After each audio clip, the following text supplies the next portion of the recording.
Today, from Soldier Field in Chicago,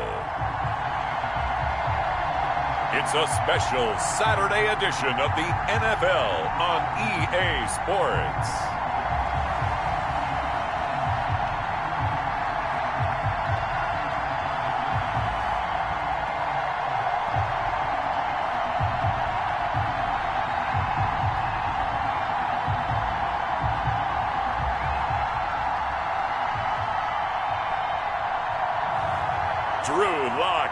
And the Chicago Bears taking on Baker Mayfield and the Cleveland Browns. Bit of a sloppy track here at Soldier Field. Still getting some of the wraparound rain bands of a low-pressure system that's hovered over Chicago the last couple of days. Just a short time ago, this crowd loud enough to shake the foundations of this nearly century-old building. They are ready for football indeed in Chicago as their guys get set to do battle with the Cleveland Browns. With Charles Davis, I'm Brandon Gaudin. And Charles, you look at this Bears team entering play, and I don't think from what we saw down on the field before the game there's any doubt.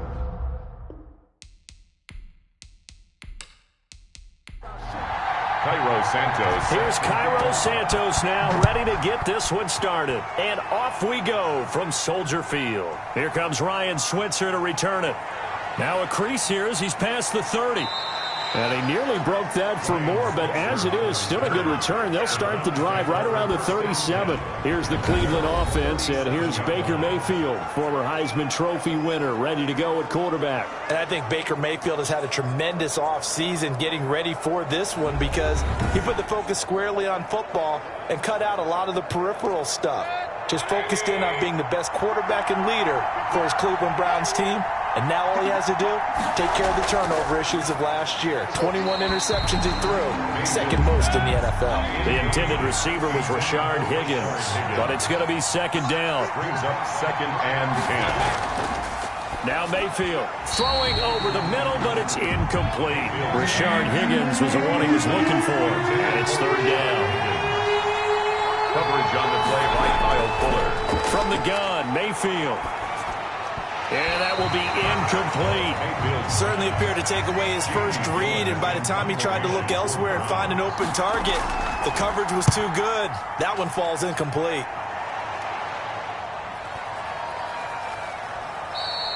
And this one hits at the one, continues on into the end zone for a touchback. So here are the Bears now for their opening drive. They'll be let out by their quarterback in his second season out of Missouri, Drew Lock.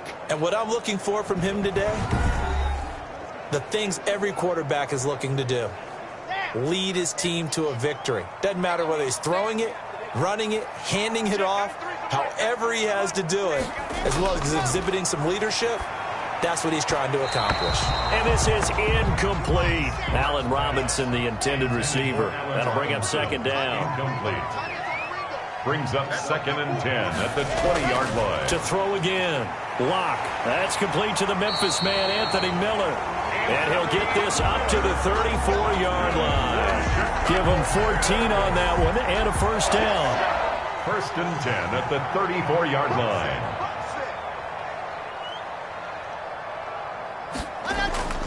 Lock working out of the gun.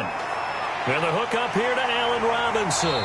And he gets this one to midfield before he's brought down. Another nice gain. That's now 30 yards between those last two plays. Well, I think when they look at their offense, they think to themselves, weapons, weapons everywhere. And they want to move the ball around. They want to spread it to different people. But you absolutely know they want to get this man involved as well. And that's what they just did on that play.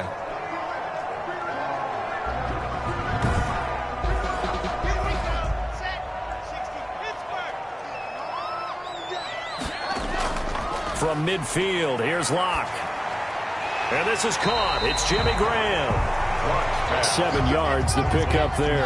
Able to get 7 on that first down pass play. Second and 3. Second and 3 at the Browns. Now a play fake, and here's Lock.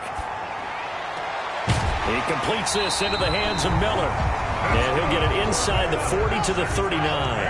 4 yards the pickup, first down. First and 10 at the 39-yard line. The first carry for the shifty Tariq Cohen. And he works it past the 30, almost to the 25. Mark that down as a pickup of 13, and the Bears have the first. That's a very nice game there. A confidence-building run. Love the execution up front, and the way he pressed the hole, absolutely perfect.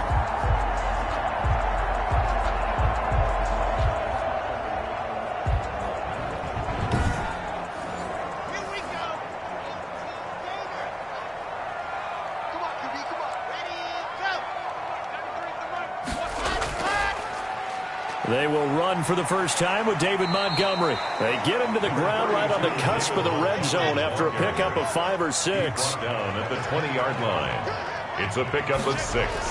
Brings up on second down and 4. Block. They'll find Miller. That's complete. And the Bears are going to have a first and goal as he'll be taken down at the 7-yard line. First and goal at the 7-yard line. They'll try and run for it on first and goal. And he is in. Touchdown, Chicago. Taking it in from 7 yards away. And the Bears have taken the early lead. Both sides of the football in sync early. You force the 3 and out, and then you take it down, score points. You know what that tells me? They sold their game plan really well. Head coach said, listen, we're just going to stop them on 3 and out. We're going to take the ball downfield and score. But he also told them how it was going to happen. They're going to run this. We're going to stop it. Then we're going to take the ball. They won't be able to keep up with us. And they got it done. And we'll see if this rain affects the team's decisions going forward, but they kick it here, and it's good. 7. Browns, nothing. Now, after the touchdown, here's Santos to kick this one away. Ryan Switzer on the return. Oh, a good-looking return set up here. And all in all, a pretty solid return. Nearly got it to the 35. They'll mark him down officially at the 34. 34-yard line. Second drive coming up here for Cleveland as they return to the field on offense. And they'll certainly be trying to do better than that first drive where they went 3 and out. And sometimes the first drive is just simply to settle nerves. You know what it's like at the start of a game with the emotion. Guys are a little bit jumpy. But you do. Oh, you understand the same way. It's just like us calling one, right? Making sure we ease into the game, let it come to us. Well, you went 3 and out. And now they have that opportunity. No, you didn't go 3 and out. I went 3 and out on that first time. I'm trying to do better here. And a nice carry and a first down for Cleveland. A nice pickup there by Nick Chubb, who's a bright spot for this Cleveland offense. He finished second in the league in rushing in 2019 with nearly 1,500 yards on the ground and got into the end zone 8 times. And how about this for durability? Has not missed a game in his NFL career. What a bounce back from a big-time knee injury while at the University of Georgia. They go play action. Mayfield. This into the hands of Marvin Hall, complete. And finally down he goes as they work it inside the 10 to the 7. It's a gain of 35. Right, certainly trying to earn his way into some more looks in the offense once the regular season heats up. If he continues to make plays like that, I think QB1 will look his way a little more often once the regular season begins.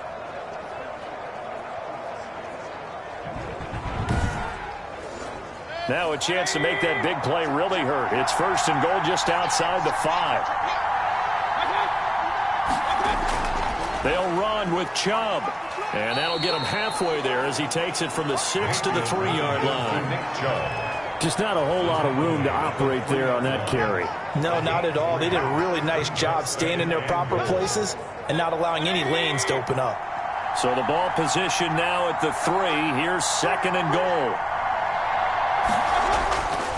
Throwing, Mayfield, and he'll take it into the end zone for a Browns touchdown.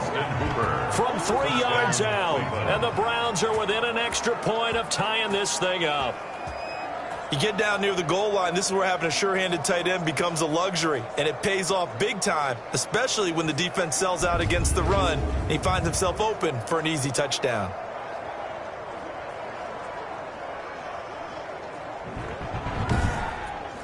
Cody Parkey is on now for the point after.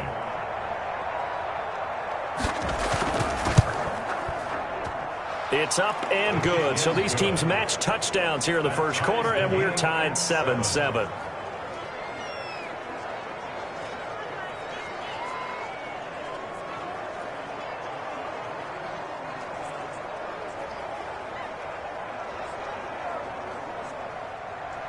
So all even at 7 now as they kick it away. Fields it in the middle of the end zone. And this will not be brought out. It's a touchback. At their own 25-yard line. Chicago works their way back onto the field here for their second drive of the game. And they'll be looking to build off of a nice drive last time, a drive that really relied on the quarterback. Making good decisions, distributing the ball well, distributing it accurately, keeping it away from danger. A really nicely run drive. But now the defense, what adjustments do they need to make in the passing game? Pass rush, pass rush, pass rush. Whether it's the guys up front or maybe you bring additional guys, but you've got to disrupt the timing of them throwing the football. We'll see if they can disrupt it here. Caught out left side by Robinson. A gain of 13. It's a first down. From the gun, it's Locke. Going for the deep ball. This is caught inside the 15. Touchdown, Chicago. Tariq Cohen with his second touchdown in this opening quarter. And the Bears have taken the lead. Seeing some pretty good offense here in this first quarter. It's been a wild start to this quarter, as you noted. And now with that lead that we're seeing, can they retaliate? I get the sense this one's going to go back and forth all game long. And that probably won't be the last long touchdown that we see in this one. Santos now to add the PAT.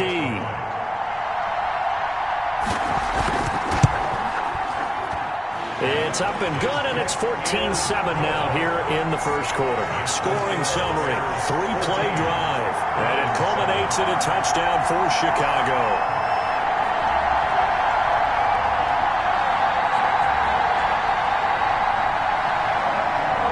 Now, after the touchdown, here's Santos to kick this one away. Switzer now to return. And out a little across the 25 to the 27. On the return, the Browns take over first and 10 at their own 27. Here comes the Browns offense back onto the field. And they're hoping to redo their efforts in the last drive when they got into the end zone. And just think of what it's like now on the sideline. Because when you score a touchdown, you have to go over and look at the tablet and see what you did on the last drive. When you scored points, it's a whole lot better view than when you're trying to figure out how to fix things there. On first and 10, Mayfield. Got a man, that's Rashard Higgins. And down he goes, but he takes it up to the 40. Solid way to start the drive, 13 yards, picking up the first. First carry now for Kareem Hunt. He's tackled a yard short of the marker. Good gain of 9 on first down. The ball carrier. A nice run here early on. It doesn't take a great play caller to realize you want to establish a guy of his caliber with runs like this early because they'll pay dividends as the game progresses. Now a man open down the middle of the field. And he's going to have another first down as the tackle's made here at the Bears' 27-yard line. Well, that certainly has to feel good. It's not all the time that the play caller should get all the credit. Sometimes I think in the huddle, the quarterback just says, hey, who's going to make a play for me? I just need something right here. And the end result there, nice first down. Drive keeps moving. So into Bear territory now. This is first and 10 at the 27. Running with Hunt here out of the shotgun. A little second effort there on the strong run. And then drop just inside of the 20. 7 yards on the pickup there, and it'll leave him with a 2nd and 3. That's a really nice job by them picking. Under pressure, and he'll go down. Back at the 26-yard line. Below Nichols. Breaking through to get him to the ground. It's a loss of 7. Enough takes to start to have a good drive. Quite like a big loss on a sack, does it? Now they're looking at a 3rd and long, and suddenly the momentum shifted to the other side of the football. And old Mo is a very, very fickle man. Mayfield in this Browns offense staring at a 3rd and long now after the sack. From the shotgun, it's Mayfield. This one complete into the hands of Higgins. And he gets it all the way down inside the 10 and mark him at the 5. They're able to convert on third down, and that sets up a first and goal. Great mix of play calling so far. 3 runs, 3 passes. All 3 passes have been completions. First and goal. I think on defense now, you have to almost take a chance. Rely on your scouting. Pick a play you think they would run here and just load up for it and see what happens. Now they've got 3 tight ends here on first and goal to add some extra mass. Mayfield hands it off to Chubb. And he takes this one in for a Brown score. A 5-yard touchdown run. And the Browns are within an extra point of tying this thing up.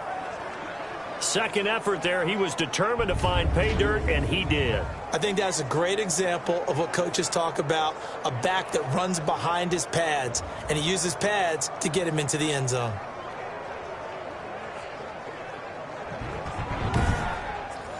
Now Parkey for the extra point.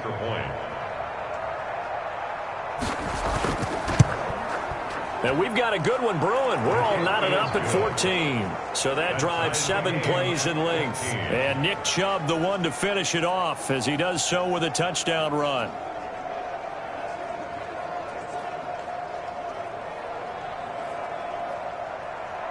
This one tied at 14 now as he sends this one away.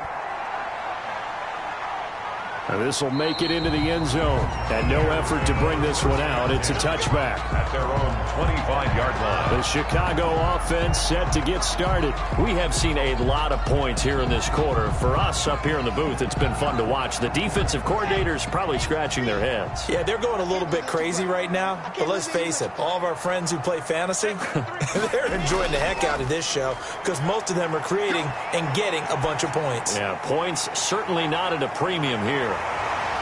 And they're able to get this one across the 35. Nice way to start the drive. A gain of 12 and a first down. Just the first quarter of tackling going to be so important going forward. They've got to limit plays like that. And that's something when you see it happen early in the game and they don't get him on the ground, you can always tell that they were concerned about it going in. Because I can just tell you from my days, I remember being in college and worrying all off-season about our season open opponent. And they had a receiver that could shake and bake with the best of them. I tackled him on the first pass of the game, and the relief was incredible. Ended up having a pretty decent ball game. But if I had missed him, it would have been a long night. But one of the ways that quarterbacks keep all the receivers alive in a play, never lock in on any one guy. Make sure you keep your eyes moving, scan the field. And here he finds the open guy for a nice pickup. So a 1st and 10 upcoming from Browns territory now at the 37-yard line. On the carry, it's Montgomery. And able to break one tackle, but then quickly brought down. But a nice little gain. 9 yards is the pickup there, and they'll have a 2nd and 1. It's a gain of 9. Brings up 2nd. Out of the gun, running with Cohen. And they'll be inside the 25 now at the 24.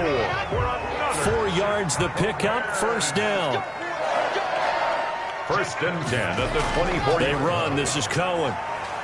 And a short gain here down to the 22. Cohen, the ball carrier. Here's 2nd and 9, just a yard on that last run. 1 yard gain. Now to the air, Lock. The screen pass here to Cohen. And down inside the 15, shy of the 10. It's a first down on a gain of 10. Bears. 1st and 10 at the 12-yard line. Shotgun snap to Lock. And that'll be incomplete. For Allen Robinson. So after the incompletion on first, now 2nd and 10. 2nd down and 10. Throwing again. Lock. He almost had it. The big D lineman nearly had an interception. Instead, it falls down incomplete. Brings up a 3rd down. Again, it's Lock. This drive, which was... And that is caught. Touchdown, Bears. Allen Robinson there to make the grab. And the Bears have broken the tie. So simple math here in the first half. They've had 3 drives offensively, and they have scored every time, and they've got the lead. Well, whenever we talk about adjustments, we usually talk about an offense making adjustments, right? This is all about the defense. They've got to figure out some way, somehow to slow them down. Do they blitz a little bit more? Do they play more zone coverage? Right now, they don't know where to go because they're hitting them in every direction. It's up and good, and that'll make the score 21-14. So a nice drive put together there. They go 75 yards in 9 plays. And the end result is a Bears touchdown.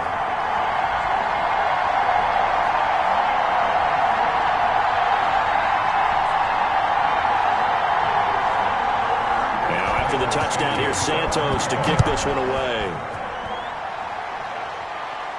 Switzer now to return. The lane opens here. He's past the 30. Ryan Switzer on the return. The Browns take over 1st and 10 at their own 34-yard line.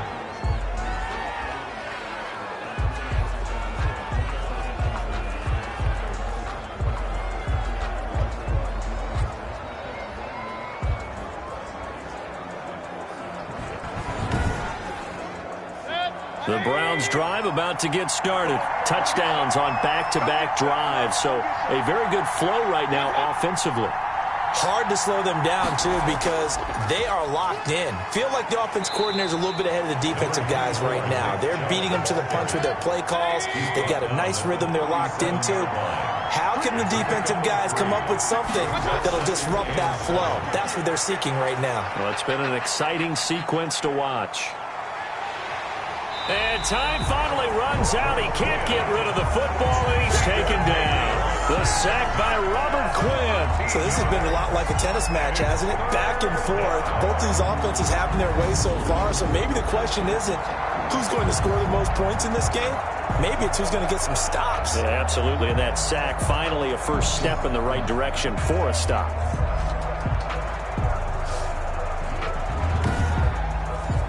Mayfield in this Browns offense staring at a 3rd and long now after the sack. Working out of the gun, Mayfield. And this is going to be incomplete. Incomplete. Intended for Austin Hooper. Here's Jamie Gillen now as the drive goes backwards, so he's on to punt it away.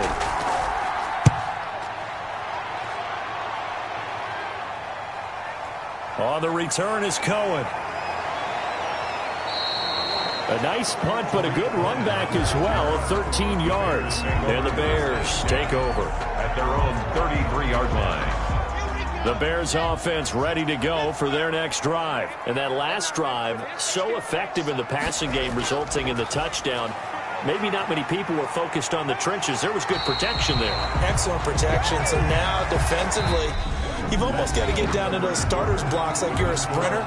Get lower than those guys on offense and find a way to roar through them or around them to get into the face of the passer. Easier said than done, though. Way easier said than done. But they've got to try something because right now they're just cutting them to shreds. And now a throw on 1st down there, but it's incomplete. And that's one of those plays where it's hard to keep 2 eyes on the football when you know the contact's coming, let alone getting 2 hands around it, hugging it to your body, and absorbing the hit, even for those big tight ends who you would think could absorb that contact. And they're well past midfield, just a yard or 2 shy of the 40. A gain of 13, it's a 1st down. What makes a draw play like that successful? Well, we did see where he made the first wave miss, and that was a big part of it. But a lot of it is just being actors back there, making the defense think it's going to be a pass.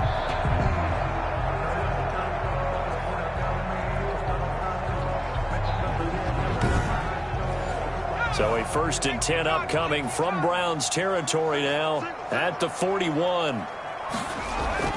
They run it with Benjamin. He'll be stopped at the 35, but not before he picks up 7 yards. A good run, got 7 on 1st. Here's 2nd and 3. A 7-yard pickup brings up play action. It's Rudolph at the Browns. And this will be caught by Mooney. And he'll work it inside the 30 to the 29-yard line. That's good for another Chicago Bears. Here comes a 1st down throw from Rudolph. That is caught by Cohen. Call it a pickup of 7, and it'll be second down. It's a gain of 7. Brings up 2nd and 3 at the 22-yard line. From the gun, here's Rudolph. Got a man open, it's Wims. And this won't be enough to pick up the first. A gain of 2, 3rd and 1. A 2-yard pickup brings up 3rd and... They'll try to run for it with Cohen. And he will have the first down across the 20 to the 19-yard line. That's good for a Chicago. Well, they gave themselves options there on the 3rd down play and were able to convert on that RPO. Shows a lot of trust with the guy taking the snap, doesn't it? Because you're counting on him to make the right reads and give the ball where it's supposed to go. And he did on that play.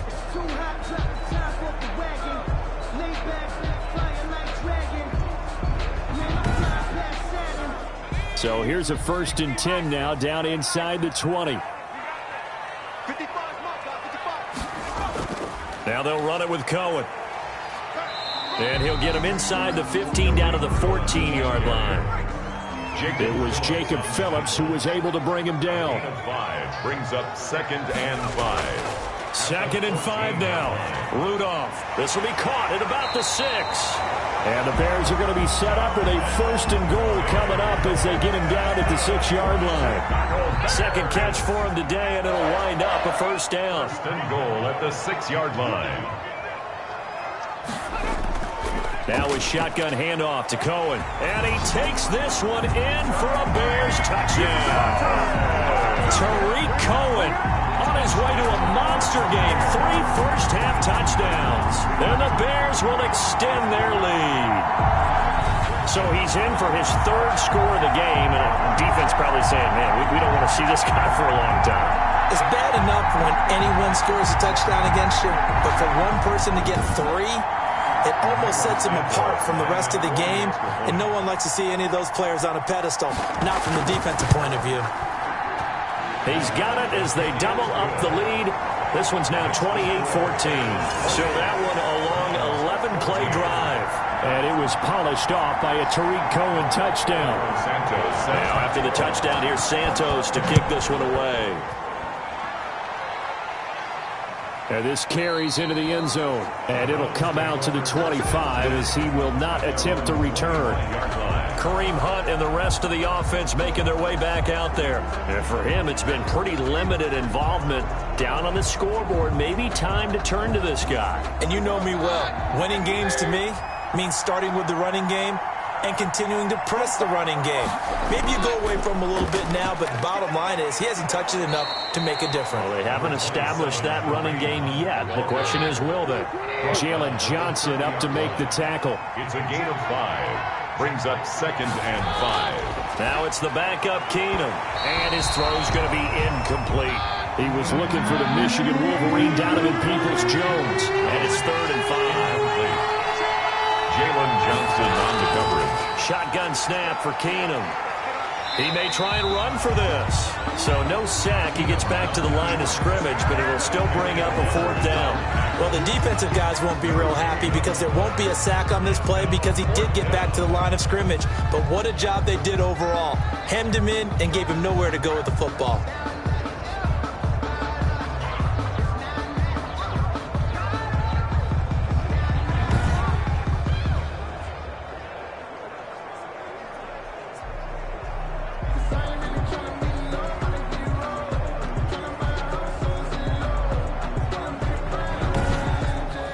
Here's Jamie Gillen now as he's on to punt for Cleveland. He's been a busy man here in this first half as he gets it away. Harris now to return. Officially, that'll go as a 52-yard punt. Not too shabby. And the offense will take over with a new set of downs. Tariq Cohen and the rest of the offense heading back out there. He's been good. His guys are winning. So far, the recipe working here in the second quarter. And he doesn't like to just tote the rock. He wants to carry his team on his back. And that's what he's done throughout this game. Yeah, he's done that. He'll be hoping to continue that trend. Gets this one to Joshua Perkins. And they'll get him down after a pickup of 8. 2nd and 2. It's a gain of 8. Brings up 2nd and 2 at the 30-yard line. On second down, it's Cohen. And he's able to get out to the 32, brought down there. From the 32 now, here's 1st and 10. Shotgun snap for Rudolph. That's complete to Mooney. And he'll be taken down, but not before they work it across midfield. A good pick up there of 20 yards. Good strong throw and catch right there. And so far in this game, the alleys have been open for them to get completions, and they're taking advantage of it.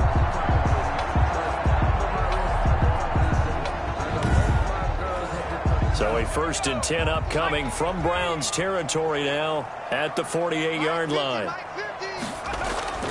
Out of the gun, Rudolph. That's taken in by the tight end, Perkins. And he's going to get a solid gain of 9 before being brought down. 2nd and right at a yard. That last catch short of the marker by just a yard leaves him with a very manageable 2nd and 1. On the ground, Benjamin. And they'll be inside the 35 now at the 34-yard line. Going 2nd and 1 is often an invitation to take the big shot downfield. I bet the offensive linemen said, are you kidding? We just get on our backs and let's go get the 1st down. They love being physical. On 1st down, it's Rudolph. And incomplete there, almost picked off. That's one you maybe expect your roaming free safety to come up with. But it's 2nd down.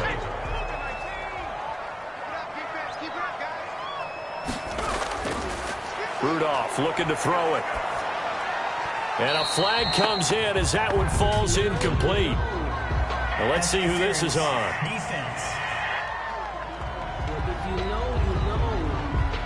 So they saw the contact before the ball arrived. Penalty flag for pass interference.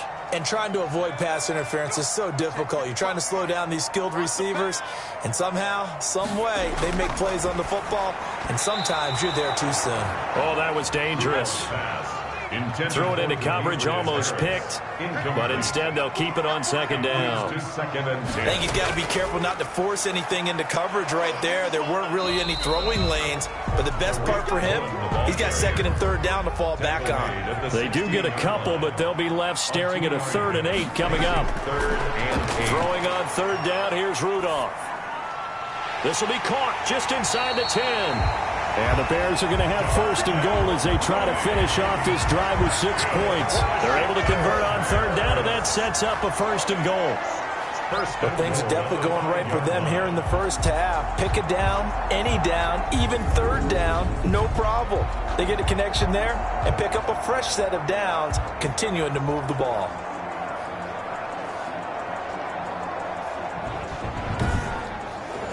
It looks like a jumbo set with 3 tight ends here for 1st and goal. Rudolph looking to throw.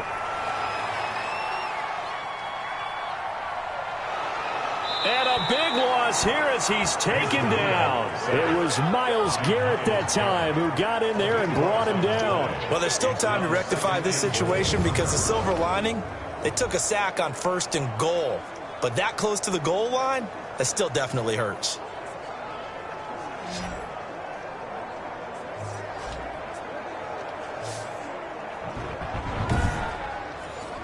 1st down, a bit of a disaster, and now on 2nd and goal, back even further. This is Benjamin, and he is met in his tracks behind the line of scrimmage. They lose 2 on that last play, so things get even tougher. 3rd and long coming up. And that's what I'd like to see out of this defense, a little fire, a little toughness. It hasn't been the best first half for them, but they did do a nice job there, forcing a loss on that play.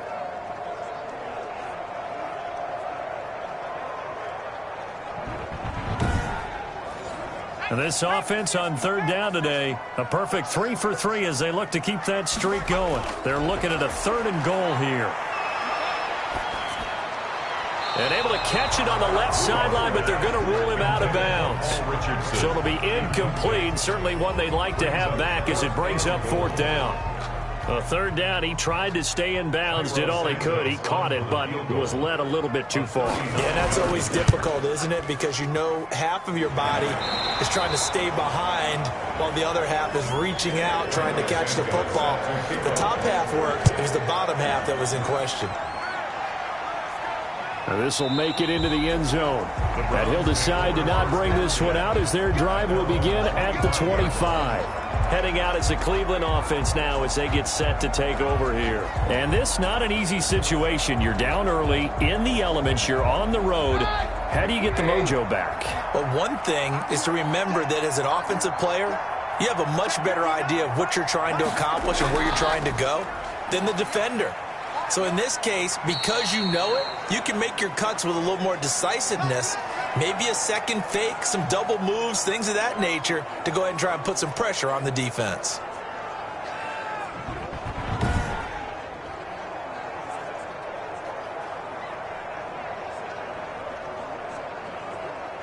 Here's 2nd and 7 now from the 28.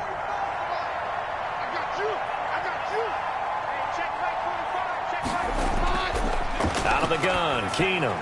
He's got Njoku, his big tight end. And he'll be brought down shy of the 40 at the 38-yard line. 9 yards to pick up there, and it's a first down. First down, Cleveland. Play action. Now it's Keenum. This is the tight end, Njoku. And he's going to be out of bounds, but not before he takes it inside the 40. Back-to-back receptions for him, and it's another first down. Well, these guys have definitely been outplayed in the first half. I like their countenance. I like the way that they haven't panicked out there, the way they're carrying themselves. They're starting to move the ball, and what you have to do, maintain your poise and start to put together some drives. So the ball moves from 138 to the other as they come up on 1st and 10. They run with Hunt. 5 yards on the carry. Good pickup on first down. He's tackled at the 34-yard line. A gain of 5 brings up 2nd and 5. Working from the gun, Keenum. He'll run it. And he's going to have another first down as the tackle's made here at the Bears 19. The escapability in evidence there as that one good for 15 and a first. Well, that was man coverage. So once he decides to run with the football, there's no one to account for him, and he turns it into a nice gain.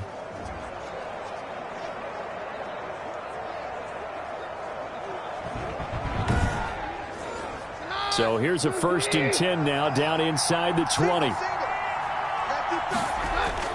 From the red zone now, Keenum. And his throw is incomplete. Ryan Switzer, the intended target. And now it's 2nd down. Incomplete. Eli Apple on the coverage. Now Hunt. And he gets it down close to the 10-yard line. That'll leave him with a 3rd and 2 coming up. They got 8 yards there. 2 minutes remaining in this first half of football. Trying to keep the drive going here. This is play number 7 on 3rd and 2. From the gun, it's Keenum. And that's going to be caught for a Browns touchdown. Ryan Switzer there to make the grab. And the Browns get a score closer.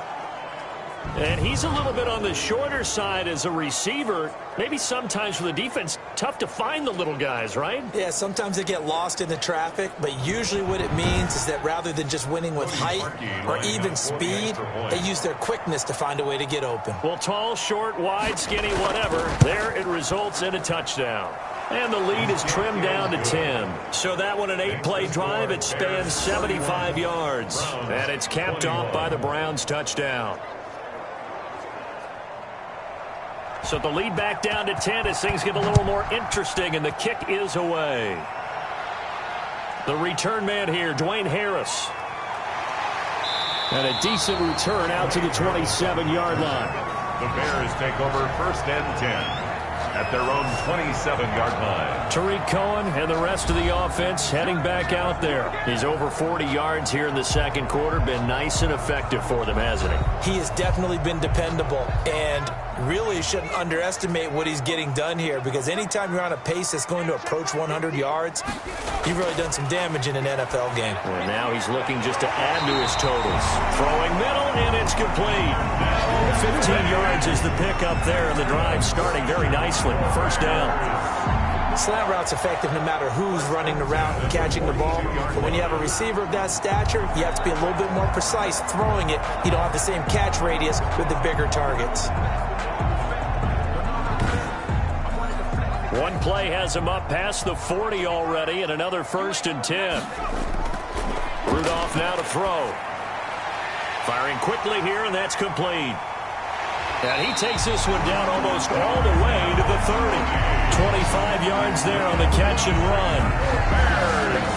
And this was a nice example of an offensive coordinator scheming his guy open. Just a little underneath route, just trying to free up some space, and it worked awfully well.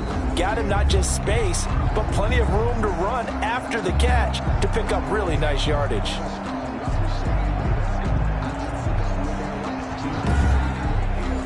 Back-to-back good plays have him on the move on 1st down. Now Rudolph. That's complete to Demetrius Harris, the tight end. And he gets this one inside the 15, just a yard or two shy of the 10. From down at the 12, it's 1st and 10. Back to the air, Rudolph. They'll set up the screen for Eno Benjamin. And he's able to work it here to the 8-yard line. Now the Bears going to use the second of their timeouts as they get the stoppage with a little over 50 seconds to go in the 1st half. Looking to throw again on 2nd down. Rudolph. And he's got it. And he takes this one in for a Bears touchdown. From 8 yards out. And the Bears will add on to their lead. They have really had their way so far in the 1st half, but they wanted to continue to build on their lead. They know that no lead is safe in this league, so they decided to try their best to get one more as they headed into the half, and they got it done. Now the point after try for Santos.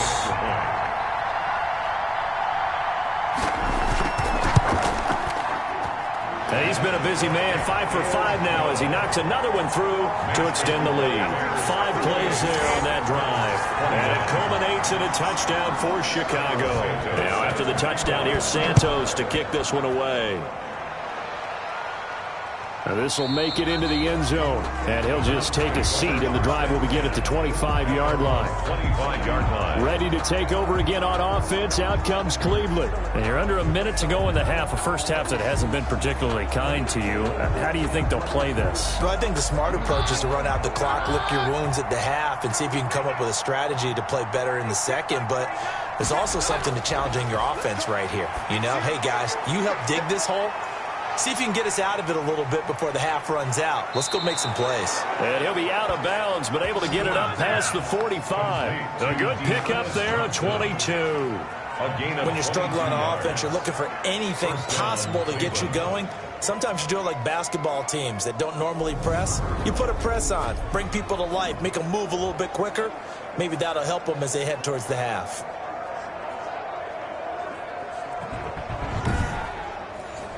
First and 10 here. You know, if they could just get 3 out of this, there's something about narrowing it to a 2-score game at half that makes it feel like much less of an obstacle.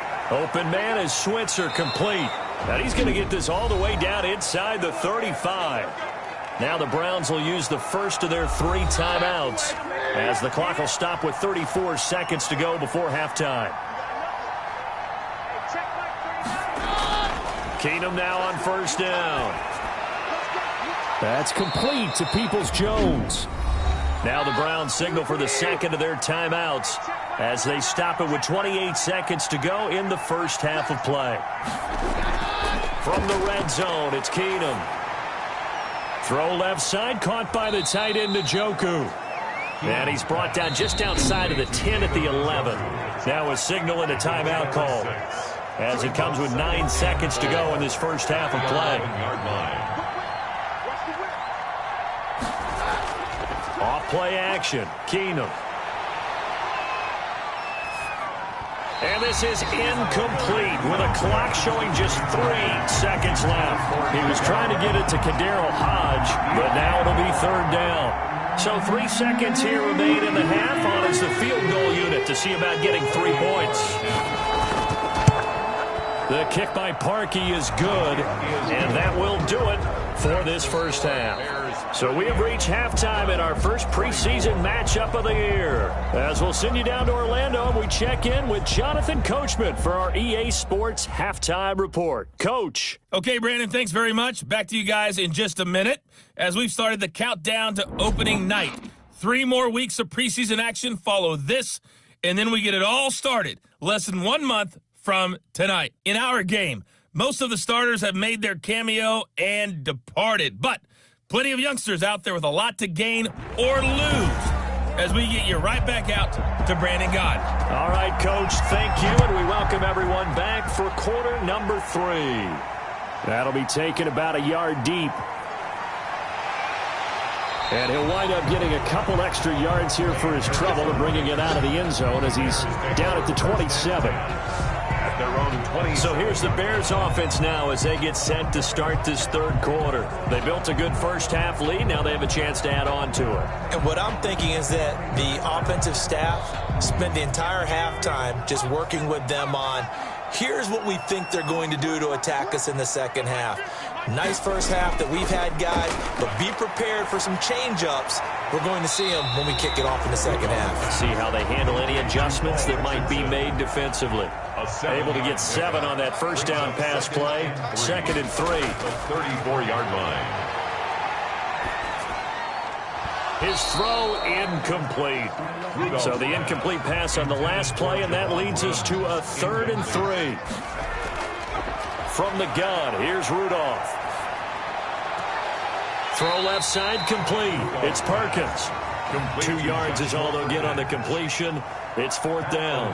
One of the money routes for any offense, the drag route. So tough to defend because the receiver can stop at any point and make himself available to the quarterback and get a completion. But I love the communication we saw there. All the defenders pointing out the receiver, where he was going, and then they're able to rally to the ball after the catch and stop him short of a first down. Here's the Browns now. They get set for their first possession of the third quarter. And, Charles, they trail by a couple of scores, but if they could put a good drive together here and go a long way toward getting them back in this football game. And if you're looking at a checklist of things that they need to do in the second half, job number 1 was getting a stop, wasn't it? So big check right there. Now they want to see if their offense can build on that momentum. Now after the completion, we're going to get a timeout, an injured player. Definitely the last thing you want to see here in a preseason game. We'll be right back. Up at the 29 now, they'll head to the line, 2nd and a yard. Now Keenum. He's got Njoku over the middle. And he'll be brought down shy of the 40 at the 38-yard line. 9 yards to pick up there, and it's a first down. And the Browns from the gun. Here's Keenum. Stepping up, he'll try and... Oh, Keenum has it knocked away. It's loose. And this is picked up by the Bears. And he will return this one to the 30-yard line. on the play. Recovered by... You know, this is the regular season partner. We'd be talking about just how costly a mistake that was, but probably good for him to get it out of his system right now. Just hope for him and the team it's not a sign of things to come. Yeah, without a doubt. Plus, you got to worry about making the team. Those types of errors don't help you. Mason Rudolph leading this offense out for their next possession. How do you break down his game so far? Just the 1 touchdown pass, but sometimes the touchdown pass stat category, that doesn't tell the whole story. It really doesn't. Not until you balance it with the error side. You know, and in this case, he hasn't thrown any interceptions. So a lot of people would call this almost a pedestrian game, kind of a bus driver game. But that's just really wrong. Being a bus driver is a good thing if you're running a football team, because that means you're in control and you're taking your team to the right places. Yeah, he's been pretty solid. Right after the turnover, they come out throwing. And that means it's a sudden change situation. We used to practice it on defense. Sudden change, get out there, stop the offense. But you typically run out there a little bit unsettled. I think that's why he came right out throwing the football, hoping to catch him off balance. And he did. I'll tell you, far from ideal conditions to play in, but neither offense has had much trouble. Plenty of points to go around. 1st and 10. And he will maneuver his way down to about the 7. Give him 3 on first down.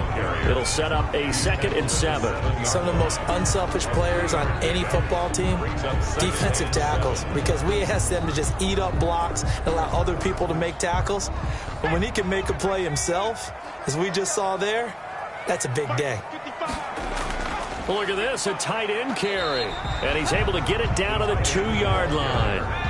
Call it a gain of 5 there on the run, but they'll remain a yard or 2 short here with 3rd down coming up. Well, you certainly have to give a little credit here because they're playing this game now at their pace. This is ball control football, sustained runs, taking their time and making it work. Well, they picked up a portion of it, but not all that they needed. Now that leads to a decision on 4th and 1. Let's see what they decide to do.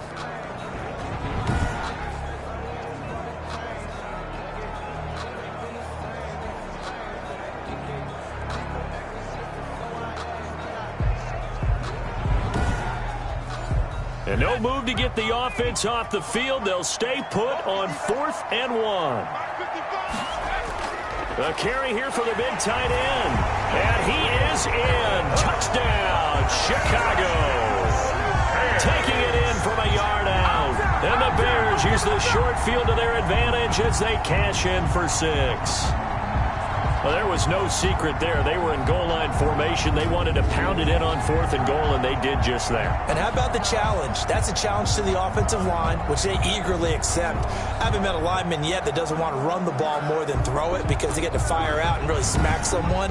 And, boy, they got it done. I'm sure they were encouraging them on the sideline. Let's go, and let's run the ball as well. And they put it in for 6.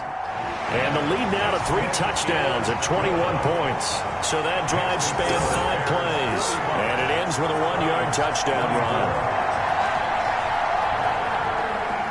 Now after the touchdown, here's Santos to kick this one away. This is JoJo Natson. And they'll get him down inside the 30 at the 27. The Browns take over 1st and 10. At their own 27. And now Cleveland geared up to take the field. And the turnover last time, that's sort of been symptomatic of their struggles here in this one. Big word. I like it, though, because you're exactly right. You like that, don't you? All game long, they've struggled moving the ball, turning it over on the last possession. Is that word again, symptomatic? Yeah. I like that. Your analysis, symptomatic of the success of this broadcast. What I like is that you gave me the word, and I just kept using it. He'll lose a yard there, and it's 2nd and 11. You got to figure the further they fall behind, the more you think that they'll get away from the run. They're trying to stick with it, but the results, they just aren't there.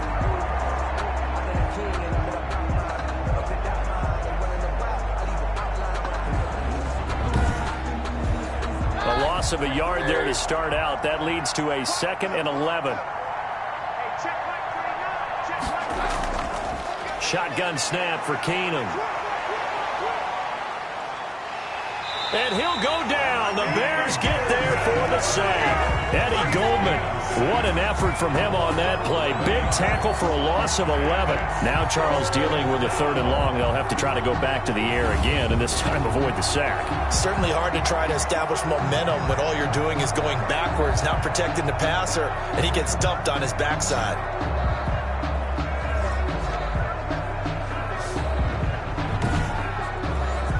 This offense in desperate need of a conversion as they come up on 3rd down. A shotgun snap for Keenum. He's going to loft one deep left side. Oh, this is taken in. It's complete. And he takes this thing way down into Chicago territory. They're able to convert on 3rd down, and that sets up a 1st and goal. Sometimes the one-handed catches are unnecessary, but he was trying to ward off the defender with the other, so maybe that was just a good play. So that tells you that not only do they imagine those types of catches, they actually work on them with defenders jostling them in order to keep their concentration and haul it in.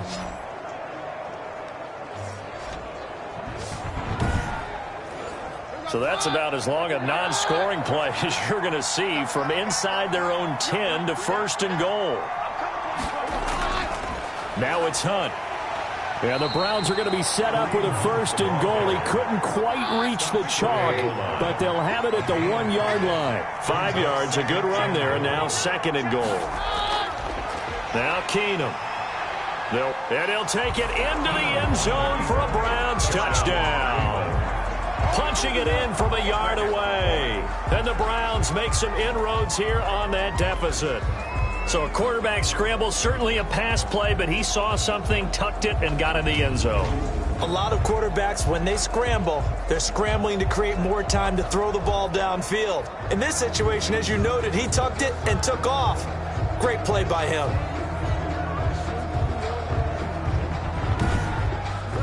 Now Parkey for the extra point.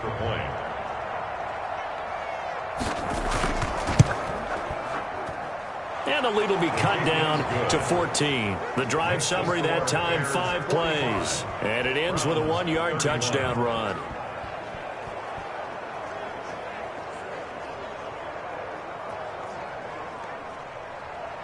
The kickoff unit is out on the field, and they will send this one away.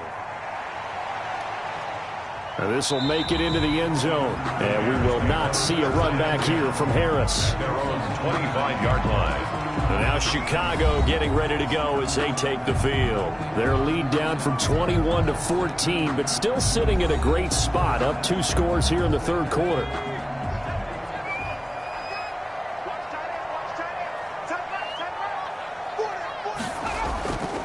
They'll start things on first with Torrey Cohen. And from the 25, they work this to the 29, a gain of 4. 2nd and 6, just inside the 30. 4 yards on the pickup. Again, it's Cohen. 2nd and 6. And he'll slip his way up across the 30 to the 32. Tariq Cohen. Let's give a lot of credit to the offensive line. They've been able to move the ball really well on the ground the entire game. And while that wasn't a huge one, that's okay. They'll take them in short, steady bursts.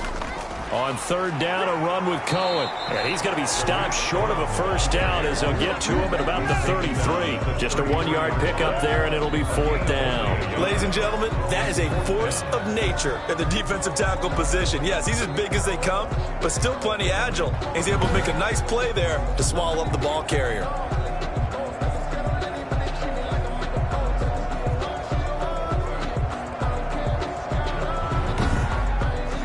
Here's Pat O'Donnell now as he'll kick it away for the 2nd time.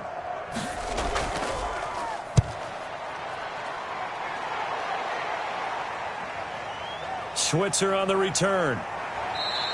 A nice return there of 11 to help mitigate a good punt. And the Browns will take over 1st and 10. The Browns offense trotting back onto the field. They come in off a touchdown drive the last time they had the ball to cut down that lead. Now the defense has done their part, got them the football back. Momentum started to shift a little bit when they scored the touchdown. It increased when the defense got them the ball back. Momentum definitely in their favor. Now they got to keep things cranking, keep it on high so they can keep cutting into that lead. Able to push his way through. And he'll go out of bounds, it looks like right at the 40. A solid run on 1st down. Gain of 7 leaves him with a 2nd and 3. It's a gain of 7. They run again with Hunt. 3. And he'll be brought down right at the 45-yard line. A gain of 5, good enough for the 1st down. A gain of 5. 1st down, Browns. To throw is Keenum. He'll buy some time right. He's going to take off with it. And I think we've got a hold here. It's a 5-yard pickup for the moment. Let's see what our referee says. They're backed up here with a 1st and 20 now after the holding penalty.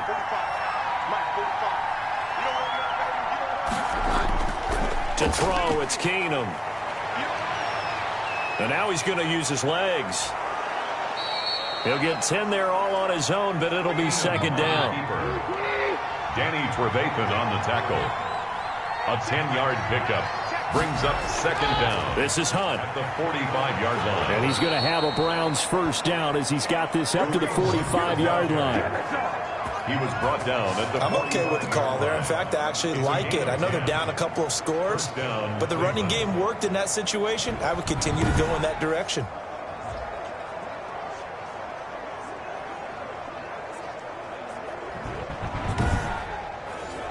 So into Bear territory now. This is 1st and 10 at the 45-yard line.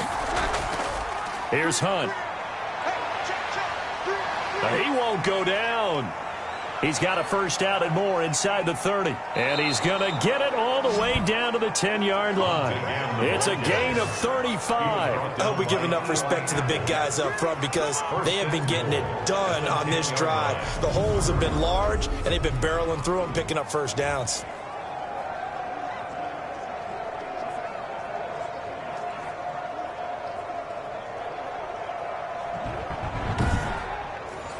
First and goal, and they got to be thinking a chance to get right back into this football game.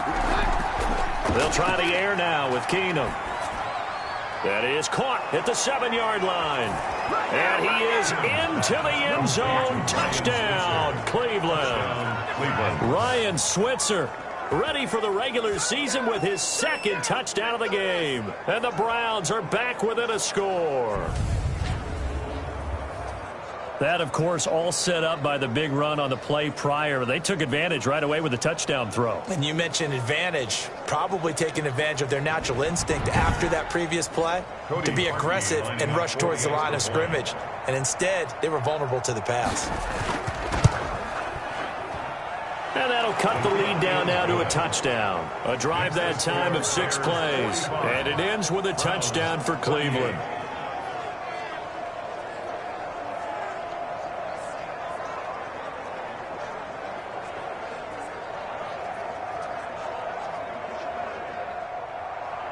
This game back within a touchdown now as the kickoff's away.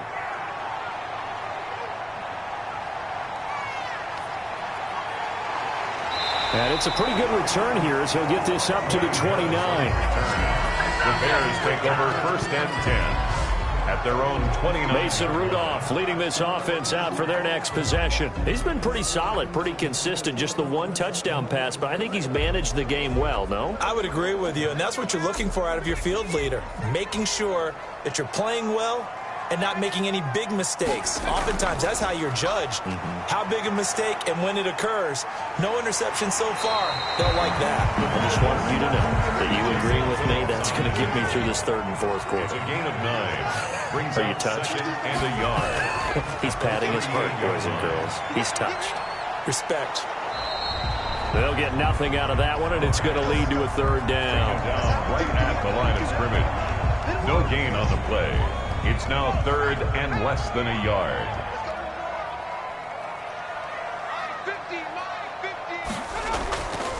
On the run is Benjamin.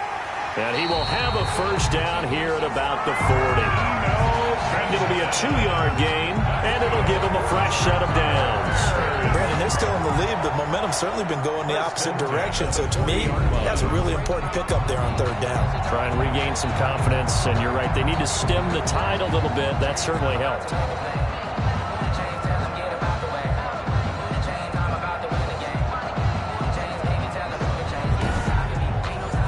Man, I just love being in this stadium. So much history, tradition, so many great teams and games, and we're seeing a pretty good one right now. And he's taken down. This will be a Brown sack.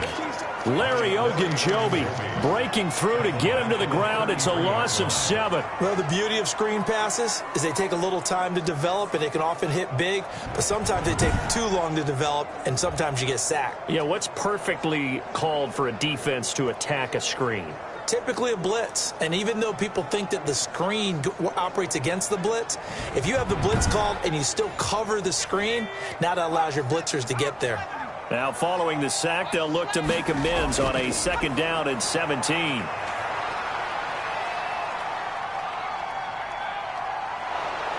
And he's going to go down again.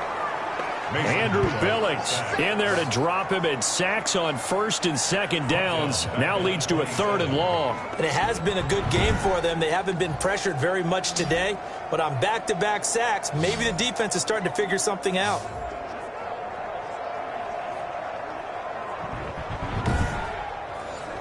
Need something from deep in the bag of tricks here after 1st and 2nd down went backwards. It's 3rd and very long. Out of the gun, Rudolph. He'll find his running back, Eno Benjamin. And he'll be brought down shy of the 40 at the 38-yard line. It's a gain of 11, but they're still well short. It's fourth down. We can make this one pretty simple. Locked up all of his progressions downfield, forced to get it to his running back. But how about the way they ran to the football and knocked him down to force a fourth down? Oh, and what a play on special teams here. This is going to be down inside the 5, all the way down at the 2-yard line. And he's got to be fired up about that effort. I don't think he could have walked down and placed it any better than where he ended up putting the football. That was excellent. The Browns set and ready to go on offense. And they will begin with, should we call it, far from ideal starting field position, their own 2-yard line. So what's your definition of ideal? The 1-yard line on the other side of the field. Yes, exactly right. So, yes, your definition is apropos in this case. And he's upended at the 6 as they double their room to maneuver on a pickup of 3. On 2nd and 7, Keenum. He'll get this into the hands of Hodge. And he'll get it up a little shy of the 15. They'll spot him down at the 14-yard line. Pickup. And the Browns first down.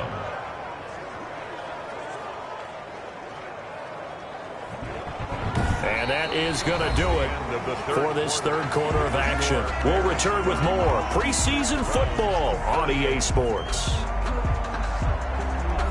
So still backed up, but the situation not as dire now. 1st and 10 at the 14.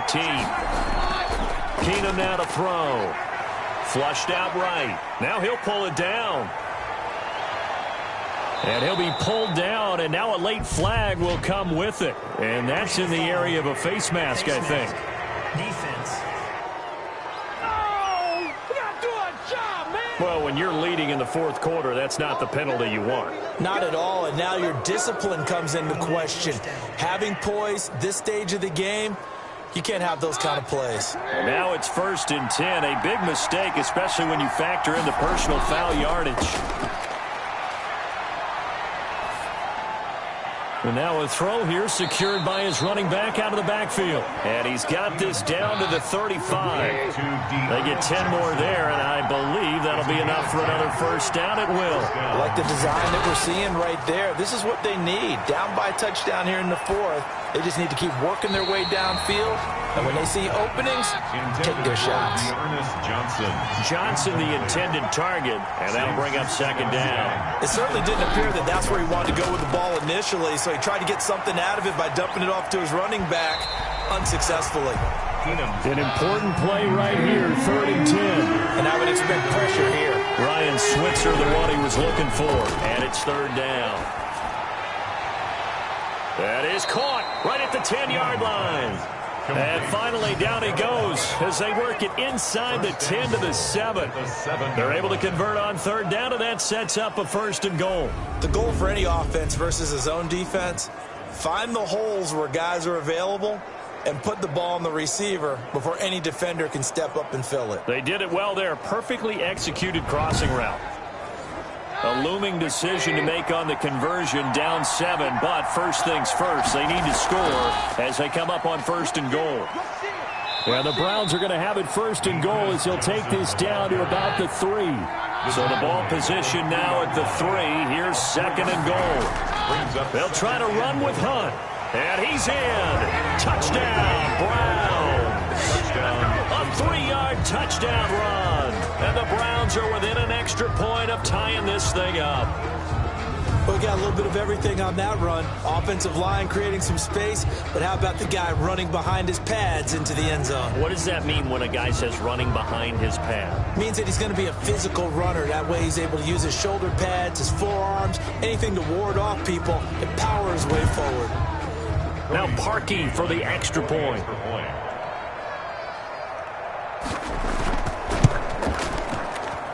And we are tied here in the 4th quarter. So that drive takes him down the field in 8 plays. And Kareem Hunt, the one to finish it off, as he did so with a touchdown run.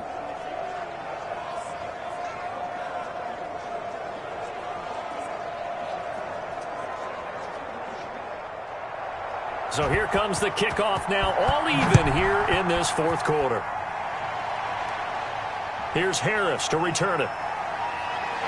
And they will wrangle him down a couple yards shy of the 30.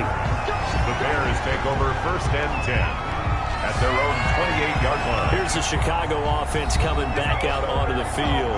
Well, they just gave up the score to tie it. That's the bad news. The good news, plenty of time in this fourth quarter to try to grab that lead back. Here comes a first down throw from Rudolph. That's going to be caught by Richardson. And they take him down, losing yardage back at the 27.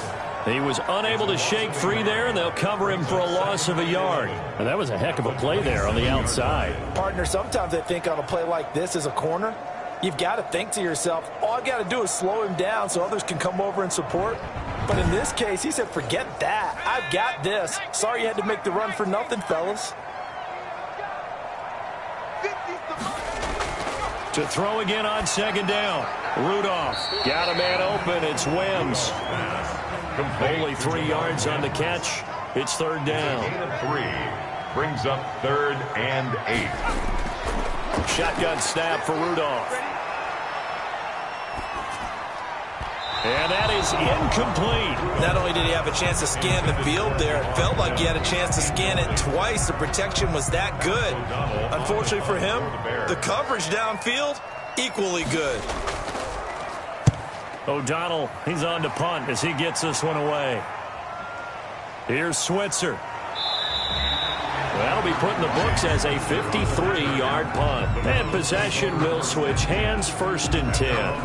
Heading out as the Cleveland offense now as they get set to take over here. Excellent job by their defense to force the punt and provide them with this opportunity, all tied in the fourth quarter.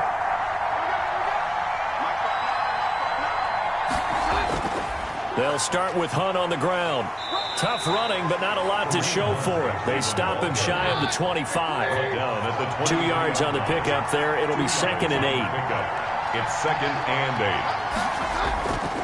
Out of the gun, Keenum. Over the middle, and it's incomplete. He was looking for the Michigan Wolverine Donovan Peoples-Jones. 3rd down here.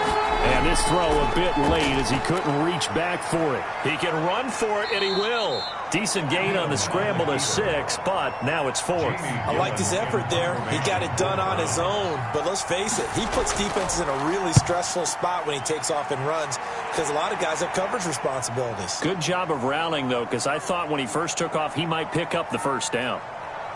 And did they keep it in? They did. They kept it in. It's down close to the goal line at the 1-yard line. Mason Rudolph leading this offense out for their next possession. So, Charles, there are the numbers. What's happened here? Defensive adjustments that's caused him to sort of fall off a bit? I think so. That has to happen. You've got to make some changes because in the first half, they were pretty effective. But the second part is sometimes when you're doing really well, you get off your game a little bit. You get off the gas a little. You're like, okay, we've got this thing. And that's not necessarily the case. Maybe right now, someone just needs to tell a joke in the huddle, loosen things up, and get their big guy going again. 7 yards there and a first down. For the Chicago Bears.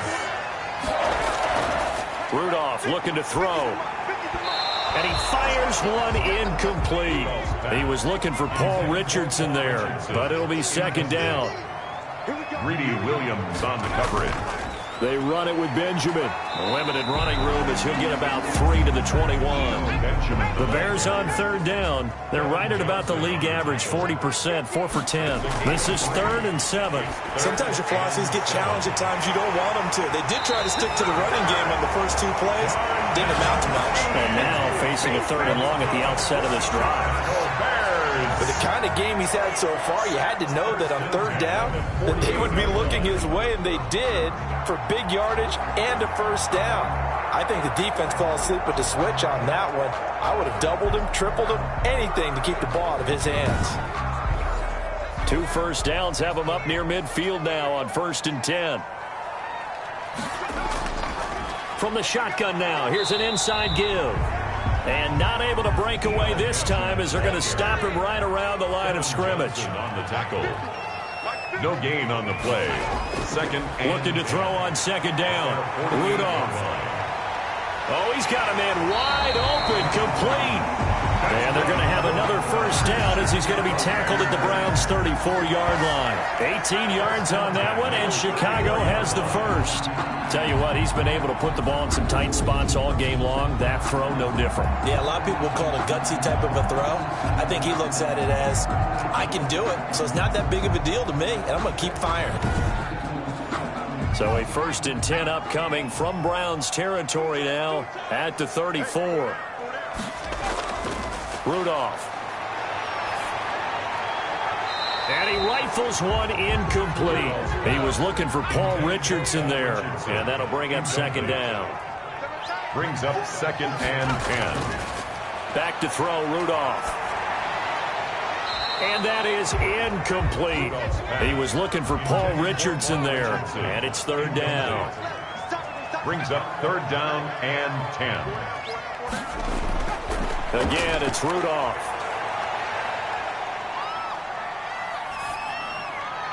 And the throw there going to be incomplete. And that one off the mark, a little late with a throw. Santos on for the field goal. A 51-yard attempt. And that will wind up just short. He had it on line. It ran out of gas at the end. And a costly one there as this game remains tied here in the 4th.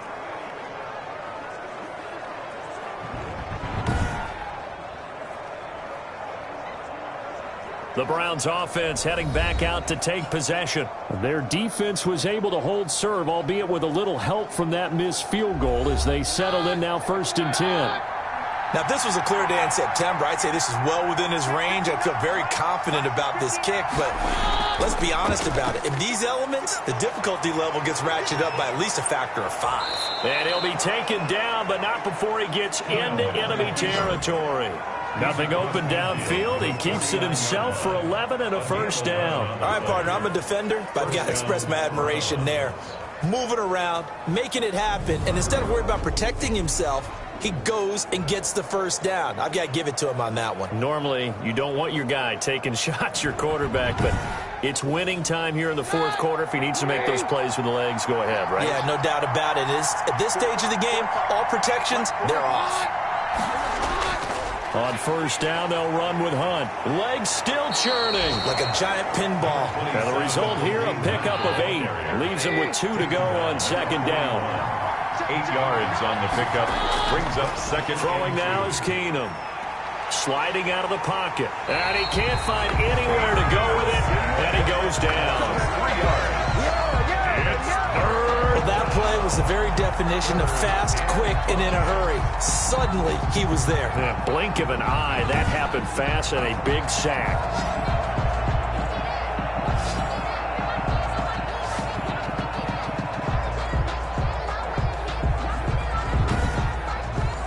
The Browns on 3rd down. They're at 50%, 4 for 8. This will be 3rd and 5.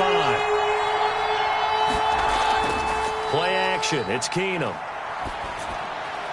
And that will be incomplete. Well, the other day they told us when we've got 3rd and 5 or less, we have to be able to convert. And I guess every team would say that, Charles, but an opportunity missed there. What they were trying to tell us is they believe it's a matchup game at that point. And they liked some matchups that they had, thought they could exploit them, unable to do so on that play. Here's Jamie Gillen now. He's been terrific so far. And he deserves a bronze leg as he gets this one away. This is going to carry well into the end zone for a touchback. 20-yard line. Onto the field now come the Bears. And they had compiled a pretty long drive last time. Unfortunately, though, it ended with no points after the missed field goal. And that can hurt the psyche of a team because as they drove downfield, you know you're never supposed to count points in your mind until they go up on the board. Well, let's face it, we've been there. We've seen teams before. They were counting on those points. And a loose football. And this is picked up by the Browns. And they have the football and will set up shop at the 33-yard line. Well, so much for the 4-minute offense. They were trying to reduce the clock, get in position to win the game, and leave no time for them to come back and catch them. And guess what? They turned the ball over. Yeah, I mean, they had it all set up for themselves, and they let it get away. Ready to take over again on offense. Out comes Cleveland. The fumble recovery certainly has put them in the driver's seat. 1st and 10, all tied here in the 4th.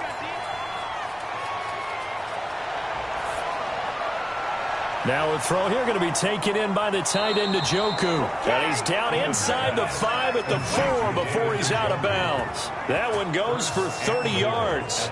Big plays back and forth just continue. Both offenses excelling. And I hear the excitement in your voice while you're calling this game. This hurts my soul as a defensive player, watching these teams go up and down the field and put points on the board. Do me a favor the rest of the way. Sit back, relax, and just appreciate the offensive dominance that's going on out here. I'll give it a shot. From the gun, it's Keenum. And he is into the end zone. Touchdown, Cleveland. Touchdown. Case Keenum. Ready for the regular season with his 2nd touchdown of the game. And the forced fumble defensively leads to 6 points for the Browns.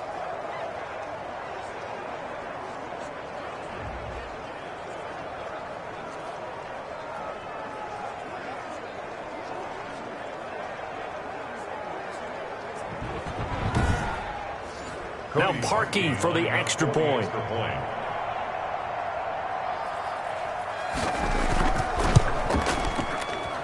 And they will take a 7-point lead now. Well, that drive started with not a whole lot of real estate in front of them. In plus territory, excellent field position. 2 plays later, pay dirt.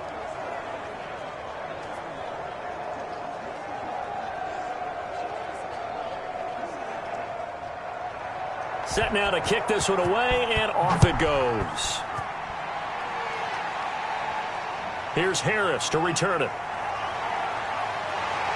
A solid return, pretty good field position. They'll start at the 32. The Bears take over 1st and 10 at their own. The Chicago offense set to get started. And now after the touchdown a moment ago, they work from behind in a 7-point game in this 4th quarter.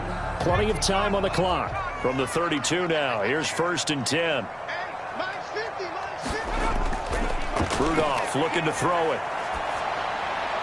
He'll get this to his running back, Benjamin. And he gets this up across the 35 before he's out of bounds. Give him 7 on the play, and that'll make it a 2nd down. Just about every quarterback is trained to really look downfield first before you come back and make a nice, safe throw. And in this case, that's exactly what he did. Found his running back, let him create some space, and it turned out to be a nice play for the offense. 1st and 10 at the 44-yard line. On 1st and 10, Rudolph. And he slings one that's incomplete. So now 2nd and 10 after the incompletion on 1st down. Coverage by Andrew Sendejo. Rudolph throwing again. Quick hitter here, it's complete. 4 yards the gain, and it'll bring up a 3rd down. It's a gain of 4. Brings up 3rd and 6. Back to the air, Rudolph. And that is incomplete. 1 score down, here we go. They're going to go for it here on 4th down. It's now 4th down. Here we go on 4th, Rudolph. And he comes back with 1 complete. And he gets this one across midfield for the 1st down to the 46. Well, we kind of looked at each other as they decided to go for it, but in the end, great execution, a 6-yard gain, and it all works out. And he gets this inside the 35-yard line. The drive continues as they search for a tying touchdown. Here's 1st and 10. Now it's Rudolph. That's taken in by the tight end, Perkins. And brought down, but not before they're inside the 25. That's a 12-yard gain now on back-to-back plays. And his throw's going to be incomplete. So after the incompletion, 2nd and 10 from the 22. Rudolph now to throw. That's complete to Mooney. And they work this near the 5. He'll be stopped at the 6. Mark that as a gain of 16 to set him up 1st and goal. Brandon got his man, and it's caught for a Chicago touchdown. Benjamin there to make the grab. And the Bears are an extra point away from tying the football game. Well, the hard part's done. Now they just need to split the post, tie it up, but then their defense is going to have to hold up to send it to overtime. Yeah, no matter what. I know there's an inclination in it when you have momentum to go for two here, but if you miss it, you don't give your defense a chance at all. Plus, it's been a good game. I want to see overtime. I'm selfish. You obviously don't have a flight to catch. Tomorrow. And no sweat. He puts it through, and we are tied here in the fourth. A pretty long drive that time. 11 plays all told. And the end result is a Bears touchdown. Set to go now with the kickoff. These two teams all even again as we continue in this wild fourth quarter. And he brings us out past the 20 to the 24. The Browns take over first and 10 at their own 24-yard line. The Browns set to take over. They've got work to do, but they do still have a bit of time here. And they've got to feel comfortable with that, but they have all their play sequences called. If they get out of bounds, that allows them to huddle and call another play. But if they don't, it's hurry up to the line of scrimmage and either spike it and stop the clock or continue to move it downfield in order to try and get in range and win this. And he can't get a throw away. He's taken down. The inside linebacker, Danny Trevathan, gets the sack. He's got Njoku, his big tight end. And he'll go down at the 26, following a gain of 6. 6 yards is the pickup, and that'll lead to a third down. He may try and run for this. Now the Browns will use the first of their 3 timeouts as they stop it with 28 seconds to go in this football game. Now Keenum. Rolling to his right. And he's going to keep it here. And he is out of bounds inside the 35. 23 yards on the tuck and run. Containing him is becoming a big problem. We've already seen this once earlier in this drive. Yeah, and so now 2 times this has happened. Do you adjust something? Yeah, I think you do. I think you got to start thinking about your rush lanes. Try not to either get too wide or too narrow. Make sure someone is there waiting for him to take off. From the 34 now, here's first and 10.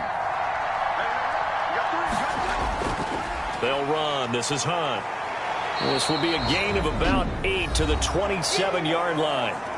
Now the Browns signal for the second of their timeouts, as it'll come with 15 seconds to play in the ball game. They'll run again with Hunt. And they'll get this down to the 10. The handoff to Kareem Hunt. Now here's a timeout, as they will indeed call it with 5 seconds to go and a chance with a field goal to win the game. So here's the former Pro Bowler, Cody Parkey, in field goal formation. And the clock will now stop as a timeout is called with 5 seconds left. So here's the former Pro Bowler, Cody Parkey, in field goal formation. And this one is right through. And it's celebration time on that sideline as they have taken the lead in the final seconds.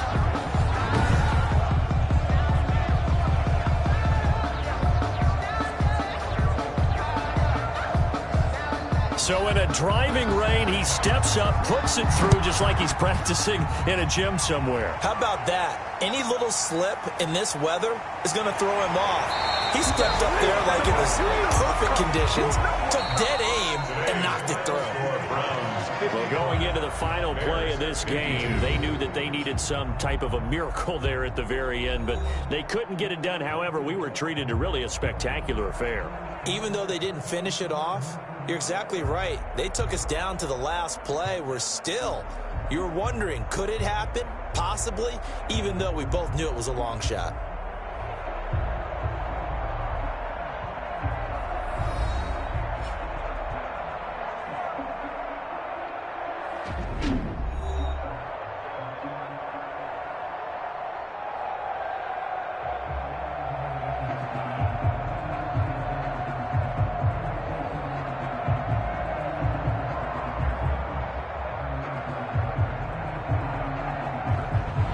So that'll just about do it for Charles Davis. I'm Brandon Gaudin. You've been watching the NFL on EA Sports. For more, log on to easports.com. With that, we say so long from Soldier Field.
Tonight, from Empower Field at Mile High in Denver,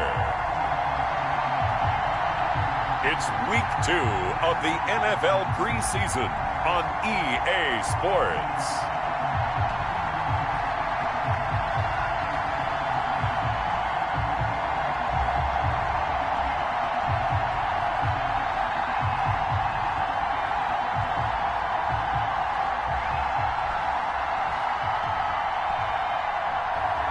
as we'll see Kirk Cousins and the Denver Broncos taking on Drew Lock and the Chicago Bears. We've had a driving rainstorm make its way through the plains, and it definitely is going to be a factor here this afternoon at Empower Field at Mile High in Denver. A moment ago, through a shower of pyrotechnics, it was the hometown Broncos taking the field as they get set to do battle with the Chicago Bears.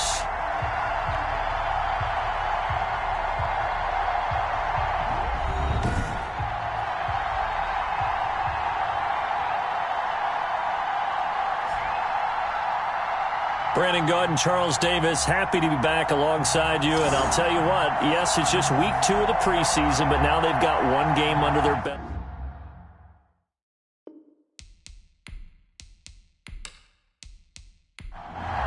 Brandon McMahon. And off we go from Denver.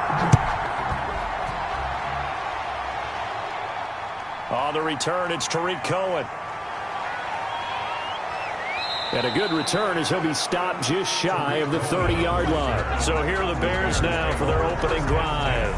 They will be led out by a second-round pick in 2019. Out of Missouri, it's Drew Lock. It's pretty much become the norm when we see guys come out before a game and go through the route tree with their receivers. I thought it was exciting for us to see the exact same thing happen in practice. He's so meticulous, isn't he? He really is, and that tells me it's not just a one-time-a-week thing.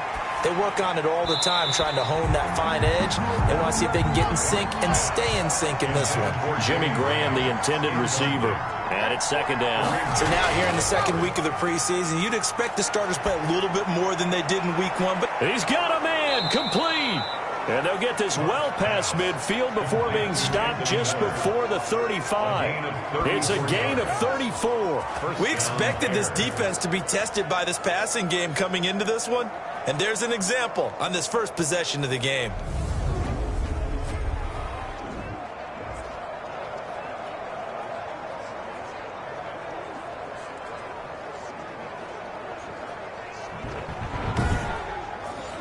So how about that for a chain mover? They're all the way down inside the 40 now for 1st and 10.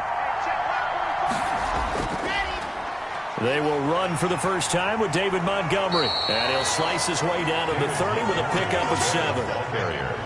Someone's looking fresh, and this O-line is definitely licking their chops. Everyone likes to run block. If you're an offensive lineman, nice early burst, nice gain too.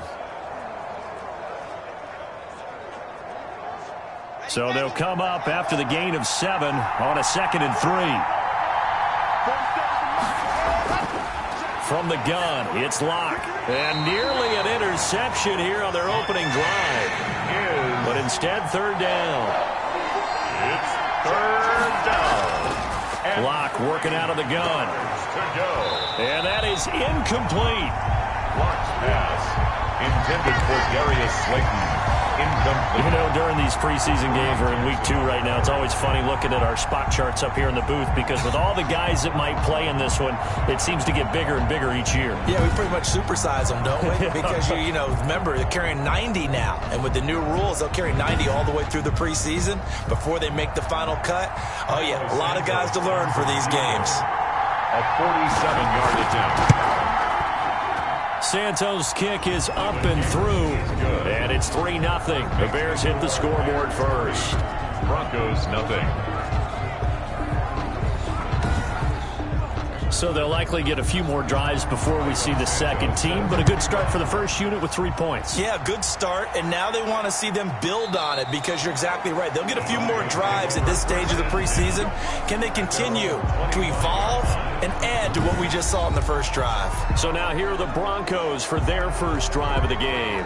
They'll be led out by their veteran signal caller. In his 9th season now, it's Kirk Cousins. Leadership skills apparent early in his life, carried over not just in high school but in college, where he was a 3-time captain of the Michigan State Spartans and learned the art of the comeback early in his career there, and actually capped off his career with a big comeback in a bowl game before going off to the NFL. And not much to speak of. Call it a 1-yard gain up to the 26. A good rally to the football keeps him to only a yard, and it's 2nd down.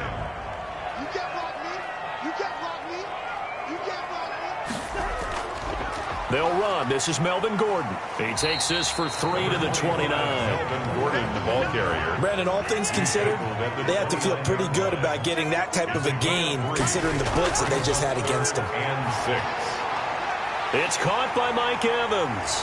And they get him down, but not before he takes it across the 40-yard line.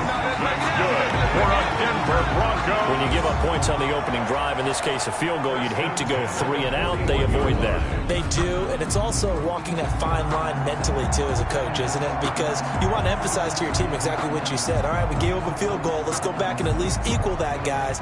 But if we don't, you don't want them to feel like it's the end of the world either. Nice that they were able to pick up the first down there, help them relax a little bit. Almost able to intercept it. That's one he would have liked to have held on to on his first drive. Instead, second down. It's second down. Oh, man, that was close. The opportunity to change momentum, big play, right in his hands, unable to come down with it. A sigh of relief, no doubt, on offense that fell harmlessly to the ground. He'll get only 3 there, so it leaves him with a 3rd and 7 ahead. Pretty good little 2-play sequence there. You force the incompletion, then a very short pickup. Yeah, now maybe you bring in an extra defensive back or 2 because you want to try and defend on 3rd down. They like to play those nickel or sub packages, don't they? On 3rd down, Cousins. This is the tight end, Fant. The completion there winds up a wash, and it'll bring up 4th down. That was impressive to me because while it was a pass play, they still rallied to the football like they were filling running lanes, and they were able to put the receiver on the ground.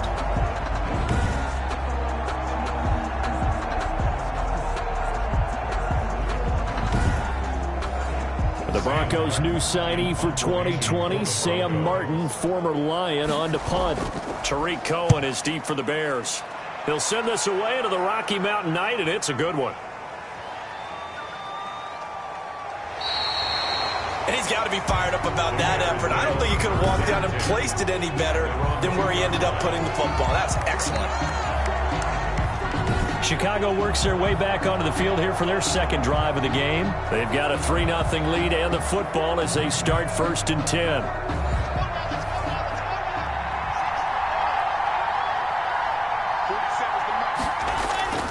They'll start on the ground with Montgomery.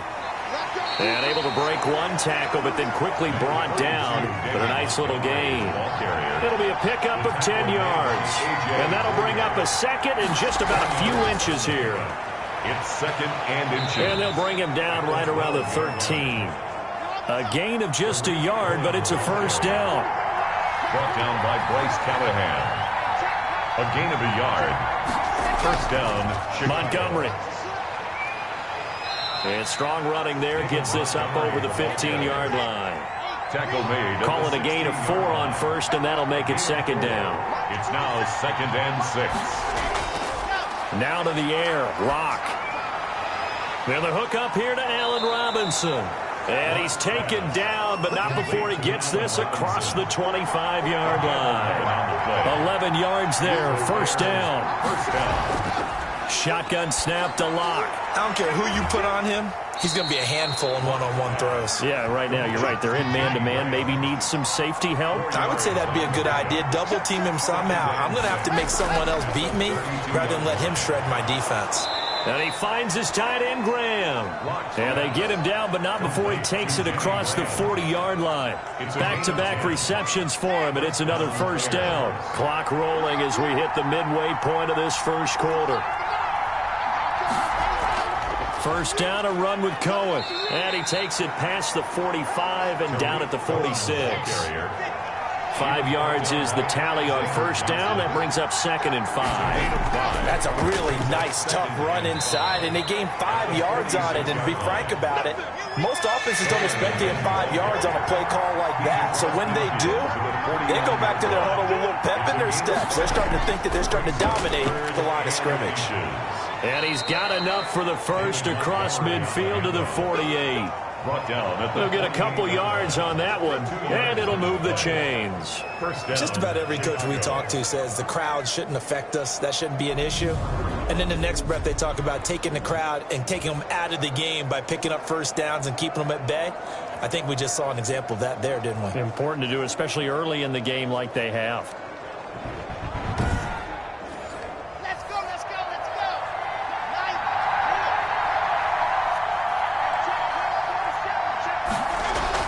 On 1st and 10, here's Locke.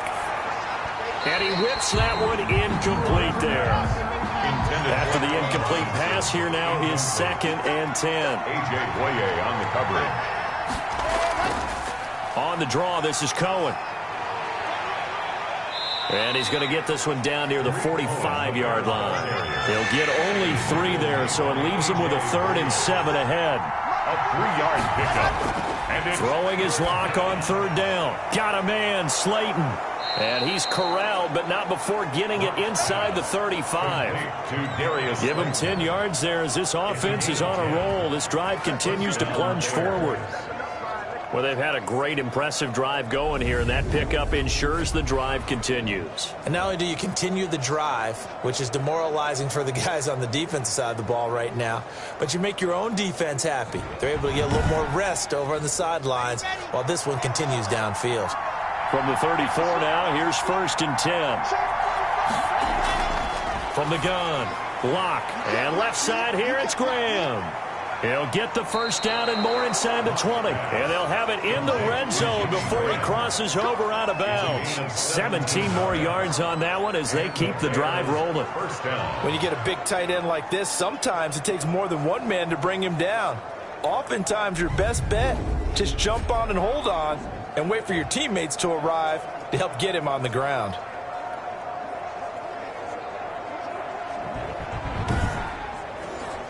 They had to settle for 3 last drive, hoping this second go-around ends in 6.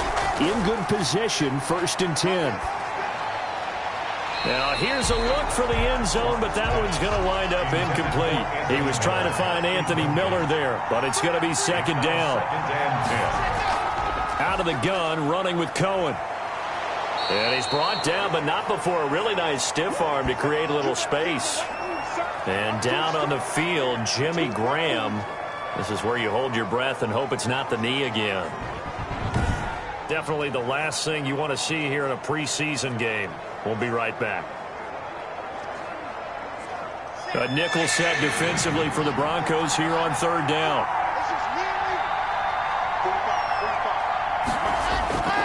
Locke going to throw. The quick slant caught. And the Bears are going to have a 1st and goal coming up as they find a way to convert there on 3rd and 1. I think a lot of people ask the same question all the time. Why do we see so many slants in the red zone?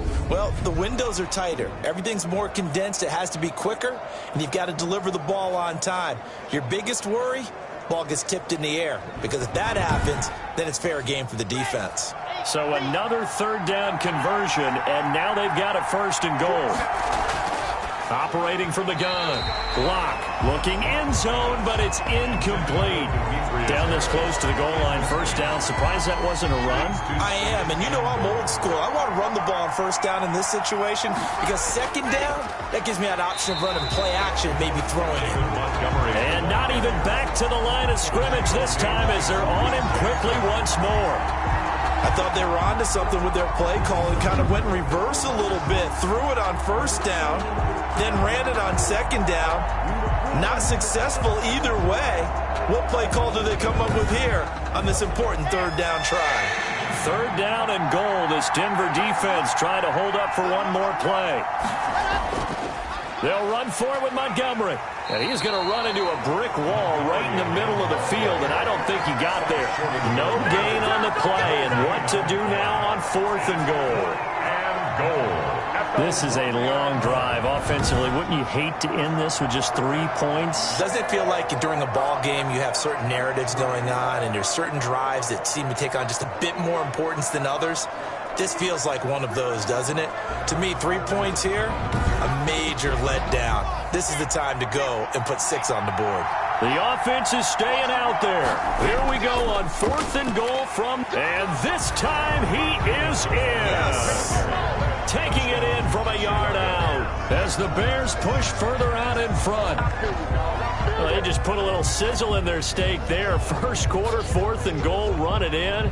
a boost. I think they showed confidence in their defense by going for it. That's telling their defense, look, we're counting on you guys, and we know that we believe in you because we go for it here. Even if we don't get it, get field position on our side, and you'll stop them. Instead, they put it in the end zone and tally up 6 points. Footing likely going to be an issue all night here on a rainy night, but this one is good. So that about as lengthy a drive as you're ever going to see. And it was David Montgomery's touchdown run that polished it all off.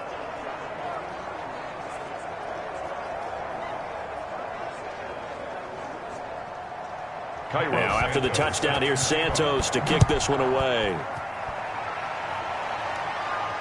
Taken in the end zone. And this will come out to the 25 as Hamler elects not to return it. 25-yard line. So now the second drive offensively coming up for the Denver Broncos. And down on the scoreboard, certainly needing to avoid what happened on the last drive, punting the football.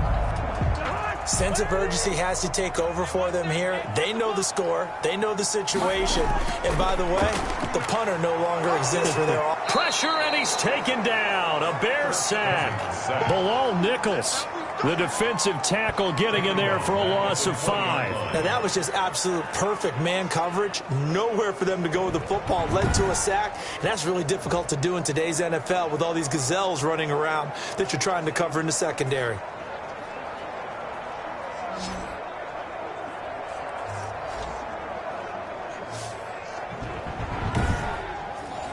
Coming up now on a 2nd and 15 following that sack. Off the play fake, Cousins. He completes this to Sutton. And they're going to get this beyond the 40 before he's taken down. A gain there of 21 yards. You can almost hear the sigh of relief coming from their sideline and from their point on the field because this has been a tough start for them thus far. A much-needed first down there. They needed something good to happen. Plays like that will continue to help them dig out of this hole.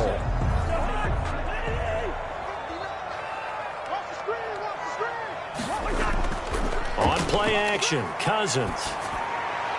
Throwing over the middle, and it's incomplete. Cortland Sutton, first-time Pro Bowler. He was the intended target. That'll bring up 2nd down. And that one off the mark behind him, incomplete. He's got his big tight end, Fant, and able to rip off a big chunk of yardage before being dropped inside the 40. A gain there of 21 yards. 1st and 10. One of the advantages of zone defense, as I remember it, is being able to see the play develop in front of you. One of the disadvantages, when they find those levels where they can hit you with it. Sometimes behind the corner and in front of the safety, it makes it tough to defend. So into Bear territory now. This is 1st and 10 at the 38. Gordon. And he's going to get this inside the 30. Another strong gain on the last 2 plays. They've moved in a combined 33 yards. The first drive this unit had, they punted. This drive, much more polished, just looking crisper, aren't they, moving the ball? Maybe the first drive was a little bit of a wake-up call. Probably a little bit angry that they had to punt the ball away the first time they had it. Got motivated, got to the sideline, said, okay, let's not let that happen here as we take over again.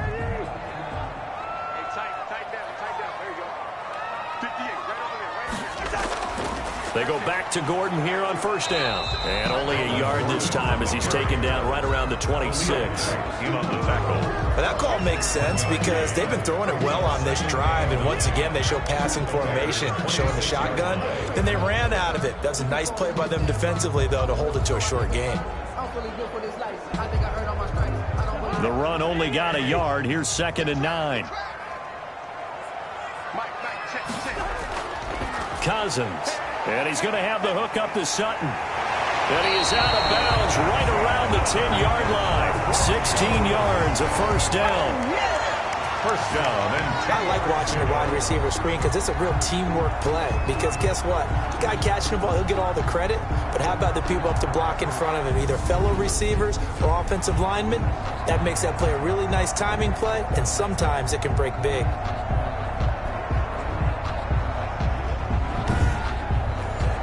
So not quite a 1st and goal. It's 1st and 10 from the 10. On the counter. Here's Gordon. And they'll lose yardage here. They go backwards to the 13-yard line. A loss of a full 3 yards, and now it's second down. The running lanes have definitely not been there for him here in the first half, and I don't think it's all been his fault. His offensive line hasn't given him much space. A loss results there.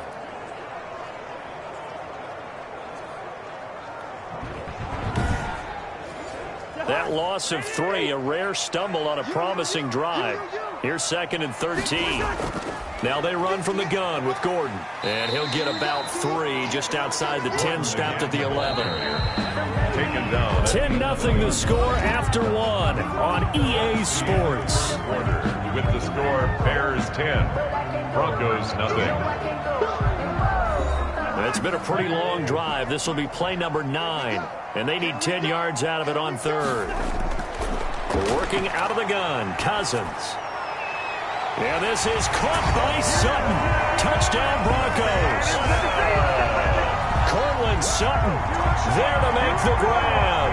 And the Broncos have cut it to within a score. And they use that height on the outside to get the score. We've seen the evolution of the wide receivers. They've gotten taller and taller, but they've retained their quickness and their speed. It's a lethal combination. Always good to have wide receivers with height. And they're back within a field goal. It's 10-7 now. So that one a pretty time-consuming 10-play drive. And it culminates in a touchdown by the Broncos. After the touchdown, here's McManus now to kick it away. Fielded a couple yards into the end zone. And this return will net positive as he gets past the 25 and up to the 27-yard line. At their own 27-yard line. Now Chicago getting ready to go as they take the field. And they had to wait a long time to get the football back. Probably not what you were hoping for when you got an offense that's humming. Agreed. What you were looking for is a defense get the ball back pretty quickly, right? Hoping for a 3 and out. So that didn't happen. You can't yell at your D for that. They've got to take care of their own business and reestablish themselves now that they're back on the field. And he takes us up to the 40-yard line before being corralled. First down yardage on the first play of the drive. Give him 14. Now that was pretty. They executed that curl route versus zone coverage, and that changes things a little bit because against man, it's often a tight curl, tight, sharply run route. Against zone, you're just looking for that open spot, that dead area, so you may curl it a little bit wider just to get to that place. And usually a tight window. He fired a bullet in there for the completion. And this will leave him a yard short. Nice pickup of 9 yards on first down. A nice run there, 9 yards, and it'll be second down. And there we saw one of the downsides of blitzing during a rundown because sometimes you get out of your gaps. You don't fit the run quite as well because you're headed towards the ball carrier with abandon. And he'll be down close to the first down marker as he gets this to the Broncos' 44. So a 1st and 10 now in Denver territory at the 44-yard line. Now a shotgun handoff to Cohen. And he's able to break out of one tackle, but then quickly brought down. Give him a couple on the carry there. 2nd and 8. A gain of 2. Brings up 2nd and 8. From the gun, block. It's caught outright by Graham. And he'll be brought down, it looks like right at the 40. They follow up the gain of 2 with a gain of 1 that time. One thing you're hoping for when you run drag routes, you're able to hit a receiver in stride, and he can pick up a lot of yardage after the catch. But in this situation, the defense was effective, able to stop him before he could get a good head of steam going. And the punt team on now as this one's sent away. And they won't risk defending a return here. That one's out of bounds, and it'll be spotted at the 14-yard line. And Denver getting set to take the field. Good drive last time. Really effective passing the football. Do you maybe mix it up, now go to the ground game and surprise the defense a little bit?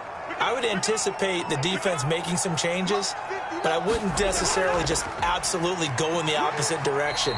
They're doing so well throwing the ball. Yeah, why I wouldn't change it up until they showed me a reason to do so. It's a 6-yard pickup, and it gets him to 2nd and 4. Throwing middle, but it's incomplete. He was looking for Tim Patrick that time, and it's 3rd and 4. 3rd down and 4. Cousins now. And the throw there going to be incomplete. Intended for Cortland Sutton. Incomplete. Coverage. That's an excellent job right there on third down. Like any defense, you never want to let them get anything started, and that would have been a first down. Instead, you saw the contact on time, no penalty, and before this drive could get wings, it's fourth down.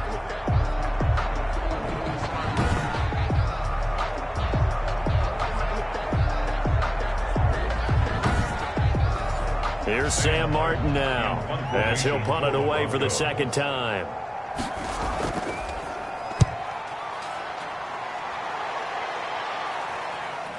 Here comes Cohen. That's going to go in the books as a 55-yard punt. Well done. And the Bears take over. Tariq Cohen and the rest of the offense heading back out there. He's been effective so far, over the 40-yard mark here in the second quarter. Don't forget about those guys up front, though. They've been effective, too. The leverage game has been in their favor. They've been the ones who've been able to bend their knees, drop their hips, and get a little bit lower than the guys on the other side of the football, and they've moved them out of the way for the runner. Sometimes that's tough for those big fellas. Not an easy thing for them to do. And out across midfield, down to the 45. A well-executed 22-yard gain.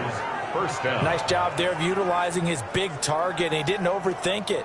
Understands the catch radius, understands that he knows how to use his body to keep defenders away from the ball, and puts it right out there for the nice pickup. Ready.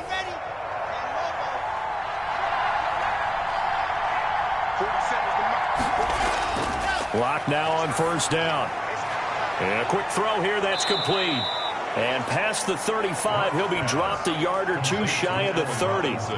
14 yards into Chicago, first down. That looked like a pretty good route combination there, because you've got to find a way to clear the guy running the drag, because when you do, you just put the ball on him and then let him run. Yeah, he's got some space. Back-to-back good plays have him on the move on first down. They look to throw. It's Locke.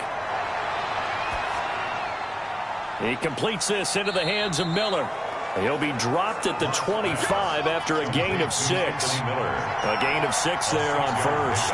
Brings up 2nd and 4. On second down now, it's Cohen. And taking it to the 15-yard line before he's brought down. He's brought down at the 15-yard line. They're making it look easy out there. Another first down. So far on this drive, let me do this little bit of math here. 4 plays, 3 first downs. That's a pretty good recipe for success.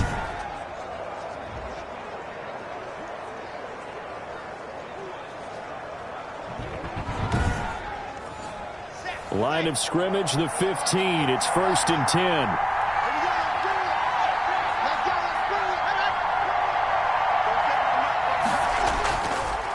Back to the ground, this time Montgomery. And able to surge forward for about 5 yards down to the 10. And that's exactly what you want on a first down run. Pick up 5 yards, bring up 2nd and 5. The defensive line, though, they've got to figure out a way to out-leverage the guys up front, because the offensive line is winning at the point of attack. 2nd and 5 now. Locke.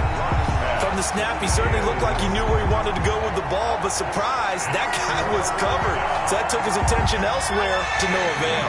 The Bears on third down. They've hit it 50%, 3 of 6 to this point. This will be 3rd and 5. And that is caught. Touchdown, Bears. Complete. Anthony Miller there to make the grab. And the Bears will extend their lead. Those are the touchdowns that aren't just scored on Sundays or on Monday night. Those are the ones that are scored during the week because they had that preparation in a great route run. Oh, I love that observation, because you don't just roll out on game day and say, okay, go run this route and let's get it done. That means exactly what you said. The practice had to occur beforehand, which led to the timing, which led to the touchdown. It's good to make it 17-7. So that winds up a 7-play drive all told. And it culminates in a touchdown for Chicago.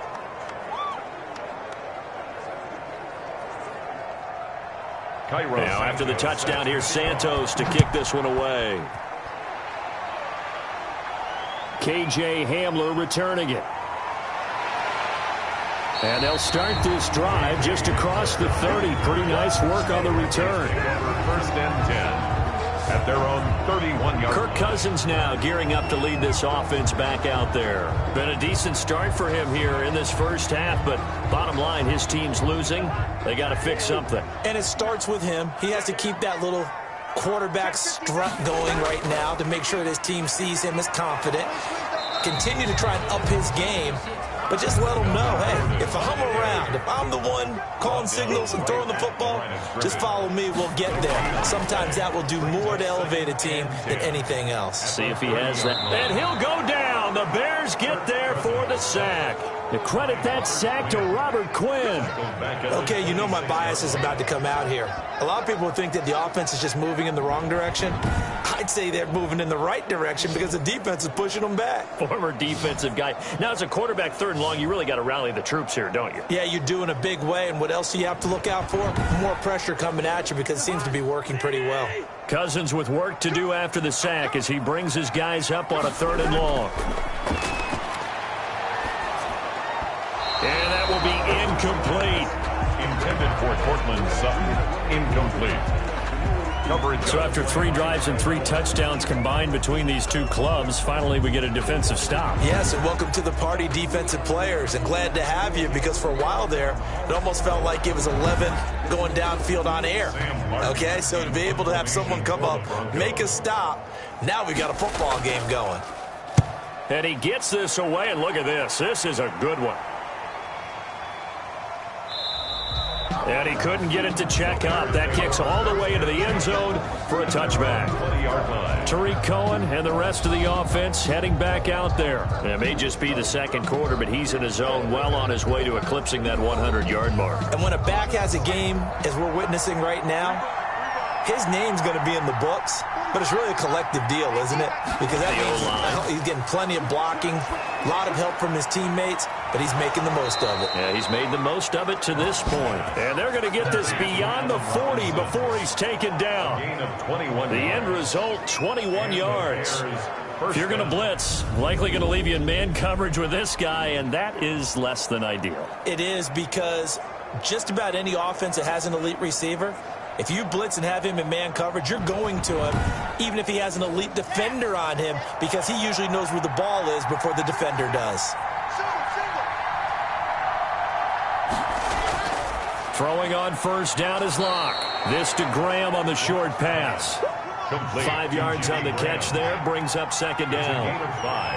Brings up second and 5. At the 47. Operating from the gun.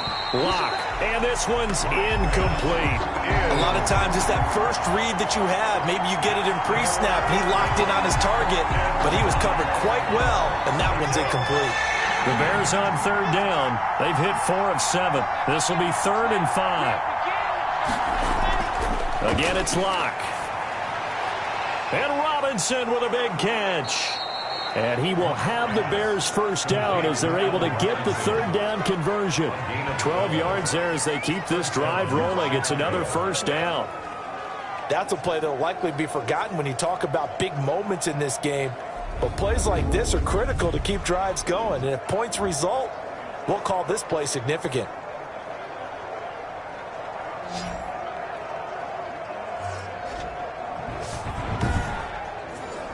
So a 1st and 10 now in Denver territory at the 42-yard line. Locke looks to throw it again. Middle of the field, it's Robinson. And he'll be brought down somewhat awkwardly here, and a late flag as well. I think this one's going to be a face mask. So they'll take the yardage and tack on 15 more for the face mask. Talk about a play that absolutely costs you in the end. Just trying to do your job, right? Trying to get him on the ground.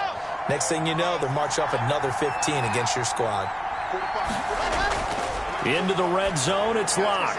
This will be caught just inside the 10.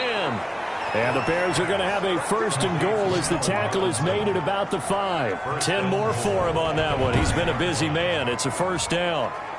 And with that completion, he's now north of 200 yards here in the first half. Boy, a tough start for the secondary defensively. It is, and it's got to put a dent in their confidence. And, you know, you always want to keep that up and feel like you can always bounce back after plays. But with the kind of numbers he's putting up here, it's starting to... Got his man, and it's caught for a Chicago touchdown. 12.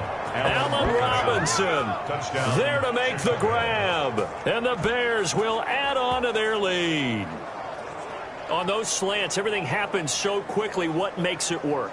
The timing between the passer and the receiver. In this case, a slant route ordinarily is probably about 3 steps before you go on the slant. In this amount of time, I think it was a 2-step deal. Boom, put his foot in the ground and got inside for the pass. Got inside for the pass, got inside for the catch and the score. Santos now to add the PAT. And that'll make this a 3-score game as the lead moves to 17. That time a 6-play drive. And the end result is a Bears touchdown. Now after the touchdown, here's Santos to kick this one away. Hamler now to return it. A solid return, pretty good field position. They'll start at the 32. The Broncos take over 1st and 10. And we shift to spotlighting Mike Evans. They've got to be thinking, how can we get him a little bit more involved here? Second quarter, you're down, and really, he's been out of the mix. I would agree with that, and oftentimes you hear, well, we're just taking what the defense is giving us. But sometimes that's just not good enough. Sometimes you have to take what you want, and that means getting him the football. Yeah, so far just a single catch in this game. They'll start on the ground. This is Gordon on 1st down. And he'll get this only up to about the 35. Melvin Gordon. 3 yards on the pickup there, and it'll be 2nd down. It's a pickup of 3. Now a 10th carry for Melvin Gordon. And 7. Still about 3 yards shy of a first as the 4-yard pickup brings it to 3rd down.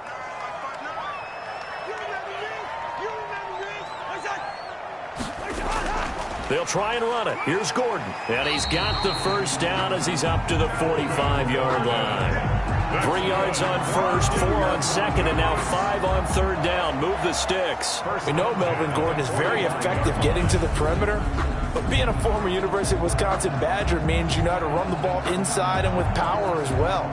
I also like the fact that he's a weapon in the passing game. Had as many as 58 catches in a season. Throw it to him in space and look out.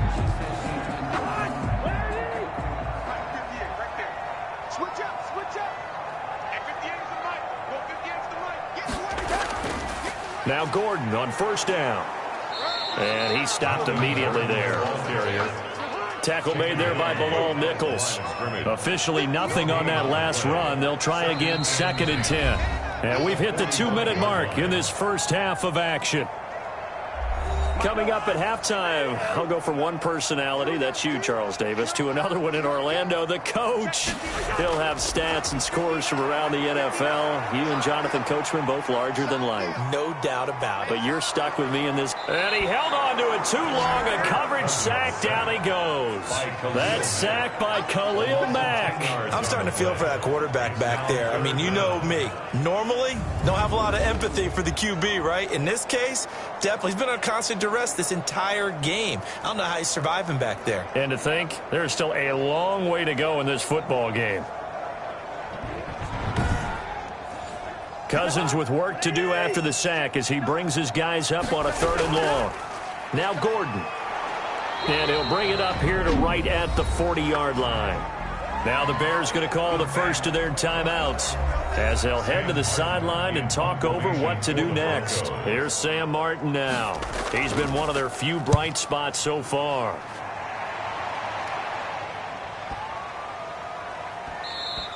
And this one hits at the 1, continues on into the end zone for a touchback. 20-yard line. We see Drew Lock in the offense coming back on. And they must have seen something leading up to this one that said, hey, we're going to be able to go deep because they've gone deep with a lot of success. And pick your phrase, pick your code words, your buzzwords, whatever, vertical stretch, deep passes, go routes, right? What's that route you love? What's that route you love? 4 verts. 4 verts. All of it working because they're able to find ways to get deep and for him to show off that big, big arm. We see some of that big arm right here. He has been great. They'll start things on first with Torrey Cohen. And not much room there, so he'll get it up only to about the 21. Ball carrier. Just a yard on the first down carry, so it's 2nd and 9.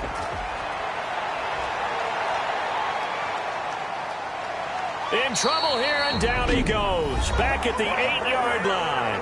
Now the Broncos are going to call the first of their timeouts, as the stoppage will come with a little under a minute to go in this first half. After the sack, they'll come up now 3rd and long. Yeah, I wouldn't be surprised to see them run the ball here just to try and get some space. And that's not going to get it done. He'll come up well short of the first at about the 21.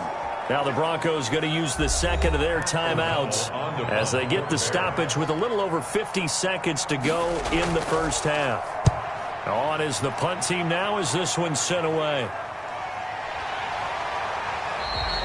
Call that a 44-yard punt, 5 on the return.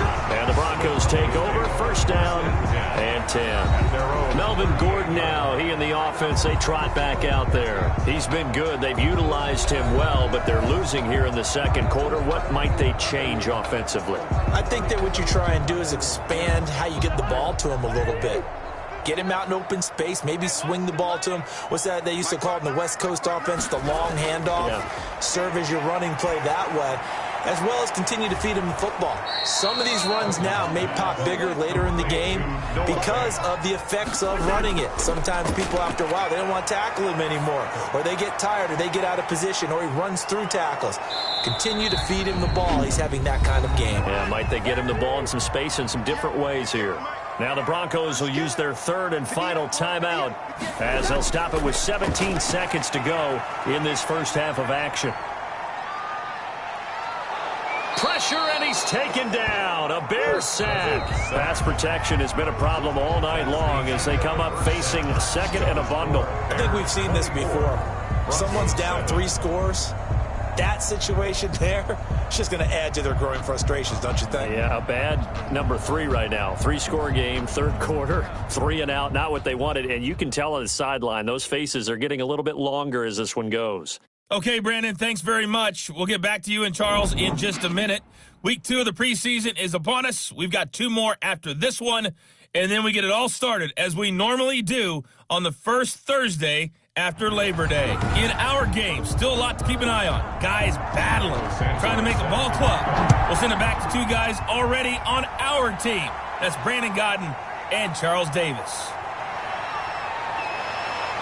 And it's a pretty good return here as he'll get this up to the 29. On the return, the Broncos take over. There he is, the man taking the snaps under center, heading out for the next possession. And this defense, they came prepared. He's probably going to be seeing them in his sleep if they don't fix things quickly.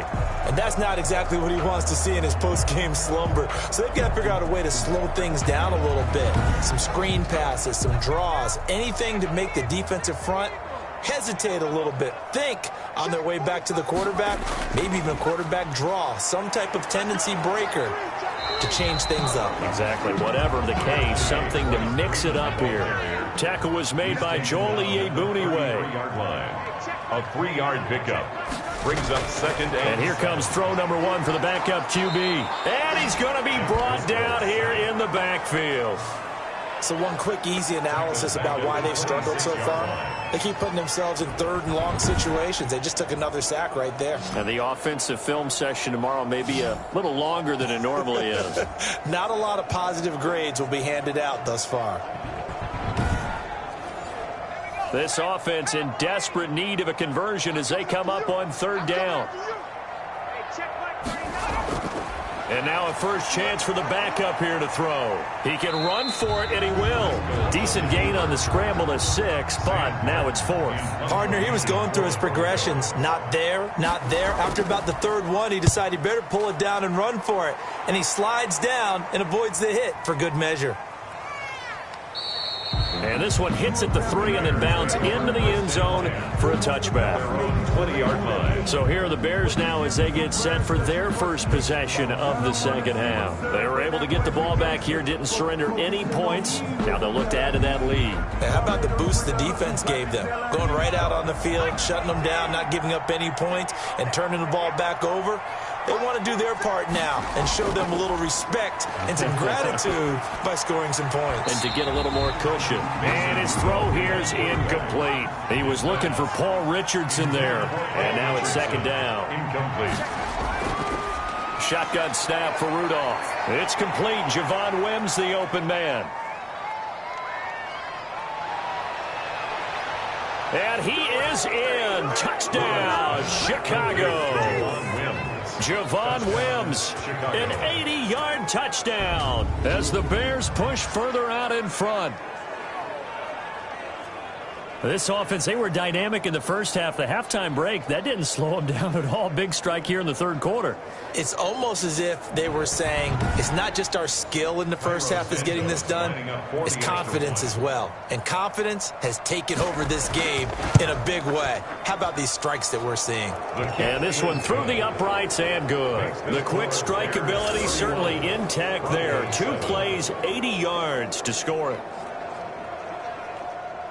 Now after the touchdown, here's Santos to kick this one away. To return it, here's Deontay Spencer. And a nice return sets him up pretty good here right at the 30-yard line. The Broncos take over first and 10.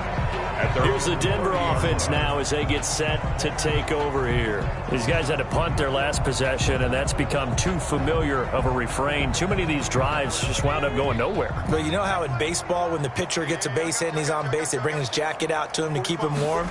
A lot of times the punter goes to the sideline, puts on sweatpants or a wrap over his leg to keep it warm.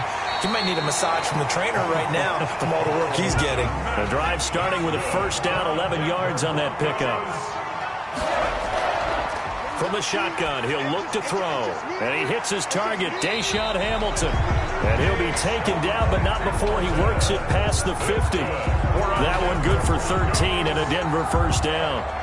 That was a nicely run slant route, and what the receiver's trying to do is make the defender think he's going upfield for a deeper route, and then breaks it off, usually after about 3 to 4 steps, and cuts towards the middle of the field. And now what he's trying to do is use his body to keep the defender away from the football and get the quarterback a really nice target. He was looking to get it to Phillip Lindsay there, and that'll bring up second down.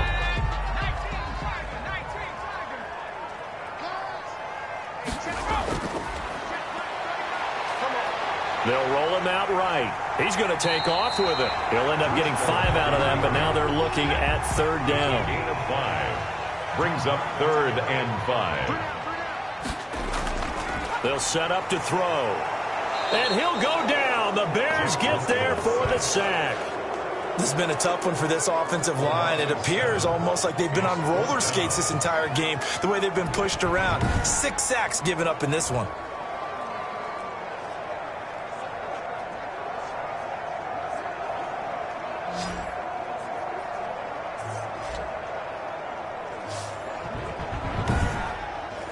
Here's Sam Martin now, as he'll come on to kick for a 6th time tonight. And this one will not be returnable as it sails out of bounds. At their own 28-yard line. Mason Rudolph leading this offense out for their next possession. And we'll see if he opts for a heavier dose of running plays, because running is where they've had more success than in the passing game. And the way they've spread it around to different people running it as well. It's not just been one principal guy who's carried the thing and moved the game forward for them. Whoever has touched it has given them good yardage. I think he's going to stay with that game plan. It takes the pressure off of him as a thrower. And a team effort, and they're winning on the scoreboard. And Benjamin seems to be in some pain. You see him there, still down. Definitely the last thing you want to see here in a preseason game. We'll be right back. A 3-yard loss to start the drive. They'll look to make that up and then some on 2nd and 13. Here's Rudolph. And this is incomplete. An incomplete pass on that last play, and that means they'll need to come up with something here on third down. Third down and 13. Out of the gun, Rudolph. Got a man, and he hits him in stride. And he will lose yardage here back at the 23-yard line. That'll make it fourth down after a loss of 1. Well, the protection was pretty good there. He was able to hold on to that for a long time, but just nobody could get open. Excellent coverage downfield. As you mentioned, no one could get open, and he's just trying to avoid the sack and get the ball out of there, but he ends up dumping it off, and it ended up as a negative yardage play. Here's Pat O'Donnell now as he's on to punt for Chicago. First kick, 47. This one looks good as well. Returnable for Spencer. 6-yard return after a punt of 48. And that will come the offense as they take over. Denver's offense ready to go again. They've got to dig down deep. I mean, they need something right now, really anything to cling on to. This offense has struggled. Partner, join me in a walk to their locker room at the half, okay? Because I think what we would have seen is an offensive coordinator and his assistant coaches getting together with all their positions, then coming together as a group, going over adjustments, and then the head coach coming in and just screaming, wake up. Yeah. Let's get moving, guys. I'm kind of glad we weren't in there at halftime, actually. I mean, you think you might have turned it on us, too? Yeah, but right now, whatever was said hasn't been working. This offense in desperate need of a conversion as they come up on third down. If you're a football guy, that's a pretty run because everyone is in sync right there. Obviously, the guy carrying the ball, but how about the people up front? Leverage, athleticism, they created some nice space for him. I know the scouting report on him is that he doesn't possess the eye discipline to be an elite linebacker. And what that means is his ability to read, react, and make a play. But on that one, he looked like one of those guys.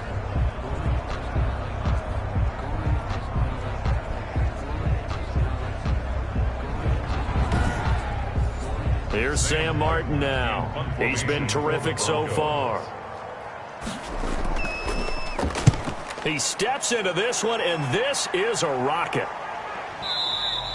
And problems spreading to the punt team now. This one goes all the way into the end zone on the fly, so that'll come back to the 20. Mason Rudolph leading this offense out for their next possession. They haven't had to rely so much on the passing game. It's really been a team effort in the running game that's kept them successful and has them in the lead. I like that, too, the team effort, because when I was growing up, one guy carried the football, right? You stuck it in his chest 20 to 30 times a game, and he was the heavy volume, heavy dose guy. Now, you spread it around, different people touching it, and in this game, it's proven to be effective. And spreading the wealth has been very effective. Well, no matter how they phrase it, staying on schedule, staying ahead of the sticks, whatever you want to call it, 7 yards on first down, that fits the bill. A first down there on a pickup of 25. That was good protection there. No, that was great protection there because it allowed him to lock in on his receiver, although I think he was looking for his tight end on the corner route all the way. Nice connection there for a really nice gain.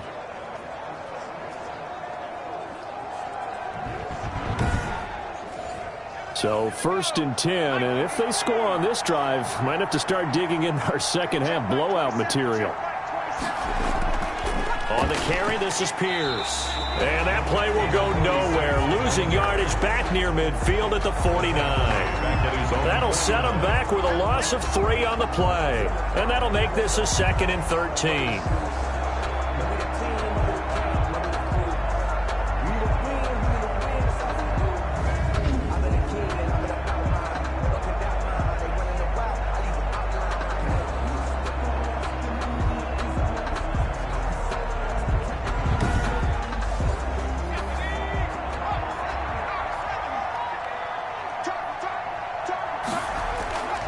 From the gun, here's Rudolph. He'll get this to his speedster, Paul Richardson. They'll get 9 there as that sets him up better for third down. A gain of 9 brings up third down. Rudolph looking to throw. Got a man open. It's Wims. And he will have the Bears first down as he'll be marked down a yard or 2 past the marker following a gain of 6. First down. This has to go down as one of the simpler routes in the playbook, but oh so effective. Nice completion there. Keeps the sticks moving.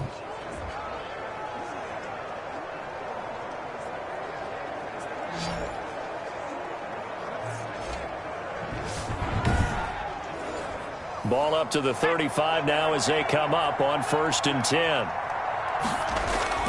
They run. This is Cohen. And he'll have a gain of 3 to the 33. The last run got 3. Now here's 2nd and 7. It's a pickup of 3. Brings up 2nd and 7. Rudolph now to throw. That's taken in by the tight end Perkins. And he's able to get it down to the 25-yard line. An 8-yard pickup. First down. On 1st and 10, Rudolph. And incomplete, he dropped it. Maybe a rookie mistake there. 2nd down. It's now 2nd and 10 at the 25-yard line. Now it's Rudolph. And this time he's got the hook up. It's complete. A gain of 13. It's a first down. 13 yards. First down, Bears. From the shotgun now, here's an inside give.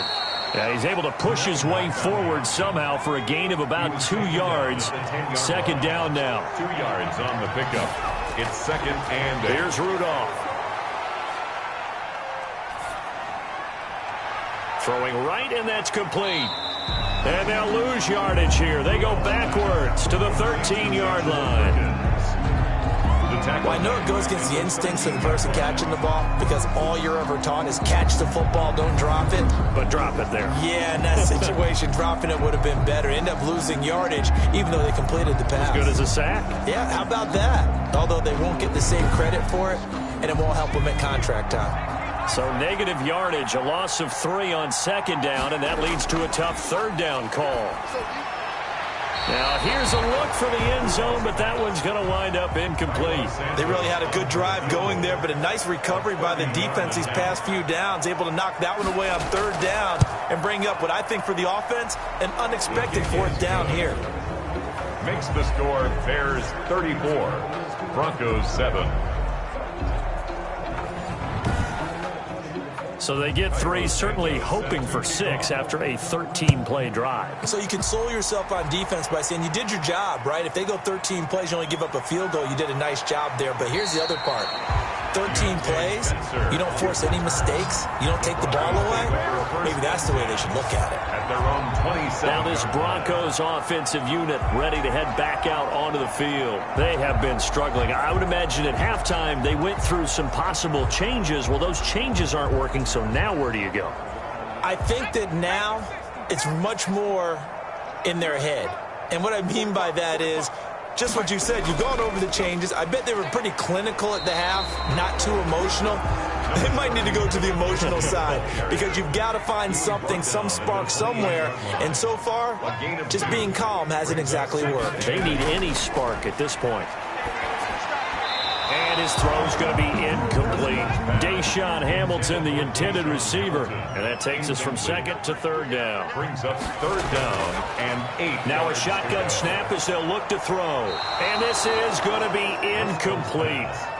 We're into the 2nd half now, and this is an offense that continues to struggle to sustain a drive. Looks like they're just totally out of sync, whether they're running the ball, passing the ball like we saw there. I don't know. The rhythm seems off.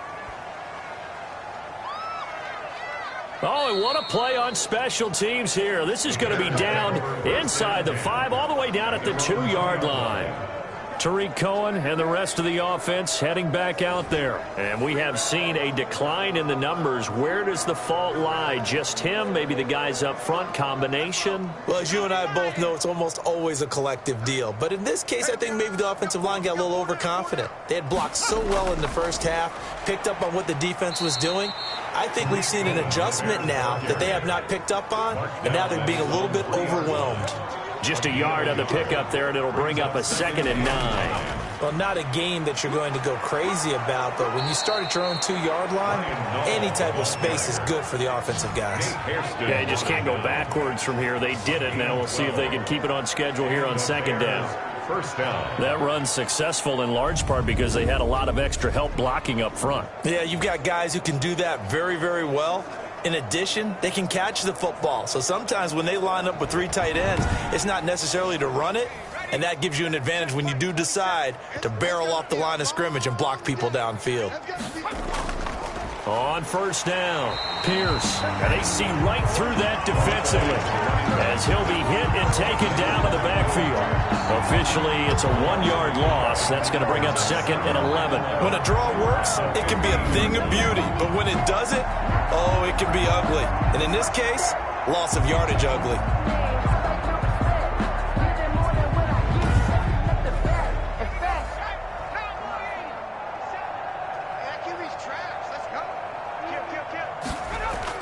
They'll try the air now. Here's Rudolph. That's going to be caught by Richardson. And he'll be about a full yard shy of the 20 at the 19-yard line. A 5-yard pickup on the play. So they'll get a little extra time to come up with his 3rd down play as we've played 3 quarters. And that'll do it for the end of the 3rd quarter. You're watching preseason football on EA Sports. They had the catch on 2nd down, but it didn't help at all. And now they're looking at 3rd down here. Rudolph. Hard throw, incomplete. Intended for Had an open man that time. They ended up putting a little too much heat on it. More air under it. Instead, he fired an absolute bullet. for the Bears. And this is away. It's a high kick, and he got all of it. And this works out well as it'll kick out of bounds at the 11-yard line. At their own 11-yard line. And Denver getting set to take the field. Even though they were able to force the punt defensively, still a big hole to climb out of, especially at this late stage of the contest. Now a 1st and 10 at the 11. They'll come out throwing here to start the drive. And he works it across the 25 before being tackled. Now it looks like we've got a Bronco that's banged up on the play. Definitely the last thing you want to see here in a preseason game. We'll be right back.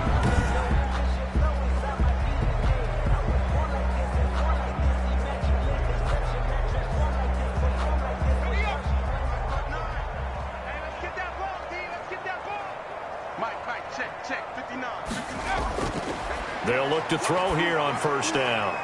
That'll be caught by the rookie, K.J. Hamler.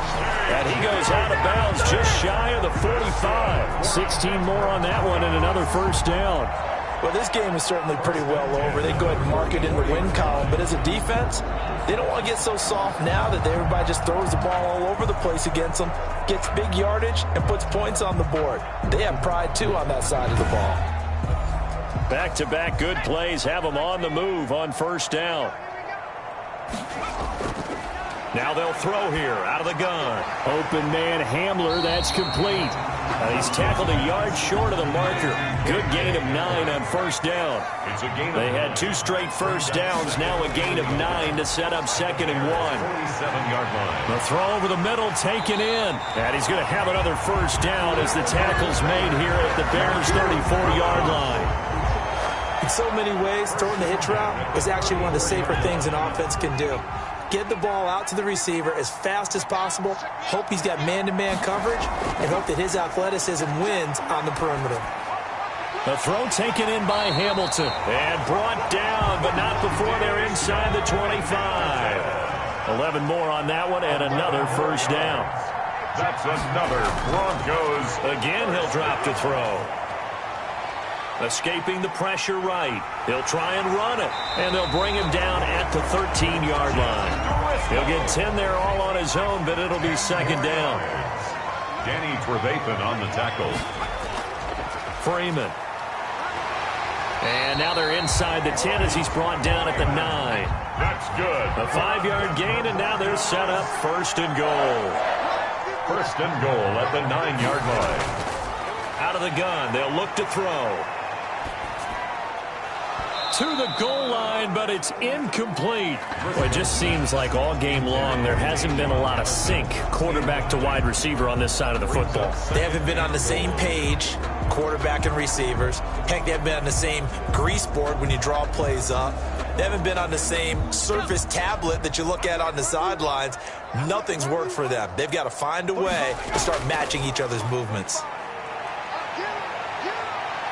And now he'll tuck it and run. He'll end up getting 5 out of that, but now they're looking at 3rd down. A gain of 5 yards brings up 3rd and goal. He'll drop to throw. Under pressure now, and he's going to go down. Sacked back around the 8. A loss of This offensive line flat out cannot handle this pass rush. We've seen it demonstrated time and time again to the tune of 7 sacks in this game thus far.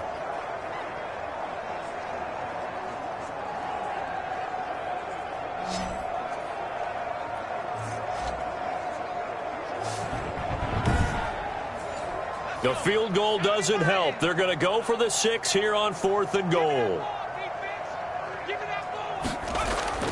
As expected, they're going for it to keep the drive alive. He may try and run for this. The Broncos unable to convert here on 4th. And that will force a turnover on downs.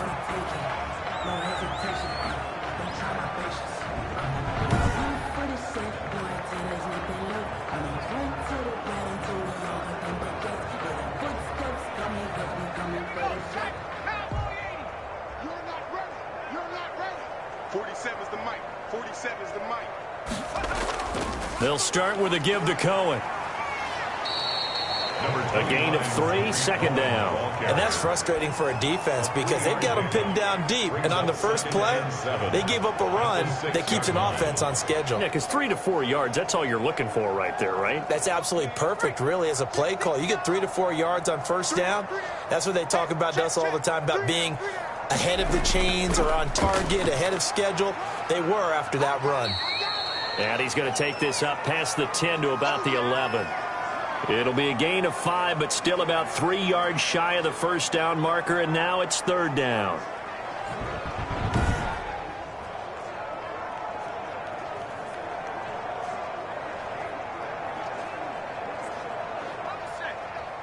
Hey, we got Mike, number 53. Mike, 53. Get the ball. Now Rudolph. And he'll be touchdown here, but not before he does pick up the first. J.P. Holtz. It's an 8-yard pickup and leads to a new set of downs. When an offense reads blitz, doesn't matter where it's coming from, tight ends know that they become a big part of the passing game because they should be an easy outlet when all those extra bodies are trying to get to the quarterback. A hot route, so to speak. So here's a 1st and 10 now, down inside the 20. I can't believe they let you play. Now they'll run it with Cohen. He is taken down at the 21 after a short gain of 2. The last run got a couple. Here's 2nd and 8. 2 yards on the pickup. It's 2nd and 8 at the 21-yard line. They'll run. This is Pierce. And he's upended after a gain of 4 up to the 25-yard line. Tackled at the 25-yard line. A gain of 4. And it's 3rd down. From the gun on 3rd down, it's Rudolph. And that is incomplete. Rudolph. Here's Pat O'Donnell now, as he'll come on for his 5th kick of the night. Looked like he had a couple of different options as far as who to throw to on that play. And who am I to say this, but I'm not sure he made the right decision. Well, the window of opportunity is always going to be small in the NFL. That's why those quarterbacks who make quick decisions and have quick releases have the most success in this league. Now, if you're a fan of punting, this game's for you. He's been out there quite a bit. That one maybe his best yet. Yeah, he certainly got his leg loose by now. It kind of reminds me of my college football coach, John Majors. He loved the punting game because he liked the positioning, the field position, and he loved to play defense. Hey, Cougar 19. What's the run? They're running it. Hey, check Mike 39. They'll come out throwing here on 1st down. This is Hamler on the receiving end. This will be stopped about 2 yards shy of the marker. 8-yard gain, 2nd and 2. Brings up 2nd and 2. From the shotgun, he'll look to throw toward the center of the field, but it's incomplete. After the incompletion, here now, 3rd and 2. They'll set up a throw. Open man is Kmet, the tight end. And he's taken down, but not before he gets this across the 25-yard line. And Thomas seems to be in some pain. He's still on the ground. Definitely the last thing you want to see here in a preseason game. We'll be right back.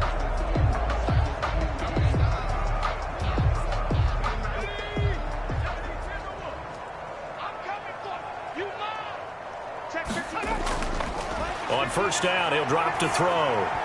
Looking middle, and it's incomplete. Philip Lindsay, the intended target, but it'll be second down. Jalen Johnson on the coverage. Stepping up, he's going to keep it. He'll have a first down past the 40. 17 yards on the pickup there. The drive will continue. It's a first down. Sometimes guys get locked into such a groove. What do we call it? The game's slowing down. They see everything happening almost in slow motion. They see the lanes develop.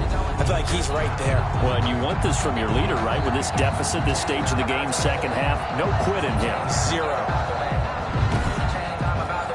A couple of first downs, has the football positioned at the 43 as they come up 1st and 10.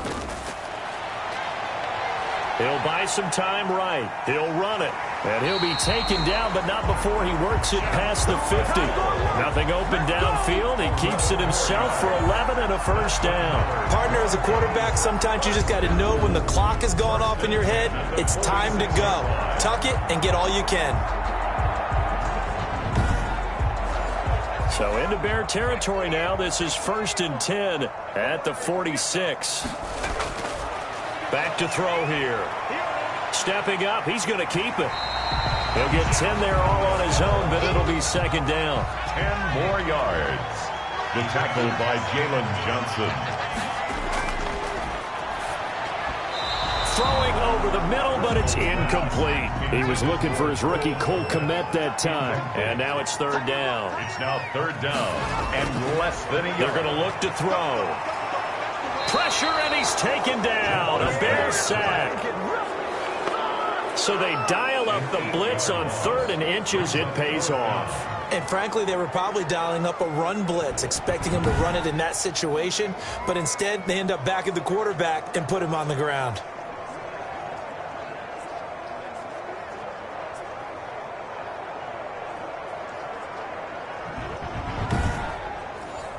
All right, they're going to try and keep hope alive here on 4th down. They're going for it. Got to try it here. He's back to throw. Sliding out of the pocket. He can run for it, and he will. A good decision in the end. The pull and run gets him 9 yards and a first. 1st and 10 at the 35-yard line.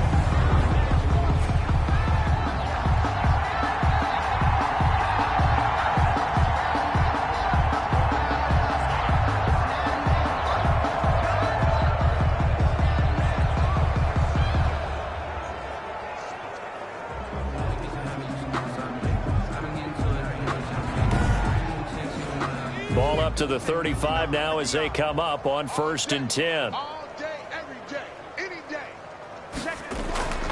They'll look to throw. He's got this complete to Hamilton. And they'll get this one down to about the 20-yard line. Denver has the first down. The play going for 15 yards. Offense for them has been at a premium. You wonder where plays like that have been all game long. They're thinking the exact same thing themselves, but they're also looking forward now, because now these plays are really for next week, trying to get some momentum going.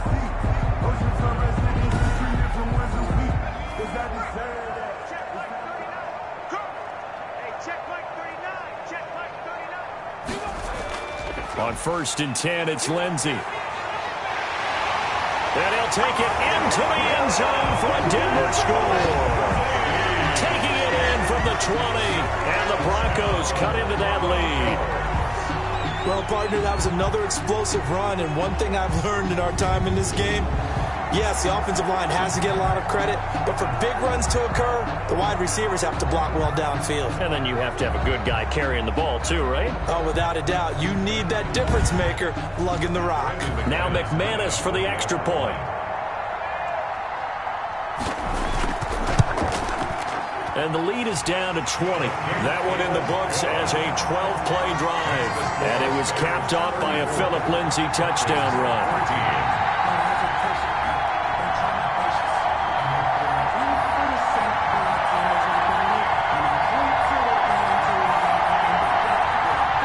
So still lots of work left to do, but here comes the onside kick.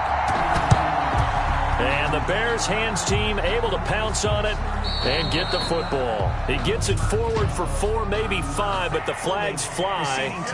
And this one could be coming back. So this will be accepted as it moves the offense backwards.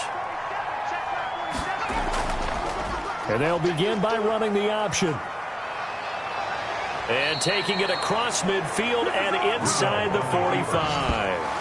A gain of 11 to kick off the drive, and it's a quick first down. All right, I don't want to get too poetic here where they talk about, the eyes being the windows of the soul. You know what else the eyes do? They see the open spaces on a field, and those eyes carry your legs to those spots, and that's what happened on that play. He saw an opening and went and got it. Well, he really hasn't ran the ball all game. Fourth quarter here, need a big play, able to pick it up. So whatever the eyes saw and created, it worked. And not totally home free yet, but it's looking good as they come up 1st and 10. They'll try and run some clock here as they keep it on the ground. And able to break one tackle, but then quickly brought down. But a nice little gain. Give him 9 on the carry that time, and they're set up with a 2nd and 1. I have to chuckle to myself a little bit, Brandon, because right now I could be in that huddle with that offensive line. I know exactly what they're saying. If you call a pass play here, we're going to call a timeout. Run the football. We've got control of this thing. Get him behind us and let's go. Their time to shine. And the Bears first down.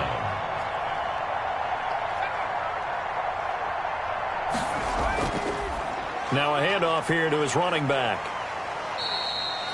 They give him 4 yards there. It'll be 2nd and 6. Houston brought him down. 4 yards on the pickup.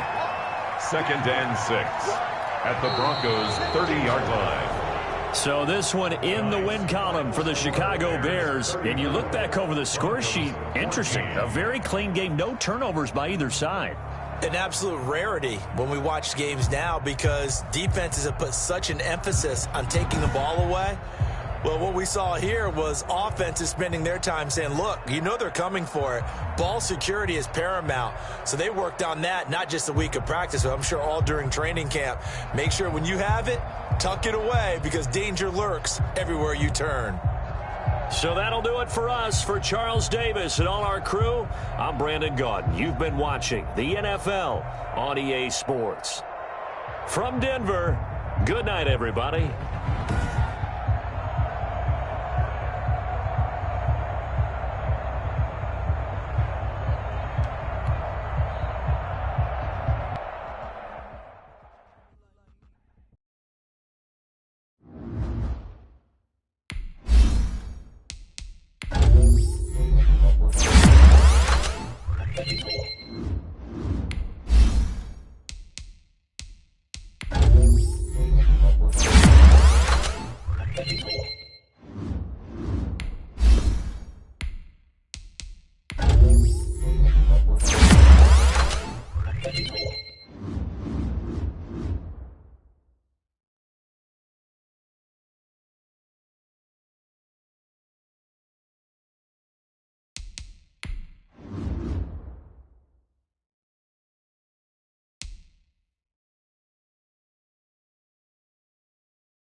Today, from Soldier Field in Chicago,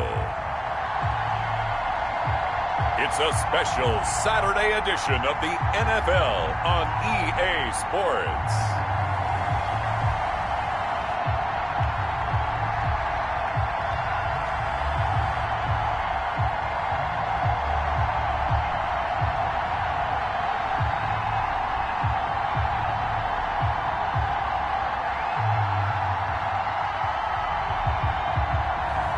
As we'll see Drew Lock and the Chicago Bears taking on Jimmy Garoppolo and the San Francisco 49ers. First opened way back in 1924, but renovated in 2002. There's a look inside venerable Soldier Field in Chicago.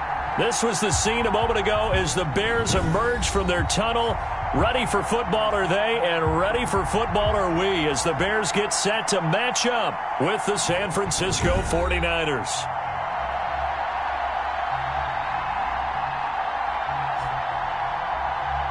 Brandon Gaudin and Charles Davis with you, and now we sit, CD, at week 3 of the preseason, and this is the one that the coaches probably think is pretty valuable, right? Certainly. This is the dress rehearsal. This is the...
Today, from Soldier Field in Chicago,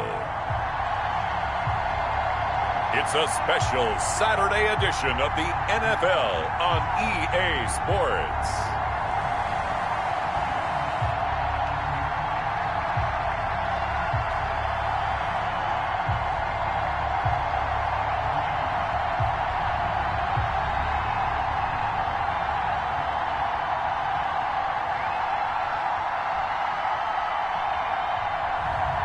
Drew Lock and the Chicago Bears versus Jimmy Garoppolo and the San Francisco 49ers.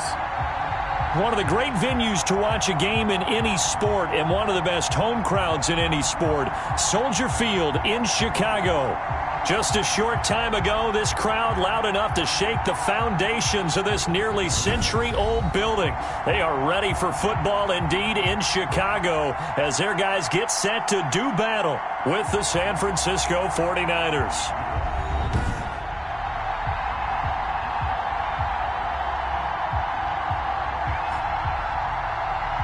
Brandon Gaudin and Charles Davis with you, and now we sit, CD, at week 3 of the preseason, and this is the one that the coaches probably...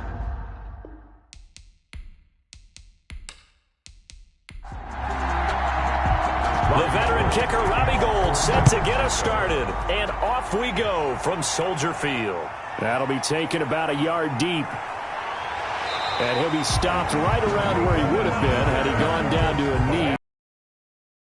24. So here are the Bears now for their opening drive. They will be led out by a second-round pick in 2019. Out of Missouri, it's Drew Lock. And this could be a whole lot of fun because if his game plan goes into effect early, we're going to see some shots downfield, aren't we? What did he talk to us about? Stretching the field. Wants to open things up for not just his receivers, but for anything underneath. Well, that was the theme, the front page of the sports section, where the columnists write possible air raid. So we'll see. Yeah, it's going to be interesting to see how the coaches view that, right? Who gave what game plan? I think it's pretty obvious, though. That'll help them win. Now this throw caught left side. Gets by him, and now a little daylight. And he makes it all the way down to the 31. It's a big-time play there for the Bears. 46 yards.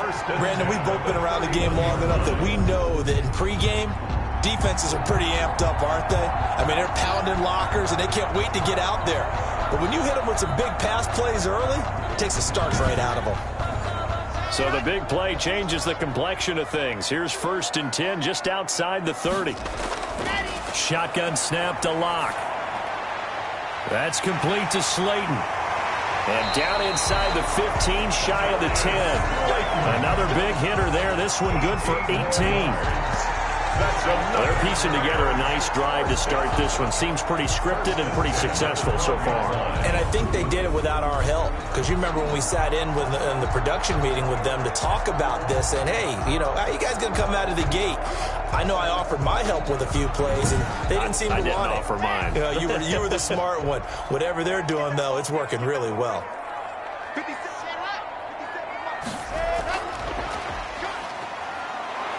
And he'll be taken down here at about the 11. Stop made by Fred Warner, who was the Niners' leading tackler during their run to the Super Bowl last year. 2nd and 9. They will run for the first time with David Montgomery. And here he'll get it down to the 7. It'll be a pickup of 5, and that leaves him with 5 more. 3rd and 5 now. It's a gain of 5. From the gun, it's Lock. And he takes this one in for a Bears touchdown. A 7-yard touchdown grab. And the Bears take it all the way down the field and score on the opening drive. Personally, for him, a great opening drive. He had 3 catches, including the touchdown. That felt like tremendous scouting, great film watching, and creating a game plan to start this off, not only to get him involved, but to send a message to the defense. You can have a lot to handle in this one. And he's got it to make it 7-0 in favor of the Bears. So the drive there took 6 plays, and it culminates in a touchdown for Chicago.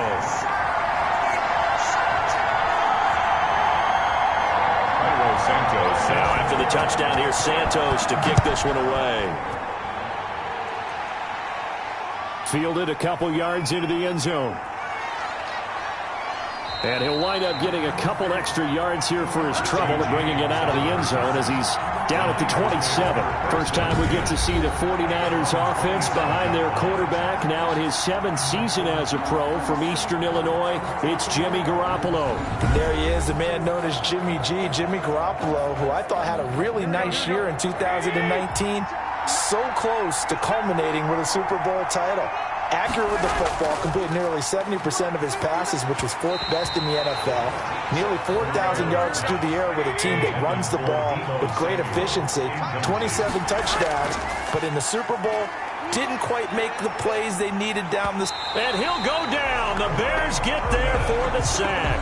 Jimmy Garoppolo sack. A loss of 5. All right, partner, I'm going to be Captain Obvious right here. Not the start you're looking for offensively, right? Incomplete pass, followed by a sack. And when he went down, it looked like that right ankle got turned, but thankfully he popped up okay, and they breathed a sigh of relief on that sideline.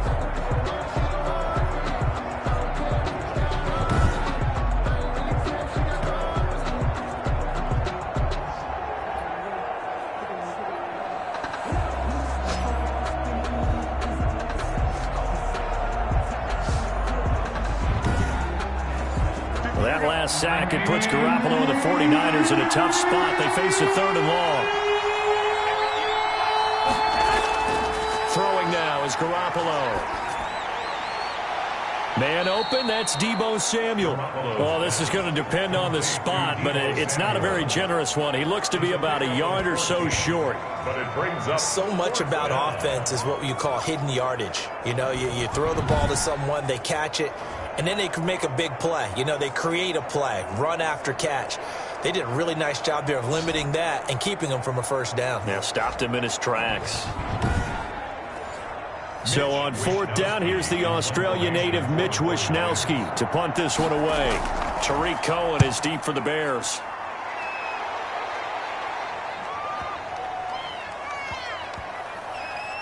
And a great job on special teams to down it, as this will be marked out inside the 5-yard line. That is how you flip field position. That's an absolute bomb of a punt. Downs it inside the 5-yard line. Absolutely ideal. From that position, you're hoping to get it down inside the 15, inside the 5. Superb. Let's go, let's go, let's go. 90, cool. 57, Mike, 57. Here we go. Ready. They'll start on the ground with Montgomery. And he's into the clear. He's at the 50, the 30. And they do finally get him, but he takes it to the 25. A huge play there for Chicago. And even 70 yards on the pickup. Nothing fancy there, a little smash-mouth football right up the gut on the dive, and it turns into a huge play. You talk about the fastest way to the secondary. Right up the gut as you described, and sprinted into the secondary for a long, long run. So that changes things in a big way. Now from all the way down inside the 30, here's 1st and 10. It's a 6-yard gain on the ground, and that'll make it 2nd and 4. taken down at the 19-yard line. It's a pickup of 6. Brings up 2nd and 4. They look to throw. It's Locke. And that is incomplete. A lot of force bearing down on him there. He could not hang on. It's 3rd down. 3rd down and 4. From the gun on 3rd down, Locke. 4th down now as San Fran's defense was strong in coverage. You know, last week I remember asking you, what would an offensive coordinator be looking for week 2 of the preseason? Now we're in week 3. Defensive coordinator-wise, what's he looking at? For the most part in preseason, you're playing pretty basic stuff, pretty vanilla defenses. You're looking for guys that play with abandon, that just go out and make plays. You kind of let their athletic ability take over in order for you to notice them. So the drive stalls out inside the 15-yard line, but they do get 3. And I've talked with enough players nowadays that when they have these types of kicks, that no one says to their guy, hey, that's just like making an extra point piece of cake. Because the extra point is not a piece of cake anymore. But kicking a field goal from that distance, just give him confidence and let him knock it through. Back out there comes the 49ers offense ready for their 2nd drive. And with this deficit, you can't have too many more drives like the last drive where you had to punt it away.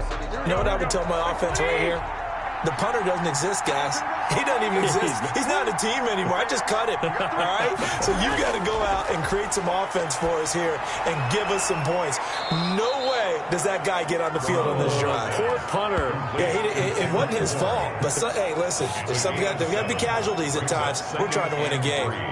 But that's what you're looking for when you want to throw the ball downfield. You want one of those guys who can play out on the perimeter, can play out wide, who can not only get open, but when they're covered, can uncover themselves downfield and create catches. They'll run for the first time with Raheem Mostert. He'll be tackled shy of the 35. The power move there couldn't buy him much space. He's tackled at the 34-yard line. It's a gain of 2 yards. And it's 3rd down. The Bears bring out an extra defender in the secondary now for 3rd down. From the gun, it's Garoppolo. And able to haul it in is Kittle. And he is going to have a 49ers first down as they're able to get the 3rd down conversion. Garoppolo to his tight end Kittle for a Niner first down. Got to say, I was a little surprised to see him, Charles, come out in the shotgun on 3rd and less than a yard. Yeah, but the way the NFL is nowadays, we hardly ever see anyone really run for it on short yardage. So they're going to throw the football more times than not. That was a nice, easy rhythm throw right there, and they pick up the first down. On first down, Garoppolo. Open man is born. 5 yards on the catch there, brings up second down. We've seen quite a bit of the short passing game here early on first quarter, haven't we? We have, and I think it works a couple of ways for this team because, number one, you throw the short game until they stop it. And if they're not going to stop it, you keep throwing it, and occasionally you'll break a tackle and turn it into a bigger gain. Also, if they start to creep up, start to pressure receivers, now you go over the top, take it deep, and now you get some of those big shots downfield. And he's going to take this down close to a first down at about the Bears' 44. It goes as a gain of 8, and it moves the chains. What a breakout season Raheem Mostert had in 2019, and now he's got a chance to be the lead back for his team. In fact, he spent time in the offseason bulking up, trying to get stronger to absorb the extra hits and be available for more snaps. He wants to be a guy who carries the ball from game 1 all the way through game 16 in the regular season. On first down, they go with Mostert again. And he's going to be out of bounds down around the 35-yard line. 9 yards is the pickup there, and they'll have a 2nd and 1. Well, you're down early. How do you get back in the game, maybe establish the run? I think they're trying to do that. Now, I'm with you on that one, and what I like about the message is that there's no panic from the head coach. He's already told his offense coordinator, let's run the football. Let's get things settled down a little bit. And nothing but green grass here, middle of the field. Touchdown, 49ers. Raheem Mostert, 35 yards. And the 49ers are back within a score. A solid blocking up front from the guys on the offensive line allowed him to get in for the touchdown. Yeah, some might say that the guys on the offensive line were in concert. I used to have a coach who called it marrying up. Meaning, when you get on a guy, you just stay right there, and each guy has his own assignment. That allowed the runner to make the big move towards the end zone. Robbie Gould on for the extra point. And they're back within a field goal. It's 10-7 now. So the drive winds up going 75 yards in 7 plays. And it was capped off by a touchdown run from Raheem Mostert. After the touchdown, it's Robbie Gould now to kick it away. Here's Cohen now to return. And a nice return sets him up pretty good here right at the 30-yard line. The Bears take over 1st and 10 at their own 30. The Bears offense now heading back out onto the field. And they're not going to play this conservative, I don't think. They had a field goal last time, and they're up, but they're looking to put a drive in the end zone. Oh, I agree with you totally. No one goes out on the field and says, all right, let's just settle for 3, except in certain situations, trying to ice a game, that sort of deal. Most of the time, it's end zone, and that's what you're thinking, and I believe that's exactly what they're thinking as they begin this one. Yeah, no quarterback ever goes out there saying, hey, let's get 3, right? Not one that I've ever met. One thing's for sure, this defense has to figure out how to stop the ground game. He's eating them up here in the first quarter. It looks like they have to go to different forces, aren't they? The conventional things aren't working too well. So I remember a coach of mine saying way back when a back's having a great game, you've got to get the ball out of his hands. See how far he can run without the ball. And what he meant was takeaways, knock it loose, because maybe you can't just stop him with just regular tackling. The coverage was good, but I just wonder if they absolutely fooled the quarterback on that play. I think he was expecting something else, ended up with nowhere to throw the football successfully.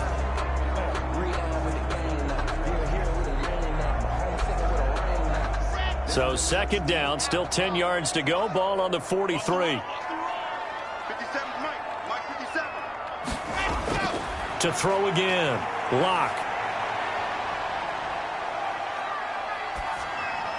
He completes this into the hands of Miller. And this one's going to go the wrong way. Losing yardage back at the 42. 2 yards the loss, and now 3rd and 12. If you're a selfish player and you're throwing the ball, you're cool with the completion. Maybe not so cool with the yardage loss, though, huh? Yeah, you went backwards on the yardage. Hey, it kind of works like a sack for the defense there. Yeah, it's a really big play for them, right? Able to figure it out, sniff it out, and finish it off. So they went 2 yards in the wrong direction on the last pass play, and now it's 3rd and 12. Here's Locke. And the throw there going to be incomplete. Well, they came up with points in their first 2 possessions, but it looks like they'll come up empty here on their 3rd drive. The defense finally starting to get locked into them a little bit. Might have to go a little bit deeper into their playbook on their next possession. And that is much too long. That's into the end zone for a touchback. 20-yard line. The 49ers offense making its way back out there. And now last drive so successful with the ground game, ending in a touchdown. Do you stick with that formula? That would be the #1 thing you would think of, but so many guys now would look at it and say, we've got them set up so well for play action. Now's the time to take a shot. Yeah. But, you know, there was a big-time coach in the state of Ohio who once said, if you throw the ball, if you put it in the air, 3 things can happen, and 2 of them are bad. He would have kept it on the ground.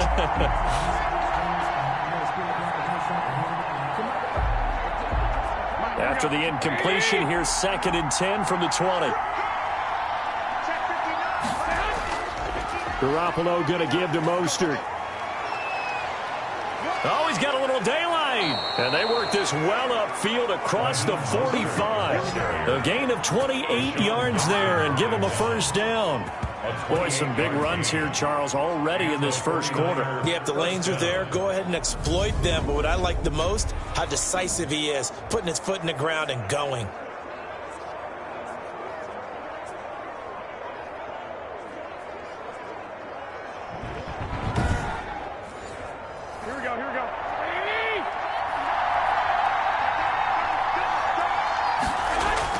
Mostert.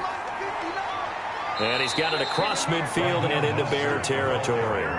He'll get a nice chunk there on the first down run, and it's 2nd and 4. 6-yard pickup brings up 2nd and 4 at the 46. Garoppolo. Samuel bringing in the slant. 20. Touchdown, 49ers. Deebo Samuel, 46 yards. And the 49ers have now taken the lead. And a nice job by him to catch the slant and then navigate and break free. And receivers love slant routes because it gets the ball in their hands so quickly and oftentimes on the move. And when they're on the move like that, then they get to use their best asset, which is usually their speed. And their speed sometimes, like this instance, can take them into the end zone. And that makes it 14-10. A 4-play drive spanning 80 yards. And it's polished off by a touchdown for San Francisco. After the touchdown, it's Robbie Gould now to kick it away. Here's Cohen now to return. And able to take it past the 25 and up to the 28-yard line. The Bears take over 1st and 10 at their own 28-yard line. The Bears offense now gets set to head back onto the field and hoping to do better than they did their last possession when they punted the football. Appeal to the vanity of your offensive line. Tell them that they control your fate. Leverage guys. Win the line of scrimmage. If you do that, you start to win first down. You win second down. And guess what? You start accumulating first downs. And that's what they need in order to not punt the ball again. To Montgomery to begin the drive. And this will go for 5 up to the 33. David Montgomery. Brandon, 5 yards on that run. Let's get back to the huddle and make sure if you're a back, you spend time with your offensive line and give them credit. Hard to move those 300-plus pounders at the line of scrimmage, and they did for a significant chunk of yardage. After the pickup of 5, here's 2nd and 5.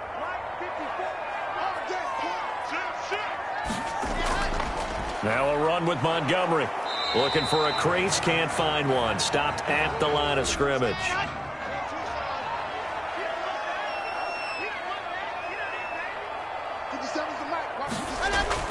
Throwing his lock on 3rd down. And that will be incomplete. You tell they wanted to get that ball downfield, but they had nothing working in the secondary, so he dropped it off to the running back. That one ended up incomplete. O'Donnell, he's on to punt as he gets this one away.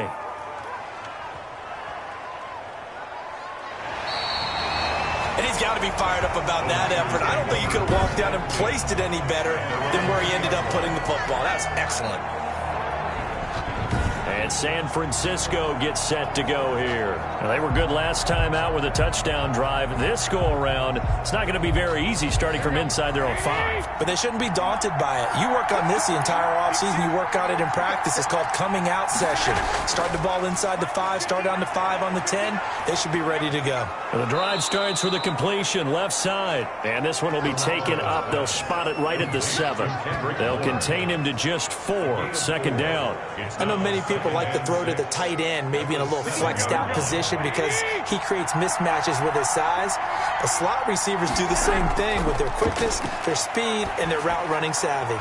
There's a throw over the middle. It's taken in by his tight end. And brought down, but not before they're able to get it up to the 25. 19 yards to pick up there. Move the chains. Well, they were backed up to start the drive, but how about that aggressiveness? Firing it downfield right away. Nice job there getting out towards what would have been their normal starting position. Here we go. Like 80!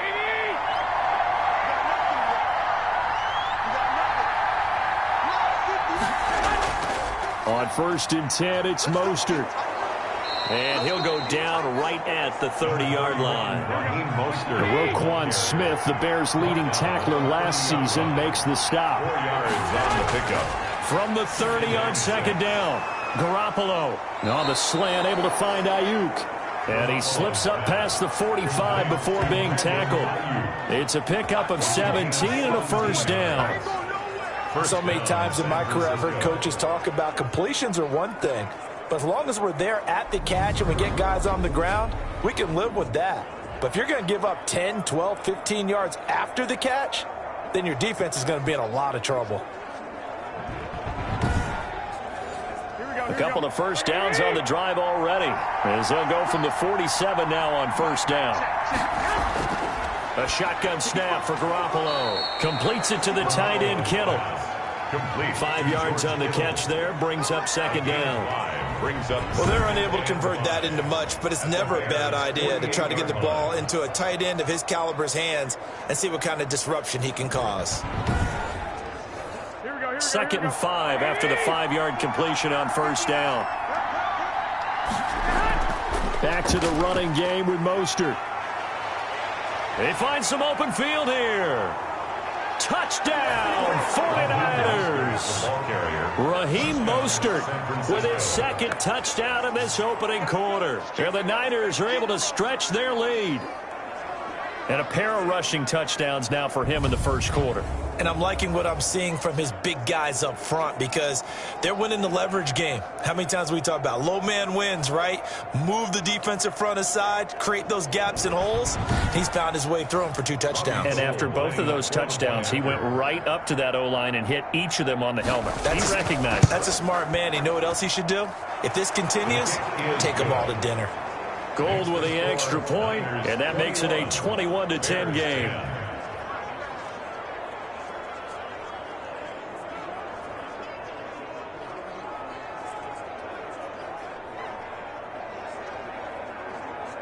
Robbie Gould to kick After the touchdown, it's Robbie Gould now to kick it away.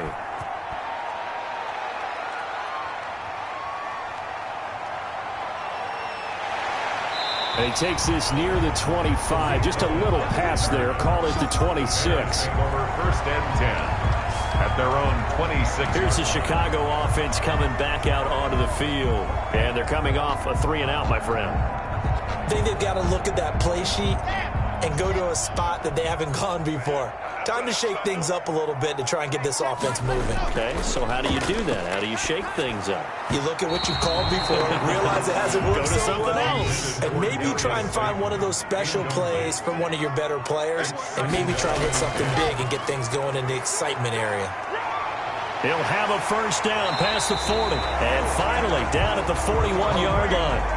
15 yards on the play, first down. First and 10 at the 41-yard line.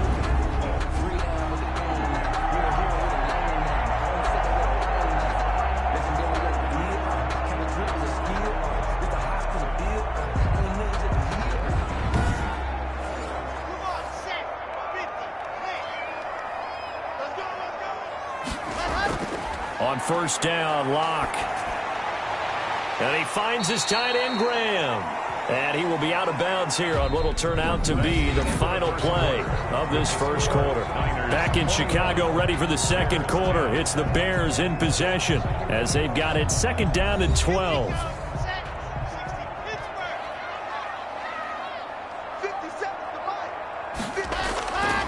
Locke working out of the gun. And that'll be incomplete. These offensive starters still out there in the second quarter. You would think the plans for them to at least play into the third quarter, if not all the way through. Yeah, it might go by feel. If they have a really good first drive to start the third quarter, they might pull them after that. If not, might leave them out there a little bit longer, but I'll guarantee this, they'll be gone by the start of the fourth quarter. And that is incomplete. Not much going on this drive. Looks like they're going to have to punt it away, CD. And right now, I know a lot of their fans are screaming for the OC to change things up, get away from what he's been calling. Sometimes you just need better execution of the plays that have been called. He's been a busy man here in this first half as he gets it away. The Niners take over first and 10. At their own 2-yard line. Raheem Mostert and the Niner offense getting the football back. And with the day he's having, as we look at some of these highlights, maybe he wants to duplicate this pregame meal next week. Whatever it is, guaranteed he will ask for the exact same thing each and every week as long as he continues to run like that. Sometimes it's that simple, partner. Yeah. You know how superstitious these guys can be. There's no doubt, right? If you put your left sock on first and you have this kind of game, you'll keep doing it. In this case, let's investigate that pregame meal. We might need some of that. Yeah, right. It's working. And his throw is incomplete. George Kittle, the receiver that he was looking for. And that'll bring up second down. It's now second and 10. This is Mostert. And some room to work.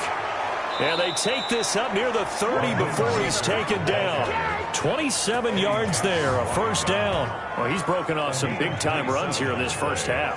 Yeah, and let's just face it. When you go into a game, you think you've got the plays that are going to work, but when you actually get out there and they're starting to happen, your confidence rises, and he's running with terrific ability right now. Here we go.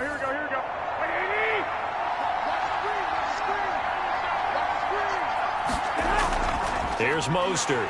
And maybe a measure of revenge there. He's had his way in this one, but this time they get him behind the line. They'll wind up losing 4 yards on the play. And that's going to make it second and 14. Well, that was one of the few times they've been able to contain him thus far. He's over 100 yards for the game, but he lost a bit off his total on that carry.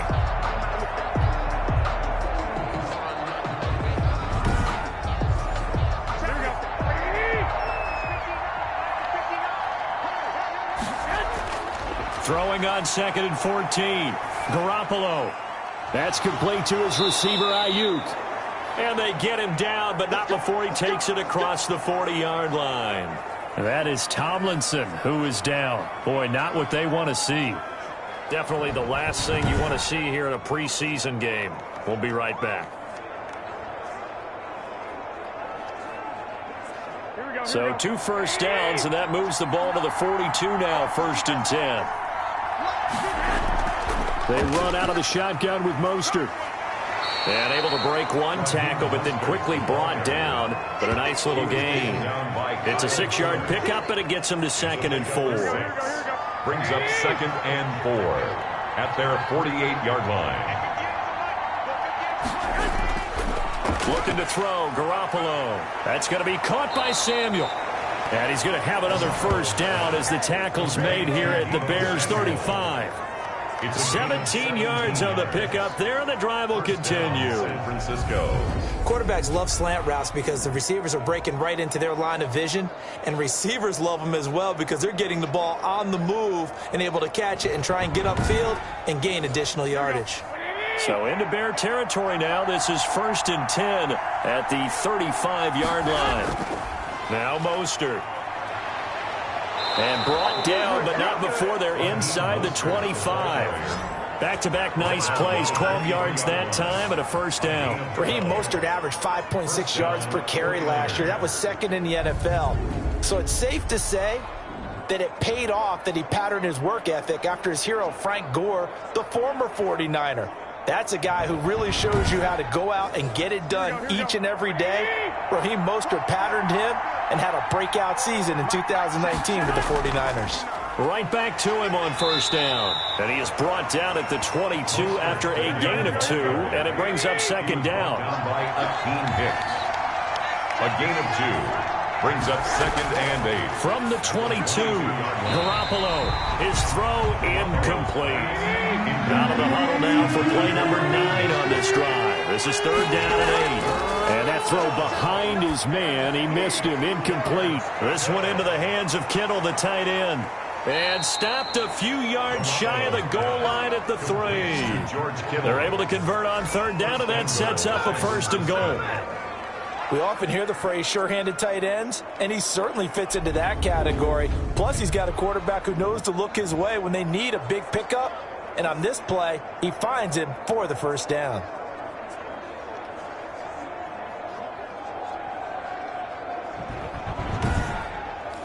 Here we go. Like 80! Here we go. 58, Here's Mostert. And they'll be driven back here, losing yardage to the 9. And that's going to go as a loss of 6, and it'll set them back for second down. That's a really alert defense there because they saw the heavy look come in from the offense, countered it with extra linebackers who brought a little bit of speed and heft, and able to really make a big-time play for their defense. Now from the 9, here's second and goal.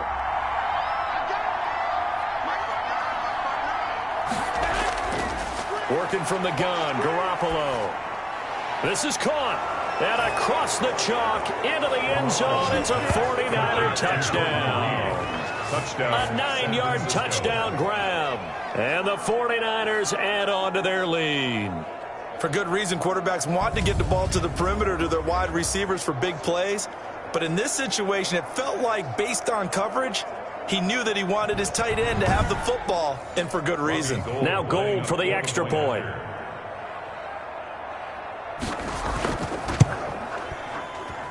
And the lead is up to 18 now. So that drive, 12 plays in length. And the end result for the 49ers, a touchdown.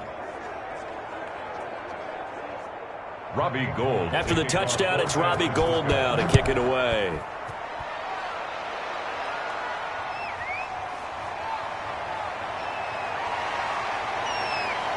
And out a little across the 25 to the 27. The Bears take over first and 10 at their own 27-yard line. And now the Bears coming out as they get ready.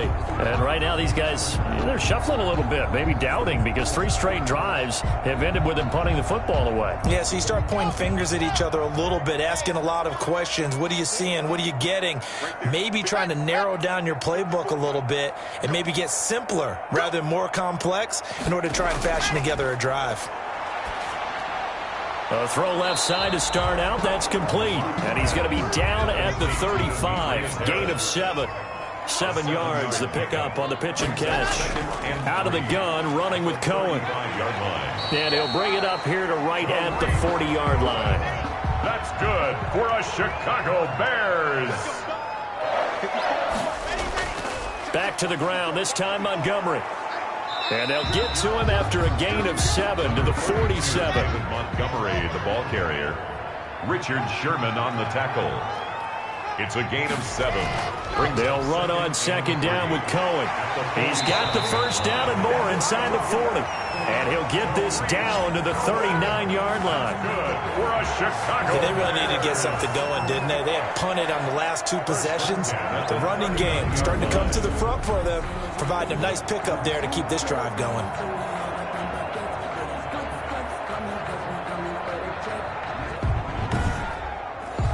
So from inside Niner territory now, this is first and 10 at the 39-yard line. From the gun, it's a give to Montgomery. 2 yards on the carry there. It'll be second down. Ben Gedeon on the tackle. 2 yards on the pickup. It's second and 8. Draw play, Cohen. And he's going to have this pretty close to a first down as the tackle is made at the Niners' 28. It's a 9-yard gain, and it keeps the drive moving. Well, if they continue to run the football this strong, right up the middle, I don't know if they can wait till halftime to make adjustments. They better find a way to get it done series to series. I don't know if they need to sub some guys out, bring in extra people, maybe change what they're doing on the defensive side of the ball. But right now, they're running the ball very well right at them and right up the middle. First down, here's the run with Montgomery. And maybe a measure of revenge there. He's had his way in this one, but this time they get him behind the line. 2 yards the loss, 2nd and 12. The run defense, they have been porous at times today, but not that last go-around. No, they really tightened it up, didn't they? They finally got themselves a win because all game long we've seen them get gashed. This time they played their responsibilities, played their keys, and made a nice stop. A rare misstep on that last play because the drive has been strong, but now it's 2nd and 12. Now to the air, Locke. Caught out left side by Robinson. And this will move the chains again as the tackle's going to be made at the 49ers' 17-yard line. A gain of 13, it's a first down. Now a shotgun handoff to Cohen. He will push his way down to about the 14. 2 yards on the pickup there. It'll be 2nd and 8. Not much on that run, Charles. No, that's exactly the way to execute a run blitz there. They guessed correctly that they would move the ball on the ground, honed in on it, and stopped them. Mark that down for a win in the defense's column.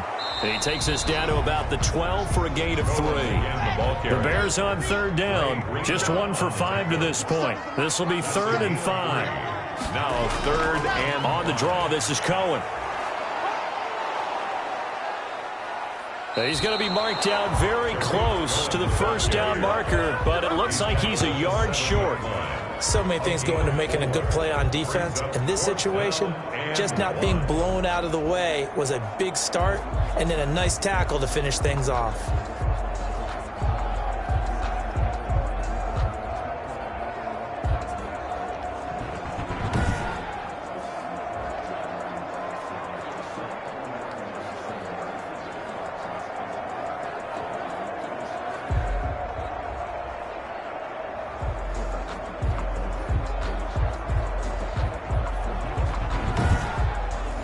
So out comes a field goal team now for the 2nd time here today. This just a 24-yard attempt. And Santos able to put this one up and through. It's good. And that'll get the deficit down to 15.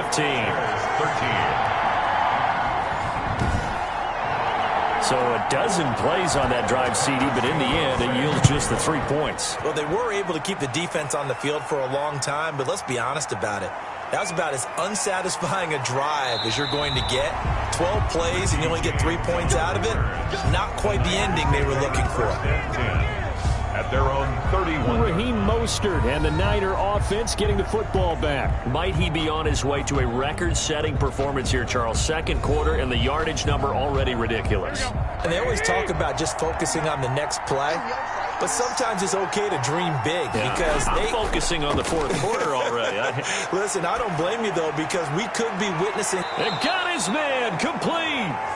And he's going to be out of bounds, but not before he takes it inside the 40. I think that's Mack who's still down. Yeah, it is. Mack apparently shaken up there. Definitely the last thing you want to see here in a preseason game. We'll be right back. So how about that for a chain mover? They're all the way down inside the 40 now for 1st and 10. On the handoff, this is Mostert. And they're able to get this one past the 30 to the 25-yard line. Add the gain here to the previous play, and it's better than 40 yards total. We use the word relentless a lot with guys who are aggressive on the field. In this case, it really fits, doesn't it? How about his ability to break tackles and his feet never stop moving?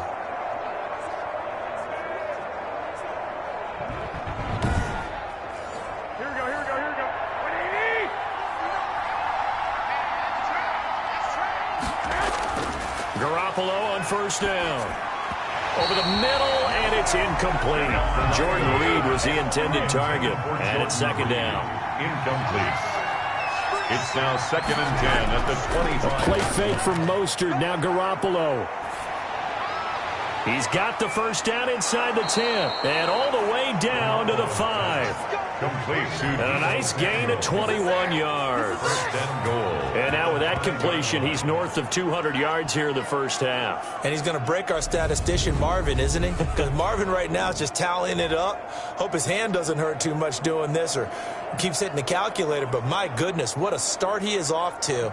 By the end of this game, he could have monster numbers. He just wants to continue to be accurate.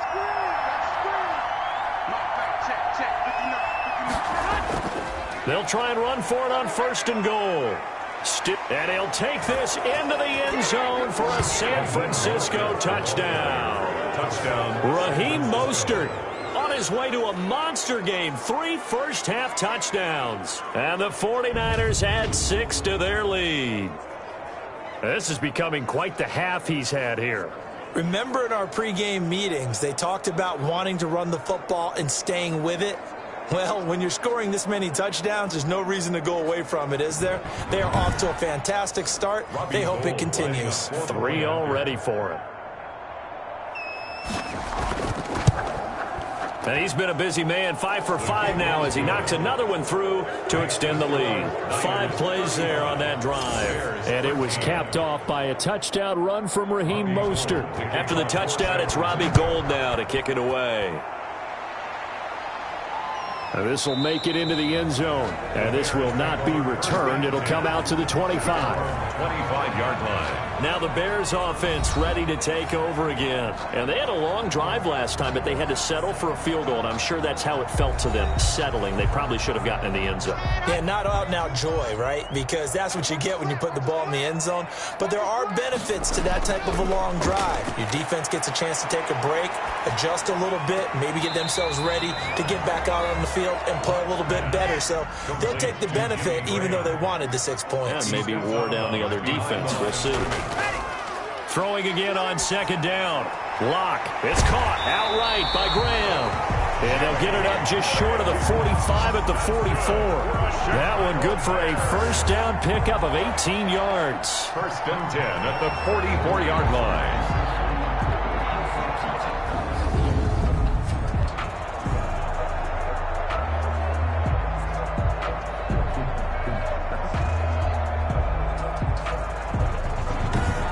2 minutes remaining in this first half of football.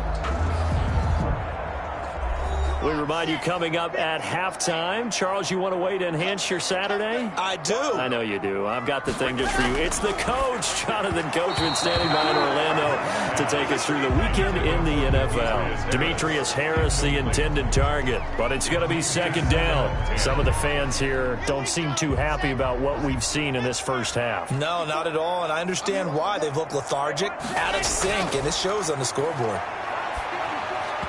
And he fires one incomplete. Now they face a 3rd and 10 after back-to-back incompletions. Brings up a 3rd down. And again, it's Locke. And down he goes. The 49ers get there.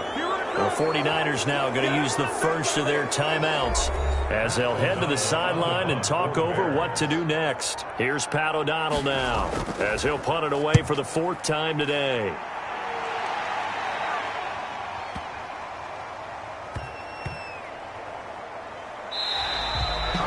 And he's got to be fired up about that effort. I don't think he could have walked down and placed it any better than where he ended up putting the football. That was excellent.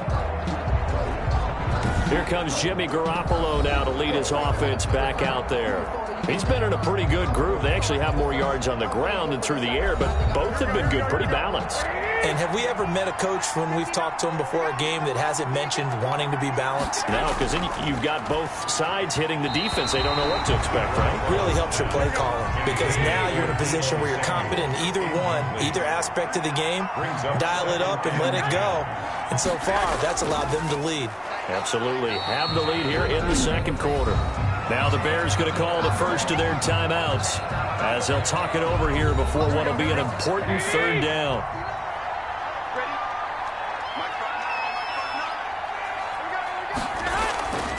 On the quick handoff, it's Juszczyk. And they're going to mark him down short, maybe by about a yard, if that. Now the Bears going to use the second of their timeouts as they'll head to the sideline and talk over what to do next. Wishnowski on to punt as he sends this one away. Here comes Cohen. A nice punt, but a good run back as well of 13 yards. And the Bears take over. The Bears offense ready to get going again. They punted last time they had it. What steps, Charles, you think they have to take to make sure they don't do that again? Well, let's just go to the football 101, the trade expression 101. Win first down. Make 5, 6, 7 yards on first down and make it a 2nd and 3, 2nd and manageable. Keep accumulating first downs that way. Keep moving the football. You don't want to get behind the sticks because then the defense has the advantage. 23 yards on the play. That was a fun one to watch right there. A nice in-breaking route and plenty of room in the middle of the field. And he was able to get behind the linebackers and grab the completion for a really good pickup.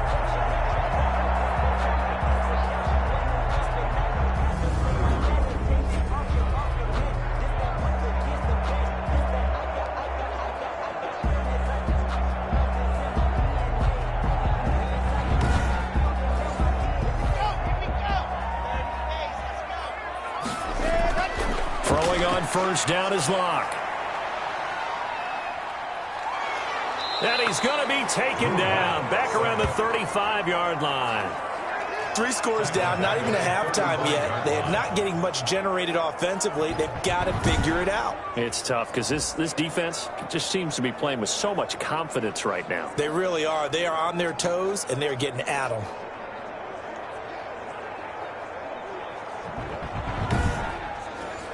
Don't need it all back at once, but you figure they're going to need something here. 17 yards to go on second down. That's complete to Slayton. And this will move the chains again as the tackle's going to be made at the 49ers' 12-yard line. Now the Bears will use their third and final timeout as they'll stop it with 14 seconds to go in this first half. Locke now on first down. And that's incomplete. Clock stops with 10 seconds left. An incomplete pass on first down. That leads to a 2nd and 10. And it's caught. And he is in. Touchdown, Chicago. Jimmy Graham. In the final seconds of the first half. And the Bears get a bit closer. Terrific. Touchdown. I know we've got a game now. Yeah, I think anytime you go to the second half down just 1 or 2 scores, you feel not where you want to be, but in a pretty good spot. And I think for most teams, when they go into the half in this situation, it's not a lot of adjusting going on. It's much more, all right, guys, let's just play a little bit better than we did in the first half.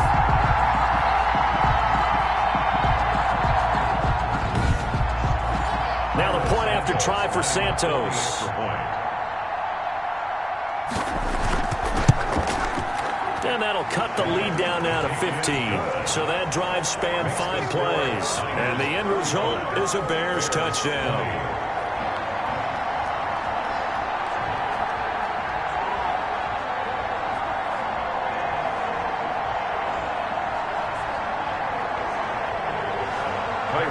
Maybe time for one play on offense. 7 seconds to go in the half as the kick is away. Here's Richie James on the return.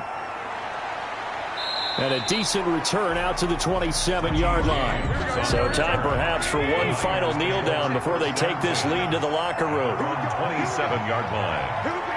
He'll take the knee, and the final couple seconds will tick by in this first half. So we've reached halftime in a wild first half. We'll take a minute to catch our breath as we send you down to Orlando, where Jonathan Coachman has our EA Sports halftime report. Coach. All right, Brandon, thanks very much. Most teams in the league hitting the three-quarter pole in the preseason. The whole league will be in action next Thursday night to wrap it all up.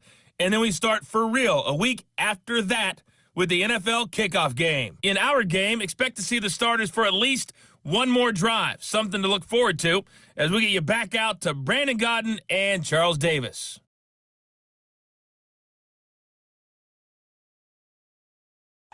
All right, Coach, thank you, and we welcome everyone back for quarter number 3. Our starters likely to be out there for the third quarter as we get back underway in this second half.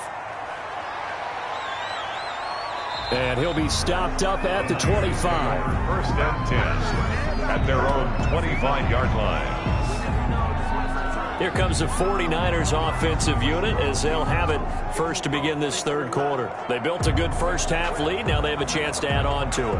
And what I'm thinking is that the offensive staff spent the entire halftime just working with them on, here's what we think they're going to do to attack us in the second half.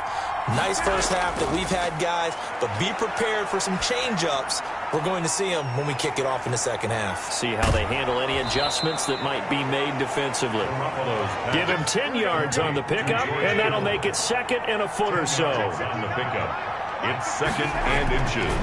From the gun, it's Garoppolo. Looking for Ayuk, and he's got him. And he slips up past the 45 before being tackled. 2 catches in the first half. Now he's got a third here, and it's good for a first. San Francisco. Garoppolo going to give to Mostert. As a passer, you're always trying to find that open window to throw the ball downfield. How about this one? Right in the middle of the field, right in the heart of a defense. Chewing up big yardage. Another nice gain there. This one goes for 20.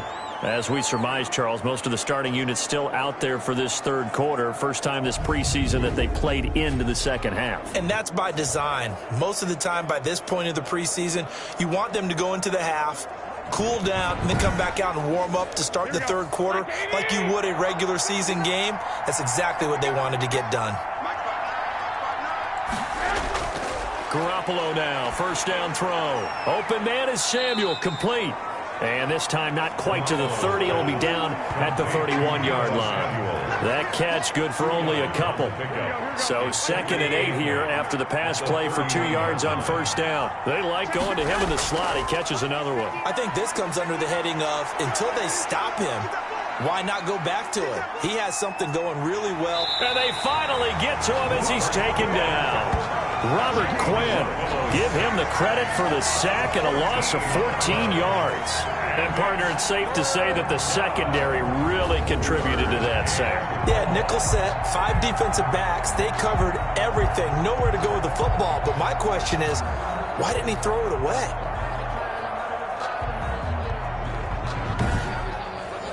So the sack of Garoppolo. And now what can they come up with on third and long? To throw is Garoppolo.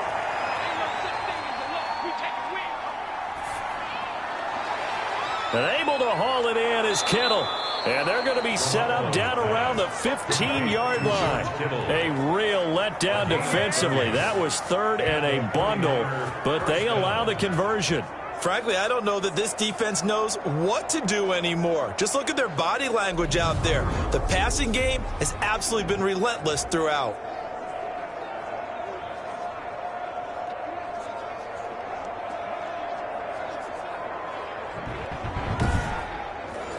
So after the big play, look at this, all the way down at the 15 now on first and 10.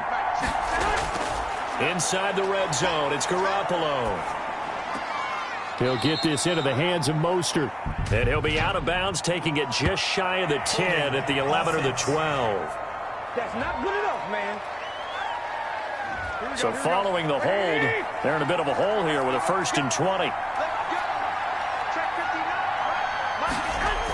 Here's a toss play right to Mostert. Shedding through the defense. And not much of a hole there as he gets it down to about the 24-yard line. He was brought down. Buster Screen is able to bring him down. A gain of a yard.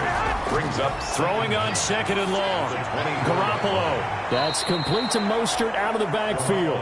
And he's out of bounds. Almost gets to the 10. A good pickup there. 13 yards as they get closer for third down. And with that last play, he's now up over that 300-yard mark. And in today's NFL, it almost feels routine. And I hate that when you talk about a 300-yard passing game. To me, 300 yards still signifies excellence, and he's achieved that in this performance. Throwing is Garoppolo on third down.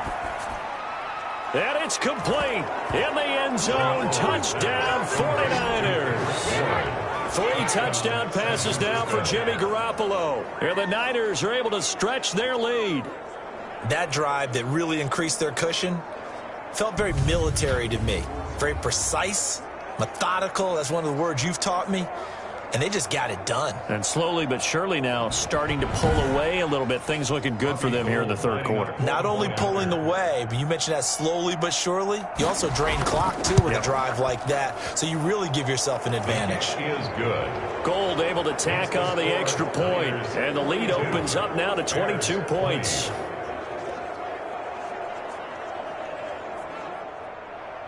After the touchdown, it's Robbie Gould now to kick it away.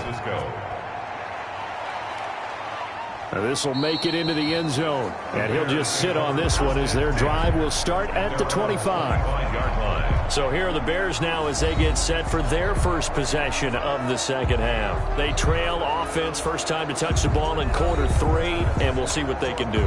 And I can't wait to see what they have planned, because some teams script to start a half. Other teams just go, okay, these are the sequence of plays we want to run. These things worked well for us. And sometimes they throw in that big chunk play right away. Shocker. Try and get after them early and try and create a big play to give themselves some momentum. See what they have up their sleeve. 7-yard line.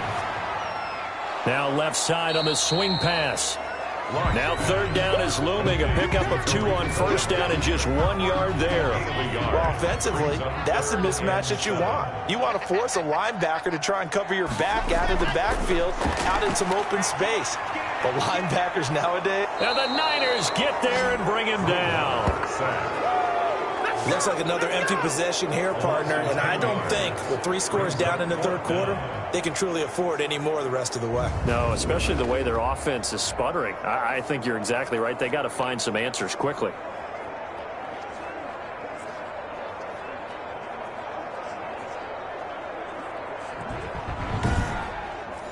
Here's Pat O'Donnell now as the drive goes backwards, so he's on to punt it away. And he deserves a bronze leg as he gets this one away. This is fielded at the 27. A big kick that time, 52 yards. And the Niners will go on offense, first and 10. Set to take over again here on offense, Jimmy G and the 49ers. He has been consistent, hasn't he? He played well in the first quarter, good second quarter, and now continuing that here in the third. And that's the word that they're always seeking from the guy taking the snaps, is consistency. Taking care of the ball, making sure it gets to the right people, no errors, right? Not turning it over, and just doing all the right things. That's leadership, and it inspires confidence in a team. Yeah, been a good leadership and a good distributor. He'll get about 4 as he's past the 35 to the 38-yard line. That second down play call was not to pick up the first down. It was to accomplish what they did to get them into a manageable third down, because they had incompletion on first down, so they were behind the sticks, so to speak. They needed to make up some ground, and they did. Winds up and lets it go for Samuel. And unable to connect. Incomplete. Now give them credit. They took their shot, but it's going to bring up fourth down. After what they faced during this game, where they've given up a ton of yards downfield, there has to be a measure of revenge right there for the secondary. They've been shredded throughout the game and finally forced an incompletion. At their own 20-yard The Bears offense now getting ready to take over. And on the last go-around, they really couldn't get anything going. They had to punt from deep inside their own territory, which means you're going to lose the field position battle as a general rule. What they're looking for now is a little more consistency, move the ball at least a few times on offense, get a couple of first downs, and hopefully flip the field. Yeah, just something to build off of. That's what they're looking for here. Give him 10 yards there, and about by the nose of the football, he's going to have a first down. Nice gain there by the second-year runner out of Iowa State, David Montgomery, who often finishes his runs moving forward and knocking defenders back. He finished tied with Josh Jacobs for the most carries by a rookie last year, but what the Bears need from him, improve on his 3.7 yards per attempt. If he gets that up into the 4s, look out. He can control the game with his running. Block now on first down. And he rifles one incomplete. Ball on the 30 as they come up second and 10. Incomplete. It's now second and throwing again. Lock. Gets this to his running back, Tariq Cohen. And he gets this up to the 34 out of bounds there. He'll get only 3 there, so it leaves him with a 3rd and 7 ahead. That might feel like a little bit of a lost opportunity there for the offense because the defense brought pressure that time. And sometimes against that, you can get out to your running back, and it can turn into a big gain downfield. But what a nice job they did getting to him quickly and holding him to a short gain. You can see the time and effort and thought that they put into their passing game because it was evident right there. It looks like a simple pitch and catch, but you and I both know that they have planned for this and worked hard to make it happen. They'll run on 1st down. It's Montgomery. And he's got this one across midfield into 49er territory. It's a 7-yard carry to set them up with a 2nd and 3. A 7-yard pickup. To throw it is Locke. And he will go down outside of the pocket for a sack. Tried to get away but could not. Jason Verrett, he'll get the sack as he provides the heat off the corner. You know, on these types of plays, we're always looking to assess blame. Okay, where did it break down? Sometimes it's just a great play.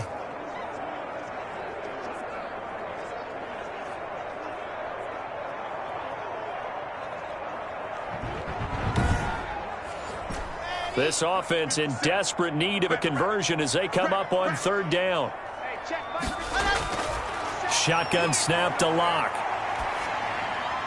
And the throw there going to be incomplete. Has to be a little bit of frustration there. Back-to-back incompletions. Receivers blanketed on both attempts, this time on 3rd down.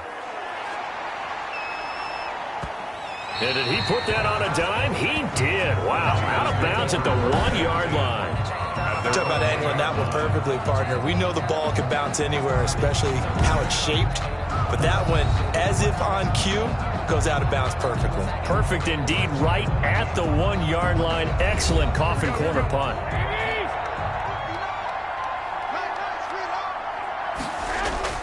First man through, it's the fullback use check. And they'll get him down after a pickup of 8, 2nd and 2. Inside 4 minutes to go, 3rd quarter. 8 yards on the pickup. Brings up 2nd. Mostert. And he'll get it up to the 12-yard line here. Mostert, the ball from down at the 12, it's 1st and 10. It's a gain of 3. Garoppolo now. San Francisco. Taking a shot for Samuel. Oh, this is taken in. It's complete. And he's going to take it in. Touchdown, San Francisco. Touchdown pass number 4 of the afternoon for Jimmy Garoppolo. And the 49ers add on to their lead. In order to lead in a game, you're going to get plenty of contributors, but that's his 2nd touchdown catch of this game. He's one of the key guys in this one. And you better believe he'll be looking for the hat trick here as this one continues to go.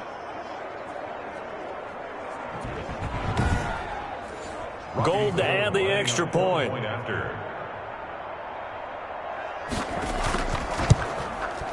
And that'll push the lead up to 29 now. The drive there only spanning 3 plays.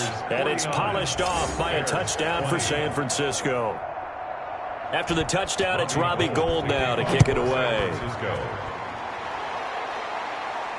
Now this will make it into the end zone. And this will not be brought out. It's a touchback. At their own 25-yard line. The Bears now ready to take over again. They are right now just ice cold. I mean, they have struggled big time in this game, and they're getting blown out. How do they adjust? So tough because we always talk about it being a team game, and you need all 11 working well together.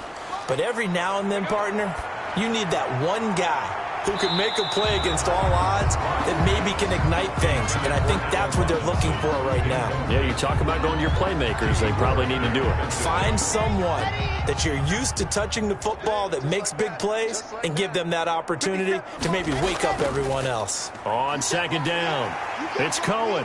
And this will be a gain of 5 as he gets it to the 30. Number 29, Tariq. I think we can safely say that those types of plays are the backbone of this offense. We know not every run's going to be a big hitter, but you know they'll take that type of result on each and every attempt. These guys have punted 4 times already, and they're staring at a 5th, barring a conversion here on 3rd down. Locke working out of the gun, and that will be incomplete.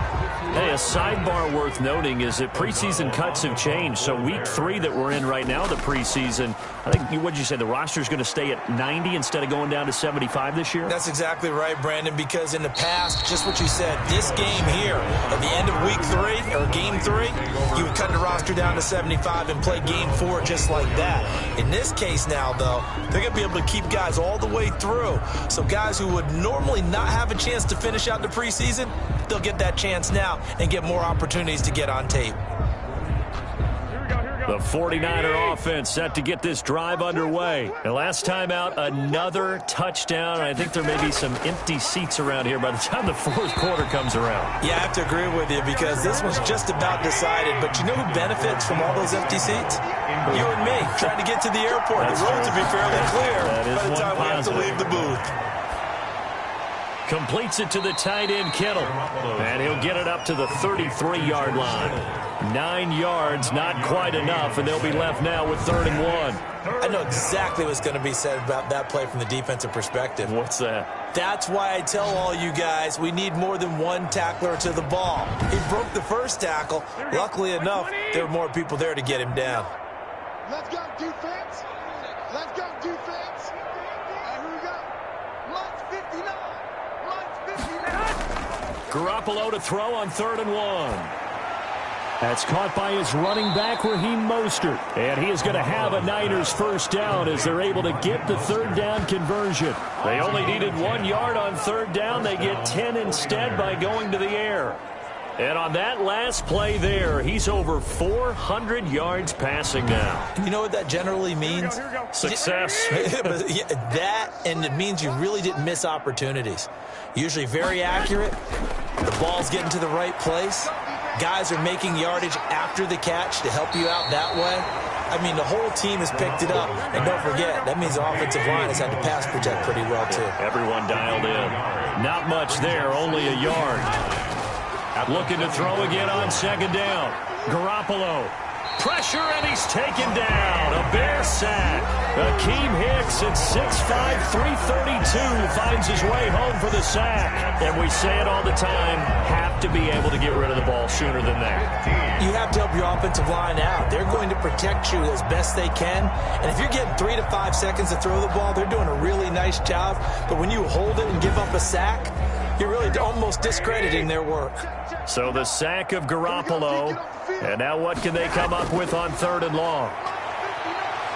He'll fire this deep for Ayuk. And he can't quite pick it. No interception so far. That probably should have been their first. But at least it's 4th down. So 1 first down on that drive, and that's it. Forced to take the deep shot on 3rd down and couldn't hit it. Now they have to punt this one away.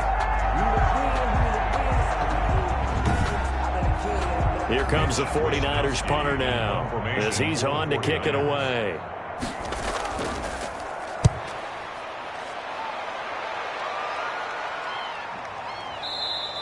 And this one hits at the 1, continues on into the end zone for a touchback. At their own 20-yard line.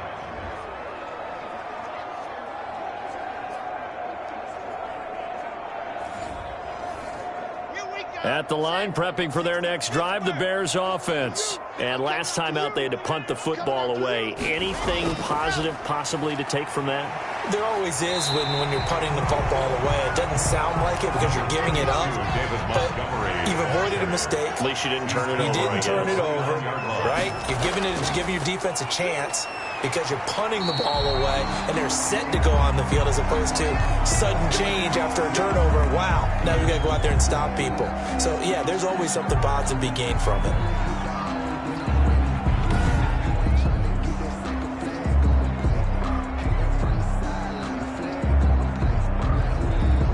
So they'll come up 1st and 10 now from the 33. I got it. 57's Mike. Mike 57. Now they'll run it with Cohen.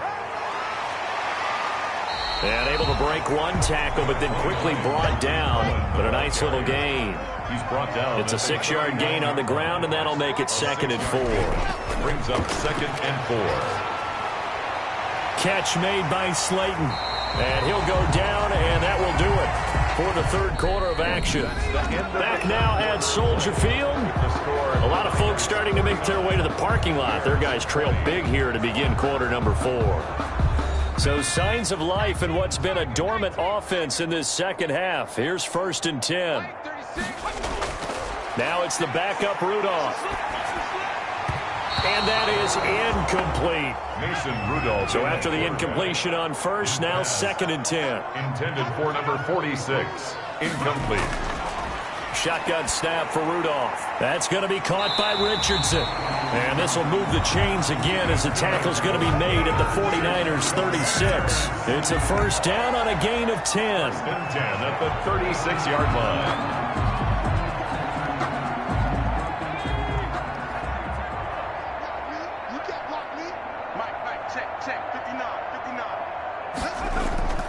Back to the air, Rudolph.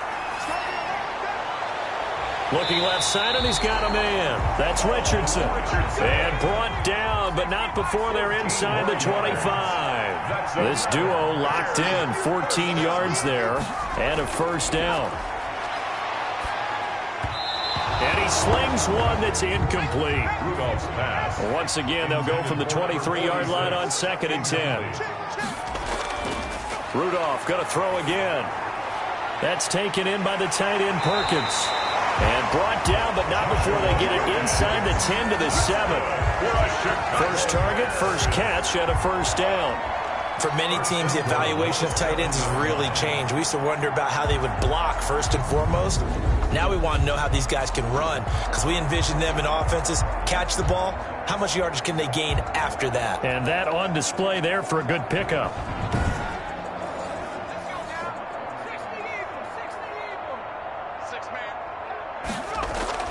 They'll try and run for it on 1st and goal. And he'll be stopped just outside the 5 at the 6. Give him 2 yards on that one. 2nd and goal now. Pickup of 2. Brings up 2nd and goal. They go again with Pierce. And he gets halfway there from the 6 to the 3 on a gain of 3. 3rd and goal, trying to make that scoreboard at least a little more respectable. It's now 3rd and goal. Now it's Rudolph. Toward the end zone, but that's going to wind up incomplete. A field goal does you no good, so they're going to stay out there and go for it on 4th. So it's been a long drive. They've held the ball for quite a while. Now what do you do here? Well, to me, at this stage, after this drive, this close to the goal line, 3 points would be a letdown. I'm going for it here. So the defense has to stay out and get one more stop. They were able to do it, forcing the incompletion. So on their record, that goes down as a successful play. Doesn't matter how they got there, how it happened.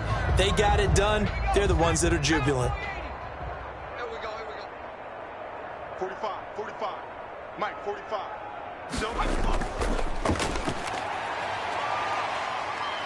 An opening there on that first down run as he gets this forward for about 8 or 9. That looks to be 8 officially, so 2nd and 2. Brings up 2nd and 2.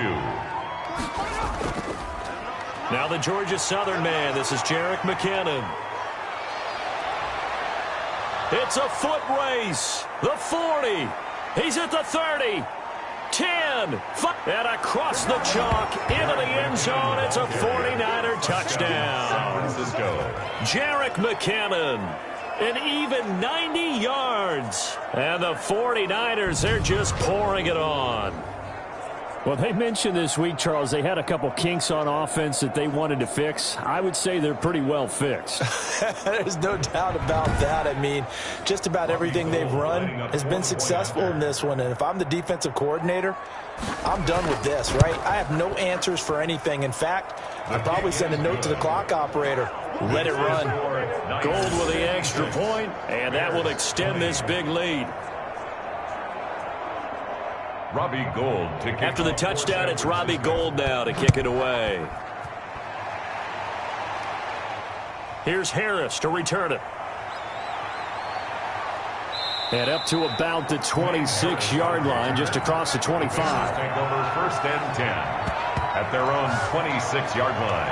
Onto the field now come the Bears. They had a great drive going last time. They were moving the ball, and then all of a sudden it just stalled out. So we'll see what they can do here, Charles. And it's always easy to second guess when you don't get it on a 4th down try.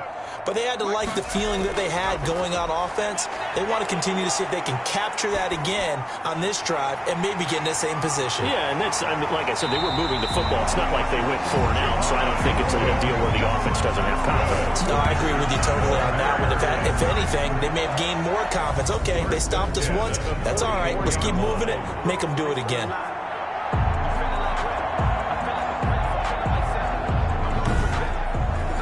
Took just one play to move all the way to the 44 as they try again on first down.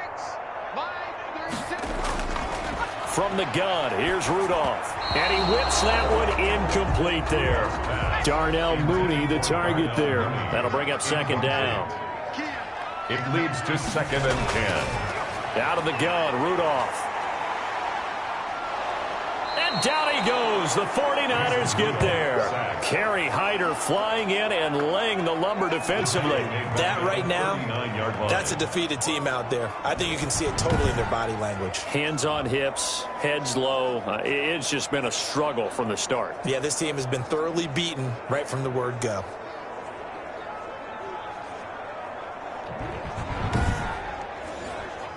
'49ers have an extra defensive back on the field. A nickel set for third down. You better be afraid of me. Rudolph.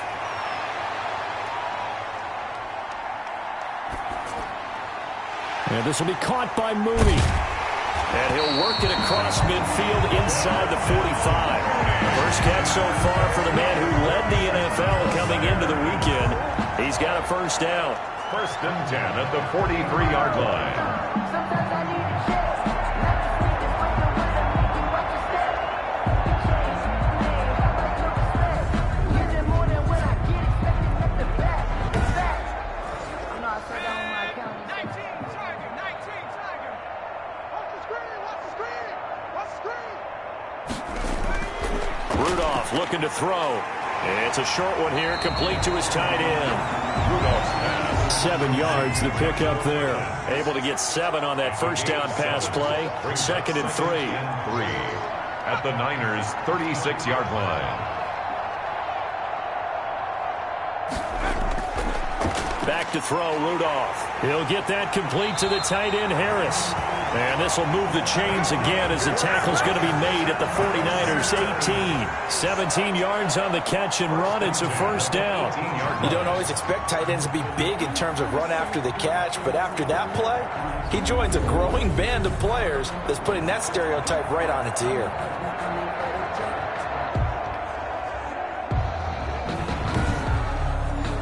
So signs of life in what's been a dormant offense in this second half. Here's 1st and 10. From the red zone now, Rudolph. Throw left side complete. It's Perkins. And able to break one tackle, but then quickly brought down. But a nice little gain. That was play number 7 on this drive, and it got him 7 yards. Nice rhythm throw there on first down. He located his tight end, made it a nice easy pitch and catch. Hoping he could break a tackle or two. Wasn't able to do that there, but still good yardage. At this point, down big, you'd have to imagine this defense are just going to sit back, blanket the field as best they can. Yeah, this is actually the easy part of the game for them because, just as you noted, they can sit back, keep everything in front of them. But they've blanketed the field the entire game using a variety of coverages. That's complete right around the 8. And the Bears are going to have 1st and goal as they try to finish off this drive with 6 points. The gain of 5 that time gives them the conversion and makes it 1st and goal.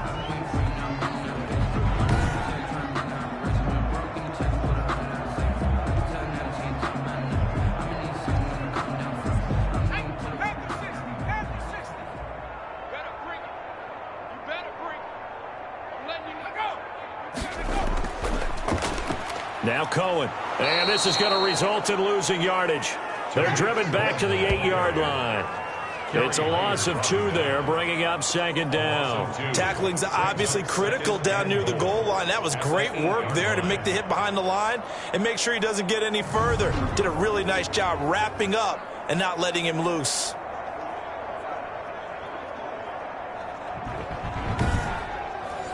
It's 2nd and goal, back to the 8-yard line now.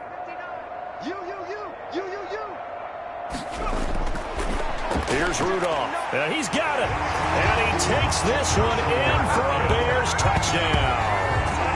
From 8 yards out. And the Bears are able to make things a bit more respectable. Well, I do have one word for that touchdown for you, partner. You ready? Yeah. Cosmetics. Just makes things look a little better. I don't know. It's like putting lipstick on a pig. Yeah, and it's hard to do, too. And the pig doesn't like the lipstick a heck of a lot, but you do like the fact that they're battling down the stretch, still trying to put something on the board, even though this game is over. By the way, how rude is that to the pig? Look at all the things they give us. Pulled pork, bacon, and he's got it up and through. So that one a long 11-play drive. And it culminates in a touchdown for Chicago. Now after the touchdown, here's Santos to kick this one away. Jerick McKinnon now to return.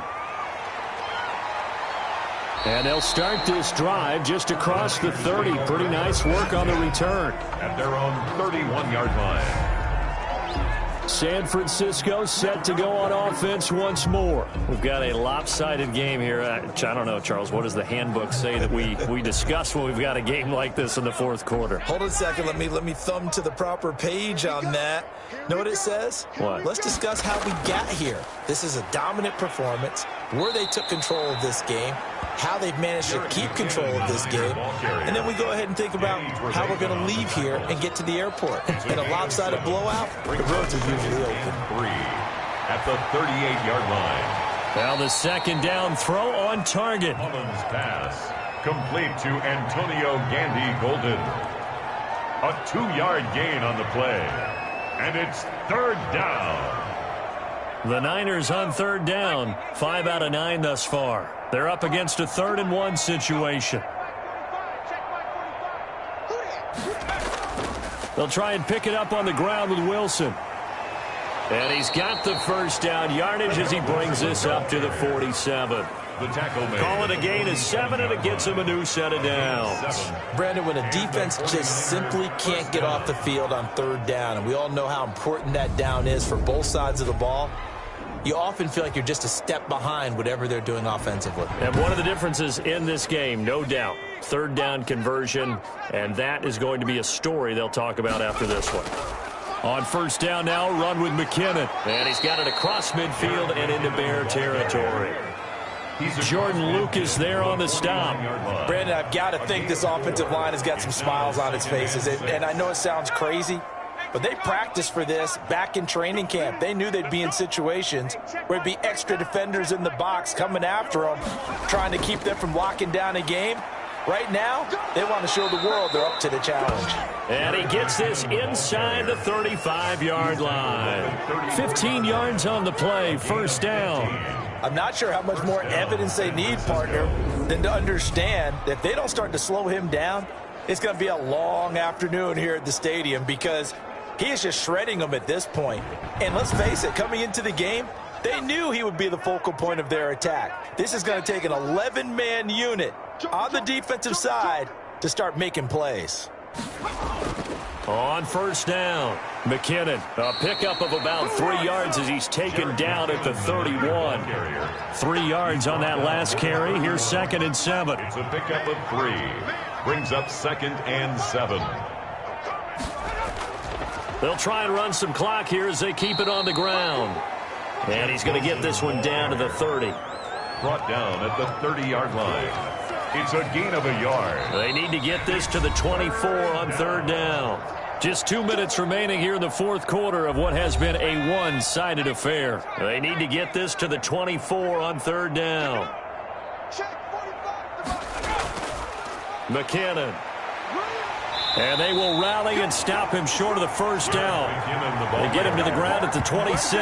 It's a pickup of 4, but they're still a yard short here with fourth down forthcoming. When a good play is made on defense, oftentimes leverage is the key to everything. Defensive line not getting turned, all the other guys making sure they're in the right spot, and on that play, they were able to stop him short of a first down.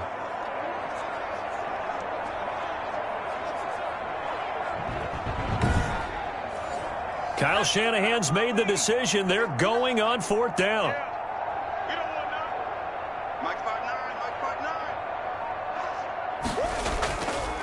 Going for it with McKinnon. And shedding his way, and they are going to score again. Yet another touchdown as they just add to their totals. Is it okay if I break one of our rules, partner, which is to never call a game over until it's over? Because this certainly feels like it's over after that drive. Yeah, that was spirit-crushing, wasn't it? And now you just kind of felt the air go out of the balloon. Yeah, they were fighting so hard to stay in there, and they knew they had to stop them on that drive.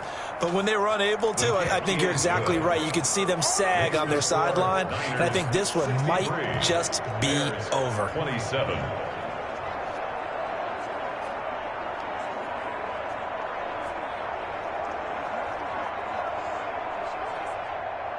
After the touchdown, it's Robbie Gould now to kick it away. Here's Harris to return it.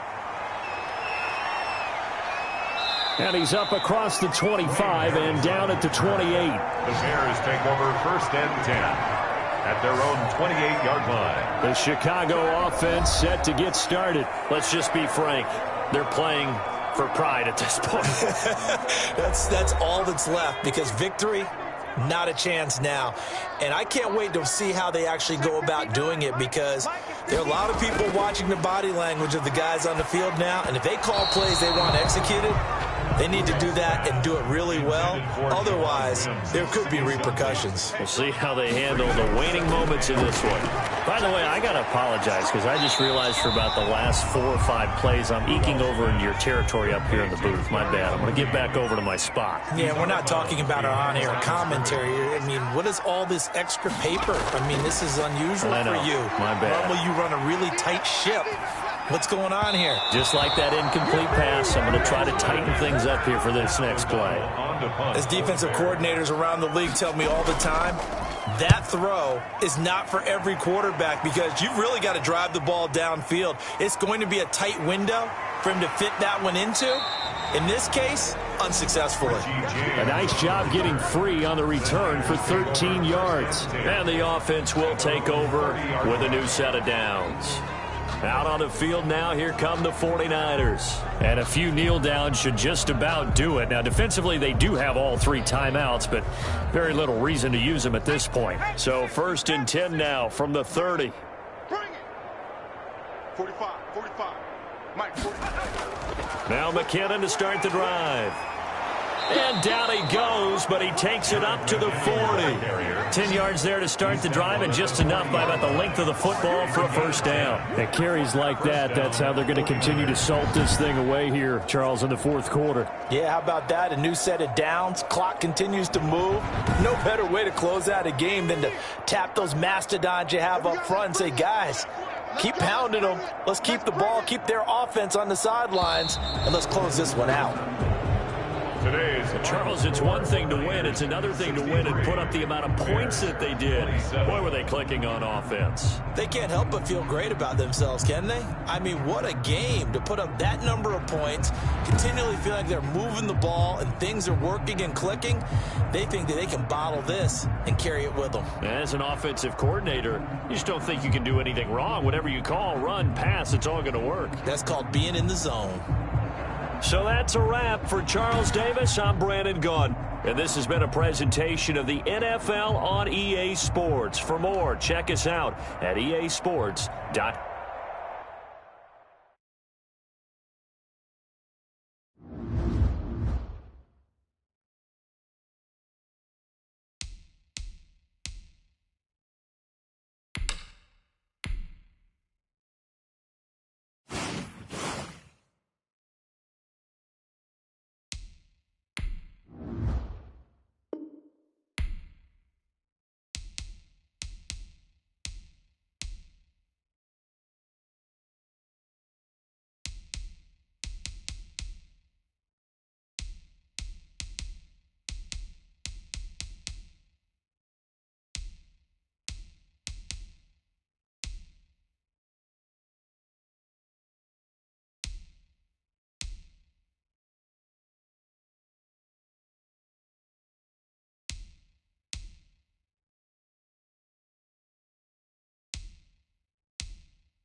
Tonight, from Nissan Stadium in Nashville, Tennessee,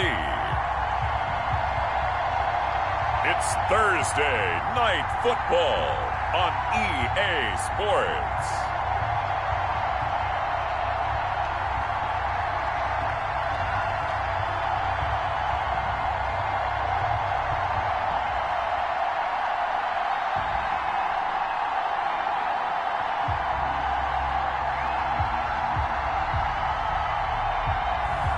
As we'll see Patrick Mahomes and the Tennessee Titans versus Drew Lock and the Chicago Bears. We welcome all of you to Nissan Stadium on the banks of the Cumberland River in downtown Nashville, Tennessee. The whole of downtown Nashville likely still reverberating with the sounds of the Titans taking the field a moment ago. They're ready for football as their Titans are set to match up with the Chicago Bears.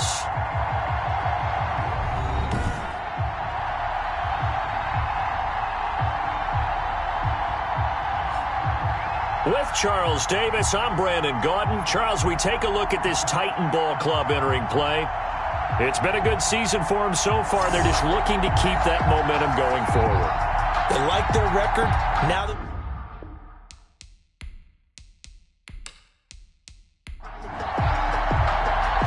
out is the kickoff unit as they run up and send this one away.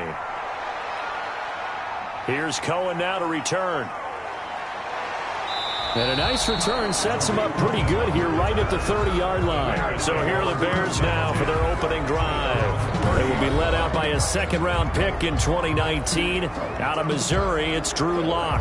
what I enjoyed this week is that you asked to talk to his offensive center before the game and find out a little bit more about him and what the relationship is. And that was a pretty positive story, wasn't it? Yeah, and really what I took away from that is just how it has permeated throughout the entire offensive line, the relationship they've had. It's really a group that's in sync. They care about him. That's the thing. They really care. And when you care that much, you're going to play that much harder for him and give him a better chance to lead the team to wins. At the 39. And this one's incomplete. Well, just play number 3 here on the opening drive, and it's an early 3rd and 1. They will run for the first time with David Montgomery. And he will have the Bears first down by a couple of yards as they're able to convert there on 3rd and 1. A third down gain of 3 yards, and that'll be enough. Defense had a chance to get off the field here on the opening drive, couldn't do it. I know that we go into these meetings with coaches, and sometimes maybe we can get, a little bit numb because they're always going to talk about how important third down is, aren't they? Offense and defense. In this case, one capitalized, and the other, as you said, had a chance to get off the field and didn't get it done.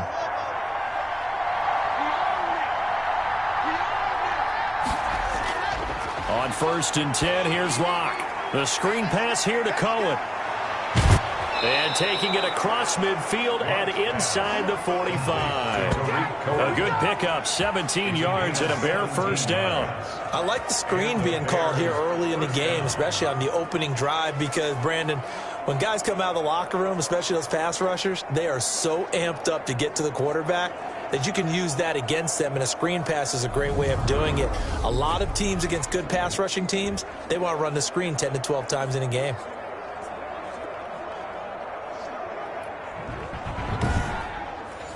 So operating from Tennessee territory now. Here's 1st and 10 at the 42-yard line. Montgomery.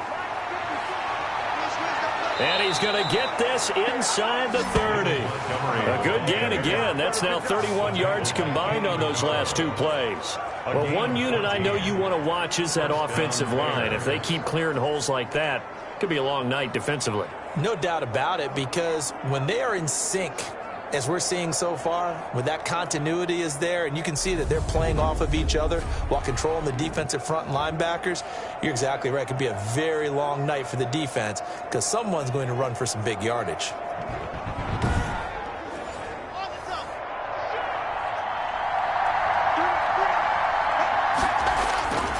First down, they run again. Here's Montgomery. Eventually wrangled down before reaching the 20, but a strong run. He'll get a nice chunk there on the first down run, and it's 2nd and 4. Brings up 2nd and 4. at the Titans' 22-yard line. Block off of play action. This is caught. And he is in. Touchdown, Chicago. Touchdown. A 22-yard touchdown grab. And the Bears take it all the way down the field and score on the opening drive. Well, that's how they envisioned it. Get the football to start the game and score it. And I don't know if that was scripted. Was it an audible? Or was it just a play call that they had in their pocket? No matter what, they had the right call on against the right defense, and they end up in the end zone. And he's got it to make it 7-0 in favor of the Bears. So that drives 7 plays in length. And the end result is a Bears touchdown.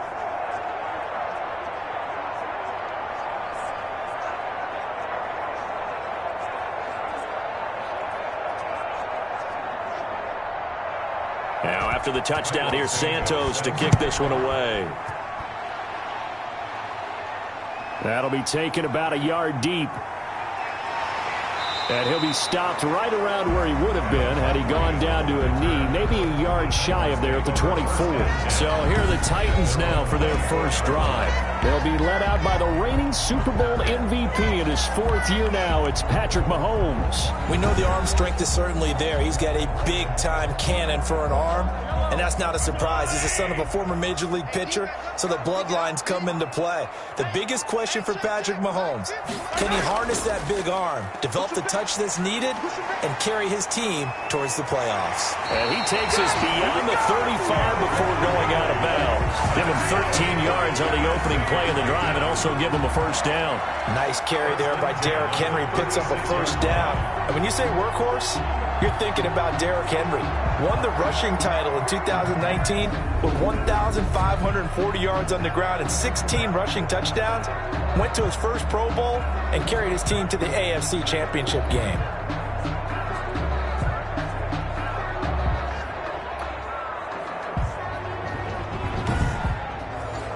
So from the 36 now, 1st and 10.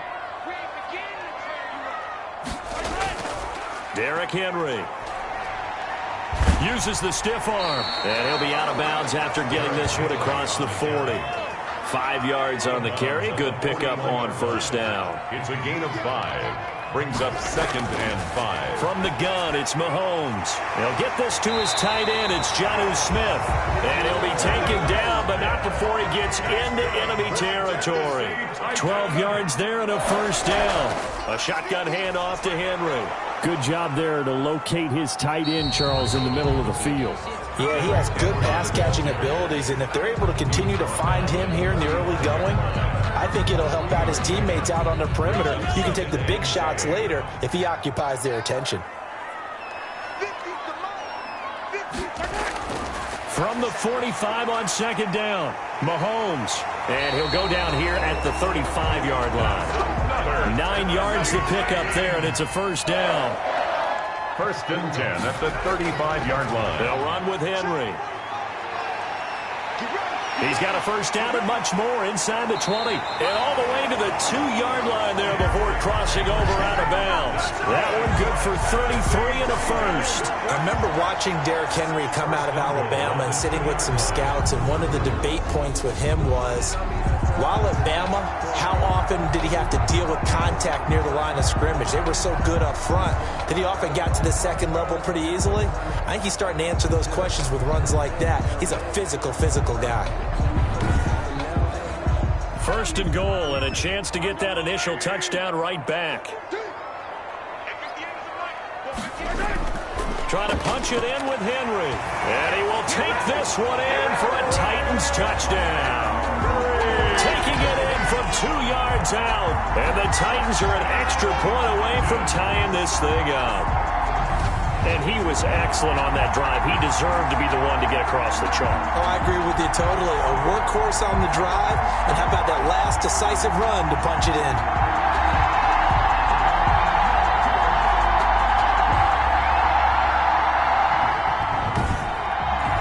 Now Stephen Gostkowski on for the extra point.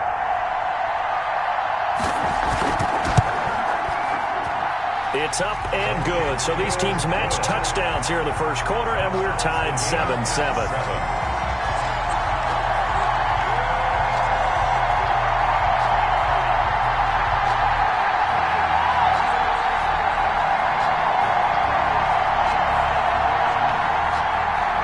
Each team's had it. Each team has scored. 7-7 here as the kick's away. Here's Cohen now to return.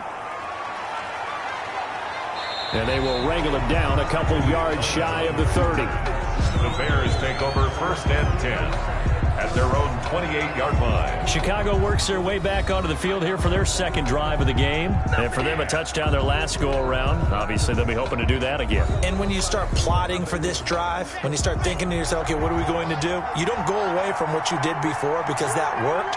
But you have to be prepared for wrinkles and counters because you know they'll make some adjustments. To Montgomery to begin the drive. A pickup of about 3 yards as he's taken down at the 31. Snap will come from the 31 on 2nd and 7. Brings up 2nd and 7. They fake the handoff. Now Locke. It's caught on the right side by Robinson. Pass. Complete to Allen. I think defensively you're okay with that. Here in the first quarter, he's going to get some catches, but they rallied to him quickly. And that's what you count on. And I like what you just said. First quarter, can you do it all game long? They catch it, you tackle them, they go down on the spot. Because when you're able to do that and you don't give up big chunks of yardage after the catch, now you put the offense in a position where every series they have to work hard to pick up first downs, and you tend to stall them out when you do that. Yeah, that's a 48-yard punt with the coverage holding him to 3 on the return. And it'll be Titan football. The Titans coming back onto the field for their second drive. And that last drive, it was all about the ground game, ground and pound. And I don't care how we're playing the game these days, offensive linemen still want to fire out and smack the guy opposite them and move the football on the ground. They feel better about that. That's what they want to do. That's how they want to play, and that's how they got it done. Yeah, they got it for a touchdown last drive. Let's see what happens here. And that'll hurt the average a bit as this time they're able to get him behind the line. 2 yards the loss, 2nd and 12. With his size, he's a tough man to bring down, but they do a nice job there stopping his progress and not allowing him to get back to the line of scrimmage.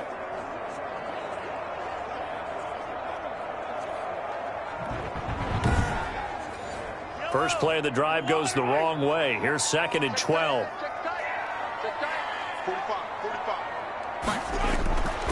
Shotgun snap to Mahomes. He'll get this one complete. That's A.J. Brown.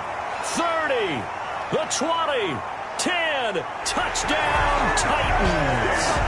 A.J. Brown, 84 yards. And the Titans have taken the lead.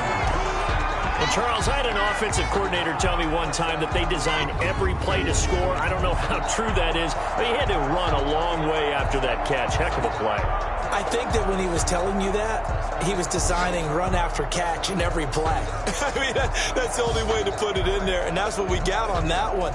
Nice catch, an even better run for big yardage.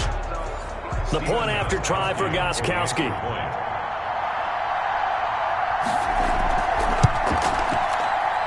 It's up and good, and it's 14-7 now here in the first quarter. Pretty clean and simple there. Just 2 plays, the long pass resulting in the touchdown on play number 2.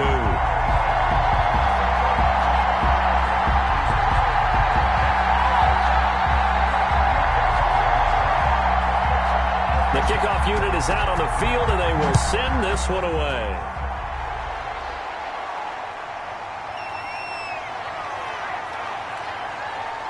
And a good return as he'll be stopped just shy of the 30-yard line. The Bears take over 1st and 10 at their own 29-yard line. Now Chicago getting ready to go as they take the field. And they'll be looking to avoid what happened last time, which is punting the football. But when you look at how teams play the game, that complementary football comes into play. How do I take care of my defense? How do I take care of my offense? Well, the defense is taking care of them in a lot of ways. Now it's time for the offense to jump things up and help their defense out. Give them a little bit of rest. Yeah, time for them to give them a rest. Took the words right out of my mouth. That catch good for only a couple. That was a nice throw out there to the flat, but they defended that pretty well. The hope is to go ahead and put it on him so he can turn and get upfield and gain additional yardage. There just wasn't anywhere to go on that play. On second down, Montgomery. 3 yards on the pickup. That's going to set up an interesting third and about 4 to go. I do know from experience that when you slow down someone's running game, you're now doing the dictating on defense. And guess what? Now you're getting ready to tee off on their quarterback because they have to throw it all the time. But you still have to be alert for the draws and other plays of that nature and make sure you don't. Pressure comes, and the Titans able to bring him down. Daquan Jones fighting his way home to get the sack. There's a little bit of defense right there. Nickel set, 5 defensive backs. They just snuffed out every route that was going. Quarterback never got rid of the football.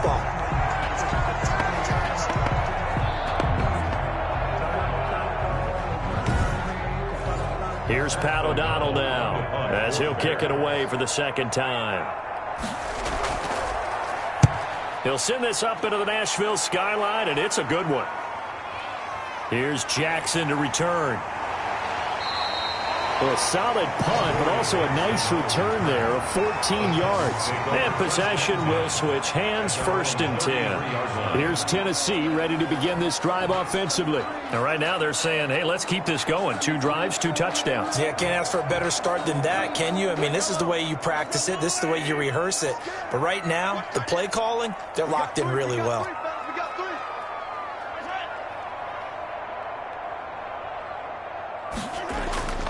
They'll start on the ground. It's Derrick Henry. Not much there. Maybe a couple up to the 35. Henry, the ball carrier. Certainly a nice job there by the defense rallying to the football and getting him on the ground. But I think the play gets made by the defensive front. Because if they can't get upfield, their job is to go ahead and get low, almost get into a ball sometimes, stack things up, and make it difficult for the runner to find a hole. The last run good for 2. Here's 2nd and 8. Working from the gun, Mahomes. Throwing the out route, incomplete. That's Brown. And he's going to be out of bounds, but not before he takes it inside the 40. 28 yards the gain there on the catch and run. And let's face it, that what we just saw there, not a surprise, is it? I mean, this is what he does well. And if you don't tackle him as soon as he catches the ball, this is the end result. Big yardage afterwards. Got the speed, the agility, so good with run after catch. And we're only in the first quarter, so they better get a wrangle and a hold on that quickly. Yeah, you're exactly right. And what's really difficult to try and defend him is if you want to press him so that you get him on the ground quickly after the catch, a lot of times he'll just run past you at the initial point of contact, and he'll go deep. And the reinforcements come in as they're going to stop him behind the line. 2 yards the loss, 2nd and 12. Sometimes you just sit back and marvel at what he can do defensively. Speed, strength, quickness, he's the whole package. And that package just wrapped up the runner for a loss.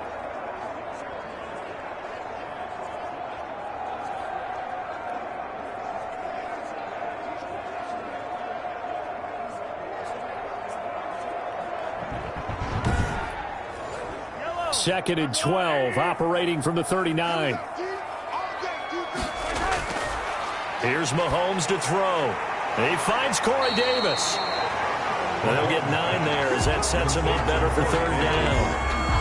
A gain of 9 brings up 3rd and 2.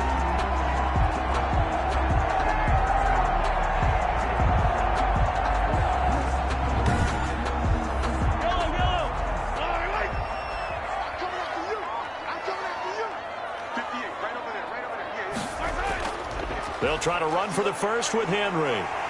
And he's brought down, but not before picking up the first with a very effective stiff arm. 9 yards on the pickup there, and it keeps the drive alive. Well, they're making an effort to get the ground game going tonight. So far, it's working. I like what we're seeing from the offensive line. They seem to have the leverage going, and they're controlling things and reestablishing the line of scrimmage, moving that defensive front backwards. But also like what the runner's giving us, too. It appears that he's been waiting all day long to get out here and take off. A solid run by Derrick Henry, and here's another 1st and 10. To throw, it's Mahomes. And it's caught. And he's brought down after a very nice gain. 20 yards. First down and goal to go.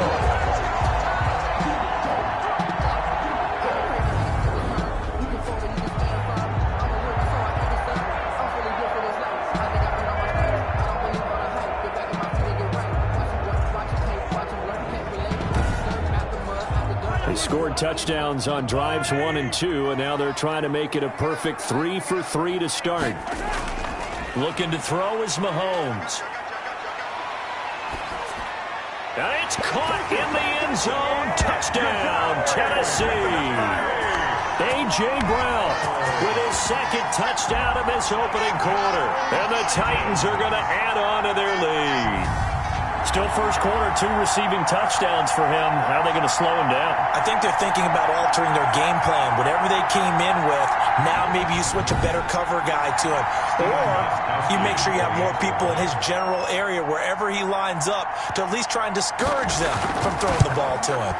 It's good, and it is now 21-7. So this drive spans 7 plays. And the result in the end, a Titans touchdown.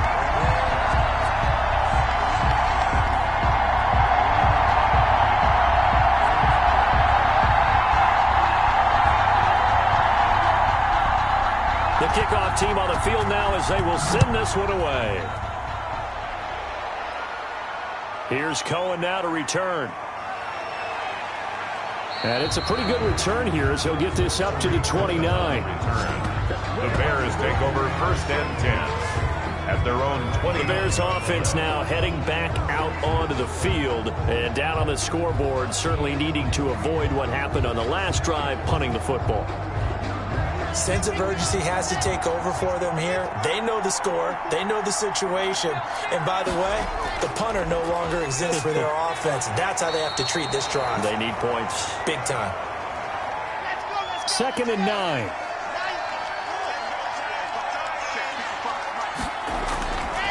Here's Locke. They'll try and set up the screen. It's complete. Breaks the tackle. He's got room to run. And he's able to get this to the 40-yard line before he's out of bounds. A gain there of 30 big ones. That's why you call a screen. You want to catch a defense overcommitting. Plenty of space available, and that matched up perfectly. What a convoy he got downfield to pick up big yardage on that play.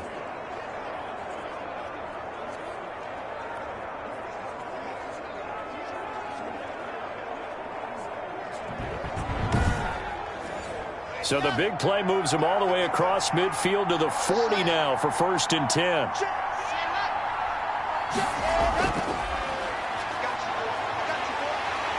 And little room to maneuver there. He gets it down to about the 39.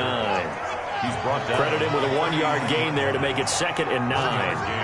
Brings up 2nd and 9. Now a play fake, and here's Locke. And incomplete on the deep ball. They'll need to get it to the 30 for a first. This is 3rd down. He was covered by Kevin Byard. Again, it's Locke. Oh, it's a screen pass. That's complete. And, boy, he is very close to a first down, but from where they're spotting that football, he's going to be a foot or so short. The screen does get him 9, but it also brings up a 4th down. Instead of throwing it downfield, Charles, they just tried to dump it underneath there. You like the call? I do. I think it's a high-percentage play because you get the completion, and what you're counting on is your back to use his legs and his elusiveness to make people miss and pick up the first down. In this case, it didn't happen. It's a 47-yard field goal try from here, but instead they're going to opt to go for it on 4th down. Lets this one rip toward Graham, and that is caught. Touchdown, Bears. Jimmy Graham, Chicago. 30 yards, and the Bears draw a bit closer. And that was a beautiful ball right there as he waited for his tight end to come uncovered in the end zone, so give him points for patience as well. Delivered it right where it needed to be for 6 points.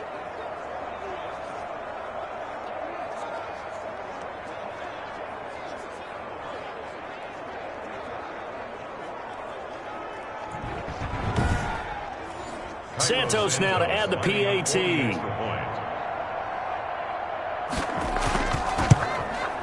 It's up and good. This becomes a 21-14 ball game now. A drive that time of 6 plays. And it culminates in a touchdown for Chicago. Cairo Santos. Now after the touchdown, here's Santos to kick this one away.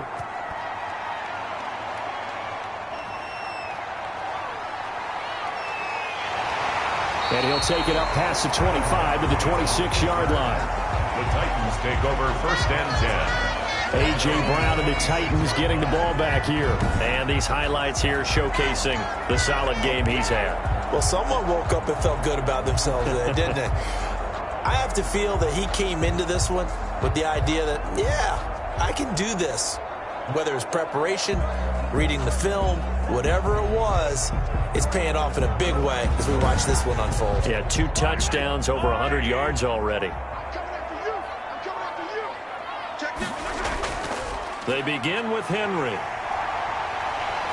And they'll get it up just short of the 45 at the 44. This drive starting off on the right foot, 18 yards.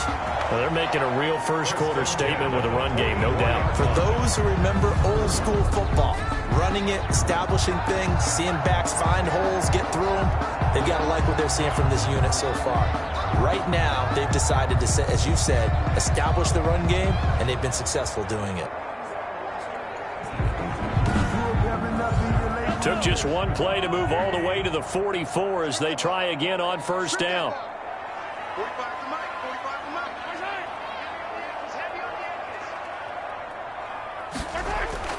This is Henry. And a nice job to break free of one tackle, but it slowed his momentum somewhat, and he's taken down right after. A gain of 5 brings up... We are in for a good one as we're through one on EA Sports.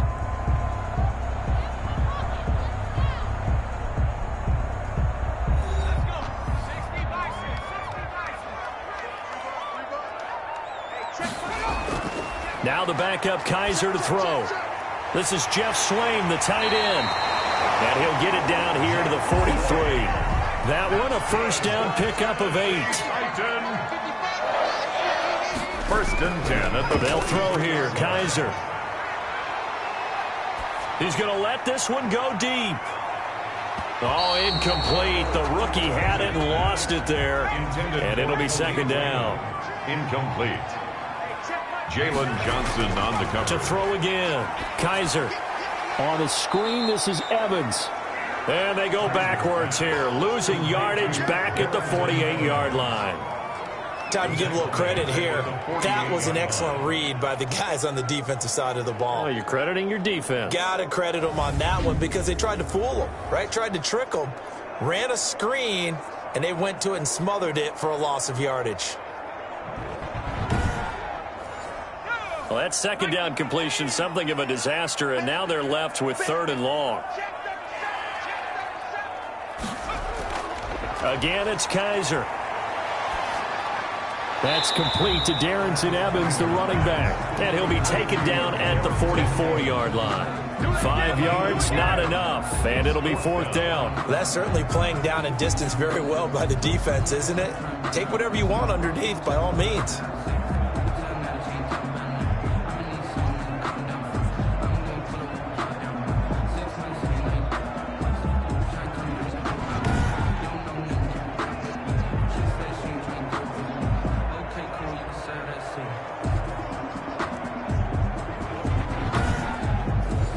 Last year's All-Pro punter Brett Kern comes on for Tennessee, as he should be able to pin him back deep here with his first punt. And this will be out of bounds, and they spot it at the 15-yard line. Not too bad. At their own 15-yard line.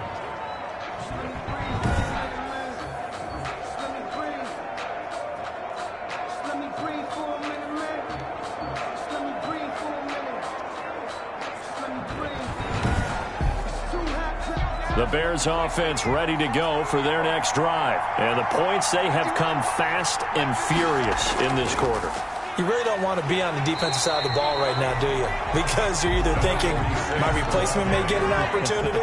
Your head better be on a swivel. Totally. Or maybe I just need to get out of the game for a while because I just can't slow these guys down. They've got to figure out a way to disrupt these offenses. And typically, one guy makes a big play, and that can help change things. They'll be looking for disruption on both sides right now. Darnell Mooney, the target there. And that'll make it third down. By the way, as we expected, most of the starting units out here in the second quarter. So get your 2 deep, your 3 deep, your 4 deep ready for this one. If you have a particular favorite who wasn't a high draft pick or is an undrafted free agent trying to make the team, this is the time to watch him play and give it his best shot. Because most of the starters, you're exactly right, they'll be out of the game watching the rest of the way.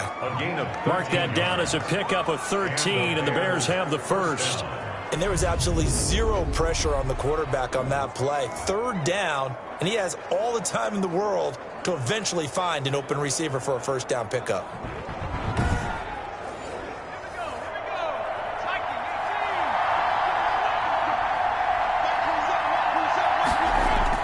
On first down, Rudolph gets this one to Joshua Perkins. They'll contain him to just 4. Second down.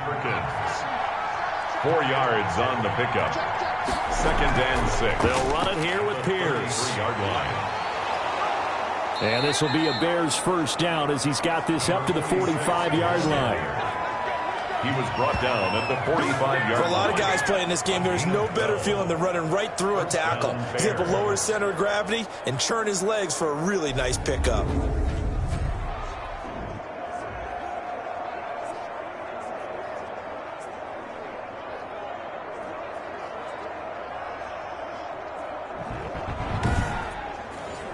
So after 2 first downs, they get another here. 1st and 10 at the 45. On the carry, this is Pierce. That one good for 10 yards.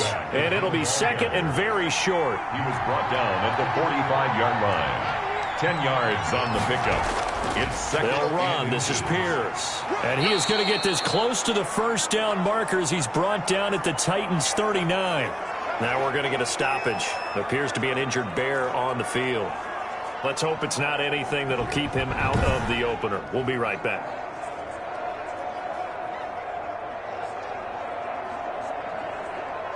So from the 39 now, they'll come up on a 1st and 10.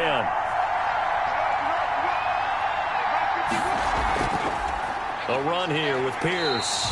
And he is met in his tracks behind the line of scrimmage. 2 yards the loss, 2nd and 12. Well, let's face it, that's just a helpless feeling for a running back there. He's looking up to find a hole, and all he finds is a whole lot of ticked-off linebacker.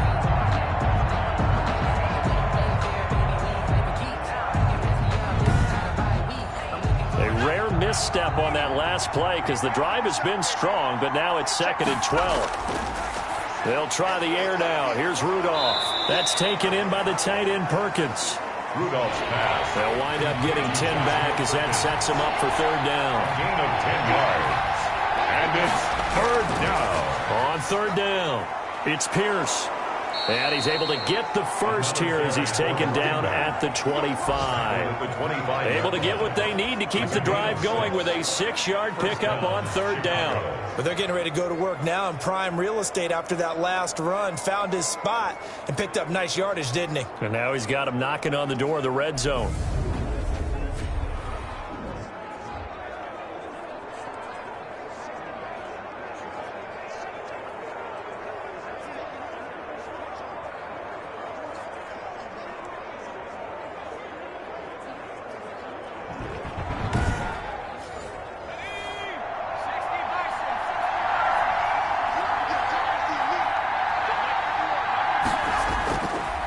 Here's the first carry for Tariq Cohen.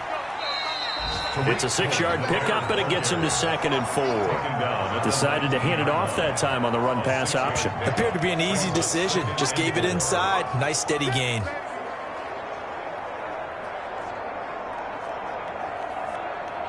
The last run got 6. Now 2nd and 4. Shotgun snap for Rudolph. The throw finding its target, the tight end Horsted. And he'll go down here at the 12-yard line. 7 yards there and a first down. And the Bears first down. Going to give this time to the tailback. And he'll get this one down to about the 10-yard line. Give him a couple on the carry there, 2nd and 8. He's had success on this drive, but not on this play. Finally, they bowed up defensively. I think they were determined not to let him take it pretty much all the way down the field. Yeah, it looks like they handled their run responsibilities correctly this time. What we call them run fits, everyone was in the right place. And that's off the mark, incomplete. He was waving his arms, wanted the football, but he dropped it. And that reminds me of a story you told me from your days at Tennessee. We don't need to mention the other guy's name, but when he dropped an open pass that you blew coverage on, what did you say to him? Yeah, it's really not right since I blew coverage, but since he dropped the pass, I said, well, maybe next time he'll just walk it out here and hand it to you. Would that be easier? He wasn't real thrilled with that. That's cold-blooded. Cold-blooded. And he's going to be taken down with a marker on the field. So let's see about the call. So instead of giving them another 3rd down, they'll decline it, brings up 4. Now, that's smart football right there. You don't even have to really spend a lot of time considering it. Just know that you're probably going to get the ball back. Good job declining. And he's into the end zone. Touchdown, Bears. Chicago. Taking it in from 4 yards out. And the Bears are an extra point away from tying the football game. These two teams in this first half, it's been fun. Back and forth, back and forth. Well, it's not fun for the defensive coordinators, but offensive coordinators are enjoying it. Yeah, they're having streaks here, aren't they? Being able to put scores together and really bunch them up, and we have a tight game here. You know, we often talk about having the right shoes for the right turf. Today it's track shoes, because that's what we've seen with these offenses. Yeah, it's been an absolute track meet so far, and fun to watch. Now the point after try for Santos.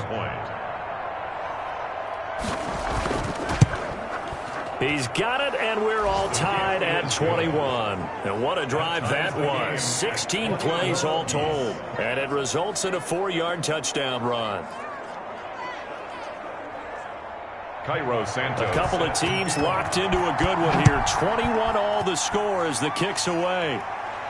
Here's Khalif Raymond to return. And a nice return sets him up pretty good here right at the 30-yard line. The Titans take over 1st and 10. And here comes Tennessee as they get set to take the field.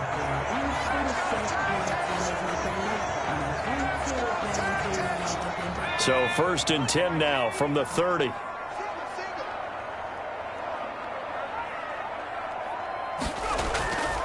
Now the rookie runner from App State, it's Darrington Evans. It's a 6-yard gain on the ground, and that'll make it 2nd and 4. Christian on the tackle. It's a pickup of 6. Working out of the gun. Here's Kaiser. At the 36. Looking middle, and that's complete. And able to get this one across the 45 before he's brought down. 11 yards there, 1st down. 1st and 10 at the 47-yard line. They'll run here with Evans. And he's got it across midfield and into Bear territory. Evans, give him 5 on the carry there, and it'll be 2nd down. On the tackle. The quick throw complete into the flat out left. And he's going to have another 1st down as the tackle's made here at the Bears 36. Give him 12 yards on that one. It earns him a fresh set of downs. 5 yards is the tally on 1st down. That brings up 2nd and 5. Eddie Jackson brought him down. It's a gain of 5. Brings up 2nd and 5. At the Bears. Here's Kaiser. Throwing over the middle, and it's incomplete. They come up now 3rd and 5 following the incomplete pass. From the gun, Kaiser. And he comes back with one complete. And he will have a Titans 1st down as they're able to get the 3rd down conversion. Give him 10 yards there as this offense is on a roll. This drive continues to plunge forward.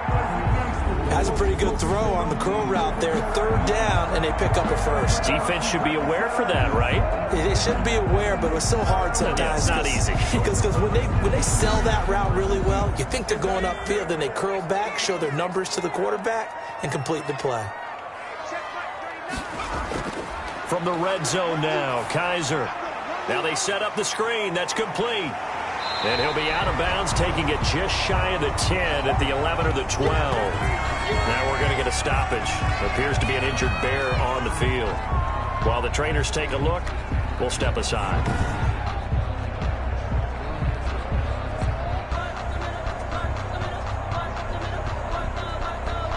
That last catch short of the marker by just a yard leaves him with a very manageable 2nd and 1. Here's Evans. And he's able to get it down to the 2-yard line. 9 yards on the play there, and it sets him up 1st and goal. Some good strong running right there. Some power and some explosiveness just about got him into the end zone.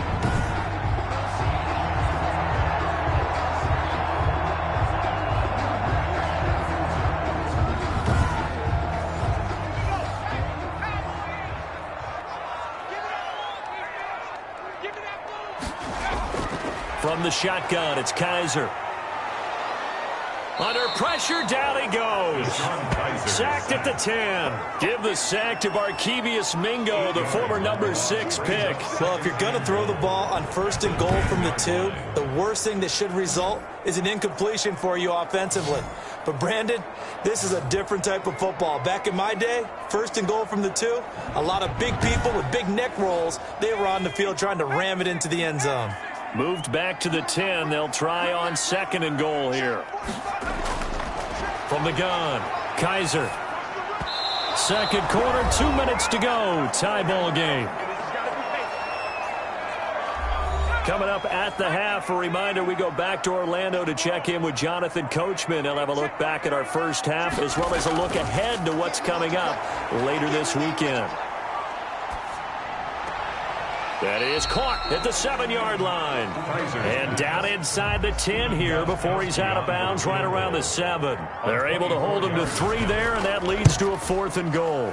I'm wondering if the same thing went through your mind as mine. When I see a big man like that make a catch, all I keep thinking to myself is, big man with football. Look out, everyone. He may not juke you a whole lot, right? He may not run past you because of his size. You're talking about a guy weighing in the 270 range. But, boy, once he gets his mitts on the ball, he's going to be tough to bring down. And able to take it past the 25 and up to the 28-yard line. At their own 28-yard line. Here's the Chicago offense coming back out onto the field. We're getting closer here now to halftime, and we may need that halftime break just because there hasn't been much of a break in this first half. A lot of points being put up. Not much room to breathe, is there? Because these guys are going up and down the field. And let's face it, if you're the offensive coordinator for either squad, pretty happy with what you're seeing. If you're the defensive coordinator. And the Titan defense steps up here, and down he goes. A 10-yard loss on the play. It's 2nd. Well, so much for setting the tone of the drive offensively. Giving up a big sack that loses that kind of yardage, not a great start.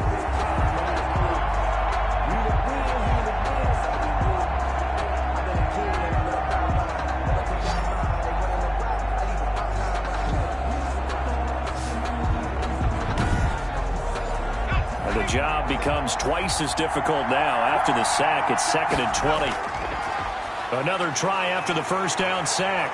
Rudolph. And this is incomplete. Well, as we get ready for 3rd down, let's go back and recap here. The sack on the first play of this drive, that threw a wrench in what they were trying to accomplish because they were compelled to throw the ball on 2nd down. A running play was not in the works. And that incompletion set up another passing down here on 3rd and long. On 3rd down, Pierce. And a short pickup there as he'll take this up to right around the 20. The Titans going to use the first of their timeouts as they'll head to the sideline and talk over what to do next. O'Donnell, he's on to punt as he gets this one away. That's taken on the 25. And he's got this almost to the 40 before going out. A nice return that time of about 14 yards. And out will come the offense as they take over. The Titans offense now, they get set to head back out here. We have been treated to great offense on both sides. The defense is on the other end of the spectrum. They're just searching for answers right now, aren't they? And for most defenses, it's a very uncomfortable and in a lot of ways unfamiliar spot because points are going to be scored. But the way we're seeing them today, it's almost like there's no resistance. They've got to figure out how to slow these offenses down. Maybe someone on either side can make a big play and start to wreck and disrupt the timing that we're seeing. As we get closer to halftime here. Into the hands of his tight end, Jeff Swain. Complete to Jeff. Yeah, that one was covered pretty well because they were trying to leak the tight end out into the flat. I think they were hoping he could catch it, turn upfield, and pick up the first down.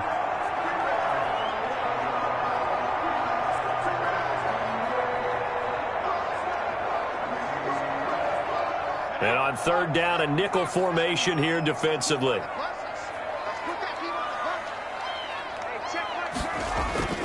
Kaiser now. He's going to air one out. And he bats it away, and it falls down incomplete. Early on, the running game's been working well, and the offensive line has been pleased by that. The thought process there, catch those safeties creeping up, trying to help against the running game. They tried to hit them over the top, unsuccessfully. At their own 15-yard line. Getting set to go again as we look at the back, heading onto the field again. He's been good. They've utilized him well, but they're losing here in the second quarter. What might they change offensively? I think that what you try and do is expand how you get the ball to him a little bit. Get him out in open space, maybe swing the ball to him. What's that they used to call it in the West Coast offense, the long handoff? Yeah. Serve as your running play that way, as well as continue to feed him the football. Some of these runs now may pop bigger later in the game because of the effects of running it. Sometimes people, after a while, they don't want to tackle him anymore, or they get tired, or they get out of position, or he runs through tackles. Continue to feed him the ball. He's having that kind of game. Yeah, might they get him the ball in some space in some different ways here. Darnell Mooney, the target there. And now it's second down. Now they go screen. It's complete. And they'll get it up just short of the 45 at the 44. Now the Bears going to use the second of their timeouts as they'll stop it with 17 seconds to go in this first half of action. That's complete to Mooney. Now the Bears will use their third and final timeout as they'll stop it with 13 seconds to play in half number one. To throw again on second down. Rudolph over the middle, complete. That's Perkins. And he's going to have another first down as the tackle's made at the Titans' 37. Give them 11 yards that time and a new set of downs. So we are halfway through here in the final week of the preseason. As we'll head down to Orlando, that's where we find our man Jonathan Coachman at our EA Sports Halftime Report. Coach. All right, Brandon, thanks very much. One more half of preseason football to go. And then all eyes will look ahead to 1 week from tonight, the annual NFL kickoff game. And that promises to be a dandy. In our game, the starters are long gone, but still some intrigue to see guys trying to make a late roster push as we get you back out to Brandon and Charles. Thank you, sir. A field goal separates these two teams as we come back for this second half. It's been a shootout so far. We'll see which defense can make the adjustments as we get back underway in the second half. On the return, the Titans take over first and 10 at their own 27-yard line. Here's Tennessee ready to begin this drive offensively. We have not seen much on offense from either side. These last few drives, it has been a struggle, hasn't it? Totally, and you're thinking to yourself right now, if you're on offense trying to get things figured out, okay, we self-scout every week in our game plan. How many things do we do at certain times? What are our tendencies? Time to go to some of those tendency breakers and try and create some offense. They always have those in their back pocket, don't they? You have to, and if you don't keep abreast of what you're doing, you lock into a rhythm and make it easy for the opposition. Looking for tendency breakers right now. Now this one to his tight end out on the right side. 6 yards the pickup, and that's a first down. For a Tennessee Titan. First and 10 at the 41. Operating from the gun. Kaiser. And his throw's going to be incomplete. Jeff Swain, the intended receiver. And that'll bring up second down. It's now second and 10. On the ground, it's Evans. And he's able to get this one down to the 40-yard line. That one good for a first down pickup of 18 yards. I think they like this drive a little bit better there, partner. Running game helping out, picking up some of the slack. Because remember the last drive, they went 3 and out.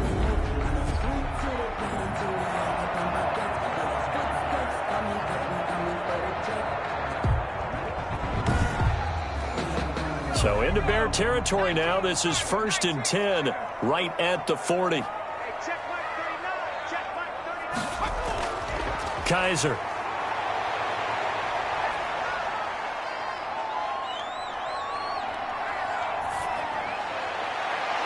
They'll tussle for it, and this is going to be caught.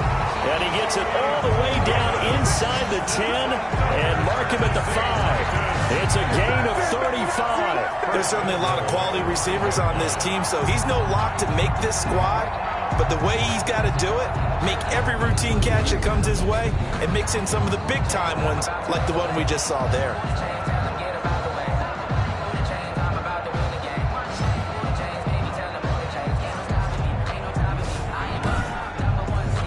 Two big plays in succession. Not sure this D knows what hit him, but now they got to get ready. It's 1st and goal.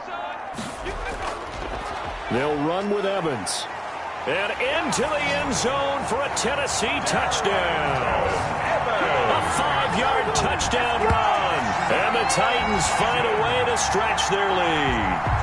That seemed pretty ideal there for the offense, Charles. You take a little bit of time off the clock here in the 3rd quarter, decent length drive, and you pad your lead as well at the end of it. And what it does is let you feel like you're in control of this game, even more so than a 2-touchdown lead, right? Because you have taken that time off, as you noted, which means they couldn't get you off the field. You ran your playbook the way you wanted to, and you gave your defense some rest. What a big-time drive in that situation. And his guys will take a 10-point lead. That time a 6-play drive. And it was finished off by a touchdown run from Darrington Evans.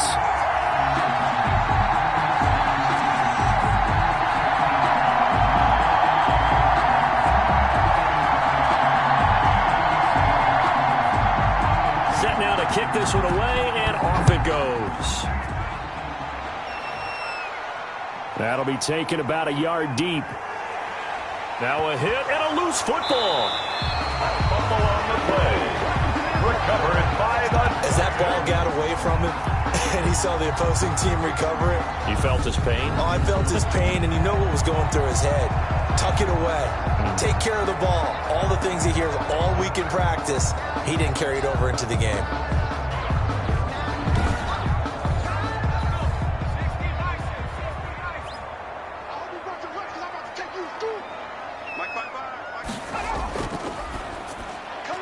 On the RPO, that's complete right side. No gain there on the completion. 2nd and 10. No gain on the play. Brings up 2nd and 10. From the gun, Kaiser throwing middle, but it's incomplete. He was looking for Chester Rogers that time, but now it's 3rd down. Operating from the gun, Kaiser. And he's got Rodgers. And out of bounds all the way down at the 3. They're able to convert on 3rd down, and that sets up a 1st and goal.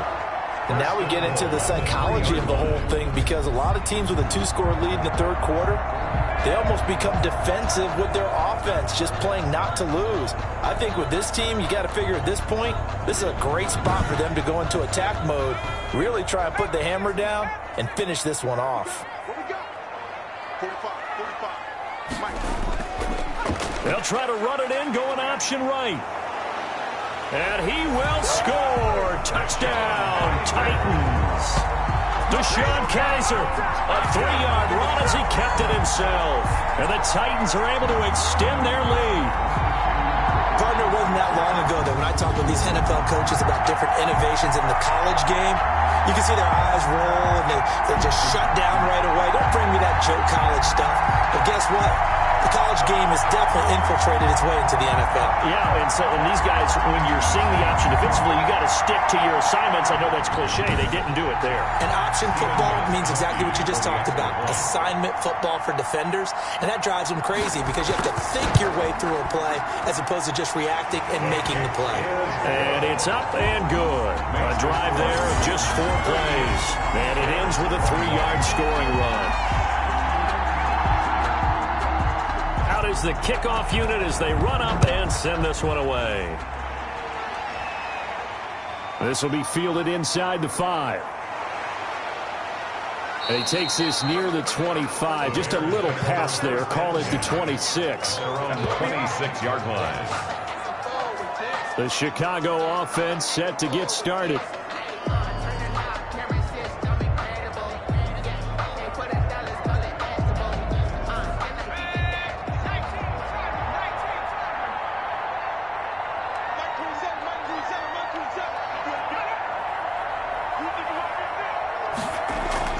They'll run on first down. It's Pierce. Give him 3 on first down. It'll set up a 2nd and 7. Well, that's just a pile of bodies there, and that's when you kind of find out who's a tough guy, right? Who can stand up and make a play. It was only a 3-yard run, but for both sides, they had to walk away from that field like, okay, I can stand up when the going gets tough in here. And his throw here's incomplete. This offense in desperate need of a conversion as they come up on 3rd down.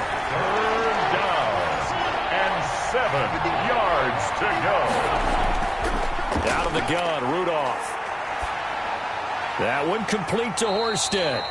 Well, this is going to depend on the spot, but it's not a very generous one. He looks to be about a yard or so short. One hallmark of good defenses is understanding the game, understanding positioning, and tackling immediately in the secondary after catches. I think we just saw that on display right there. Got to him before he ever had a chance to think about turning it upfield. Here's Pat O'Donnell now. He's been terrific so far.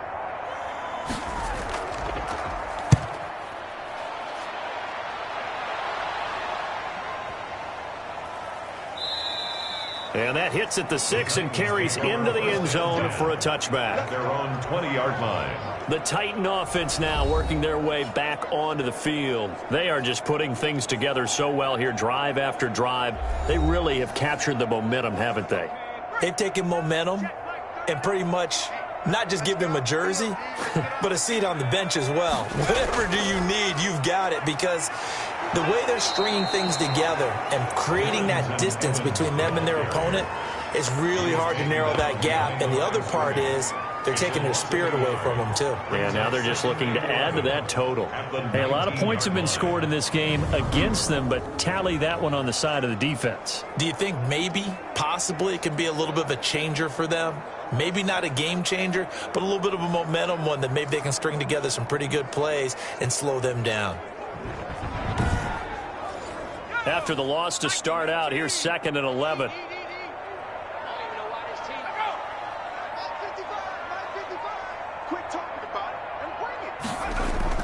And they'll go right back to Evans. And he'll find some space up to about the 25. And he's able to get more than half of what they needed. That brings up a 3rd and 5. Brings up 3rd and to throw, Kaiser. Kaiser hit, and he lost the football. Mason Rudolph sacked. Offensively lucky they were able to keep the football, but now 4th down, so they'll have to boot it away. I do think, though, they're going to look at this as a positive. 1, they recovered the fumble, so they retained possession. But 2, being able to punt it changes field position for them. Imagine if that turnover takes place there. Now your defense has to go onto the field and try and hold. Instead, they get a little breathing room.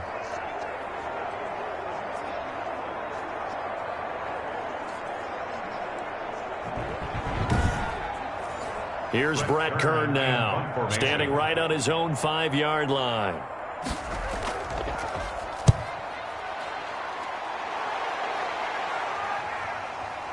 Fielded at the 33. Good blocking there, nearly sprung him. As it is, it'll go as a 19-yard return. And it'll be a short field for the Bears as they take over 1st and 10. And now Chicago getting ready to go as they take the field. These guys had to punt their last possession, and that's become too familiar of a refrain. Too many of these drives just wound up going nowhere. But you know how in baseball, when the pitcher gets a base hit and he's on base, they bring his jacket out to him to keep him warm? A lot of times the punter goes to the sideline, puts on sweatpants or a wrap over his leg to keep it warm. He might need a massage from the trainer right now from all the work he's getting. That time the right guard sending him backwards. And so many different types of guys rotate in on the defensive line now, depending on situations. You can get the bulky guy, the fast guy. No matter what, though, he can't hold him. And down he goes at the 49, a 3-yard pickup. He'll get 3 of those penalty yards back here, leaving him with a 2nd and 12. Finds a seam inside the 40. Oh, he's got a man wide open, complete. Jesper Horsted. A gain of 15. Well, we talk all the time about playing situational football, and right now I think the scoreboard is dictating what they need to do. Where they are in this game, they've got to push the ball downfield, take their shots, try and get big chunks of yardage in a short amount of time. That was a nice play there. Line of scrimmage, the 37 on 1st and 10. And they'll let the quarterback keep it here on 1st and 10. And down right around the 32-yard line, 4 yards on the pickup. 32-yard line. A gain of 4. It's now 2nd and 6. To throw on 2nd and 6. Rudolph. Now the ball comes loose. And that might be Titan football. It is. Fumble on the play. Always costly to cough up that football. These defenders, they become so adept, though, at jarring it free. Yeah, it's amazing that there aren't more fumbles caused, because now, if you're an offensive player, you go through ball security drills every single day. It's really not out of line to think you should take the ball to bed with you and just hold on to it. But the bottom line is, no matter how much you try to protect it, these guys are pretty good at finding ways to knock it out. Kaiser now after the fumble recovery. Rush coming, and he's taken down. Sean Kaiser is sacked. Man, he got in there so quickly, Charles. What could the offense have done to adjust and account for that? But what you're hoping is that you figure out and you see and get a clue that maybe there's going to be some pressure coming at you, and you change the blocking schemes. Maybe you go to max protection. The biggest one is maybe you bring your running back in to try and keep you clean. But in that case, that didn't happen. 0 accountability, and a sack resulted. Got to assume this defense will be charging again here. It's 2nd and 15. Another try after the first down sack. Kaiser. Open man is Cameron Batson. They get 14 back, but it leads now to a 3rd down. A gain of 14 yards. Brings up 3rd down. They'll try and run for this with Evans. And he's going to run into a brick wall right in the middle of the field, and I don't think he got there. No gain on the play there. A nice job defensively, and it likely forces a punt situation on 4th. You don't see that a ton, do you? With the cornerback coming over to the middle of the field to make a run tackle. That's someone with a ton of confidence to feel like nothing is pressuring him on his side of the field. Sees that the ball's moved to the middle and just sprints over there to help out. He ends up getting the tackle. Well played. Here's Brett Kern now as he's on to punt for the 4th time tonight.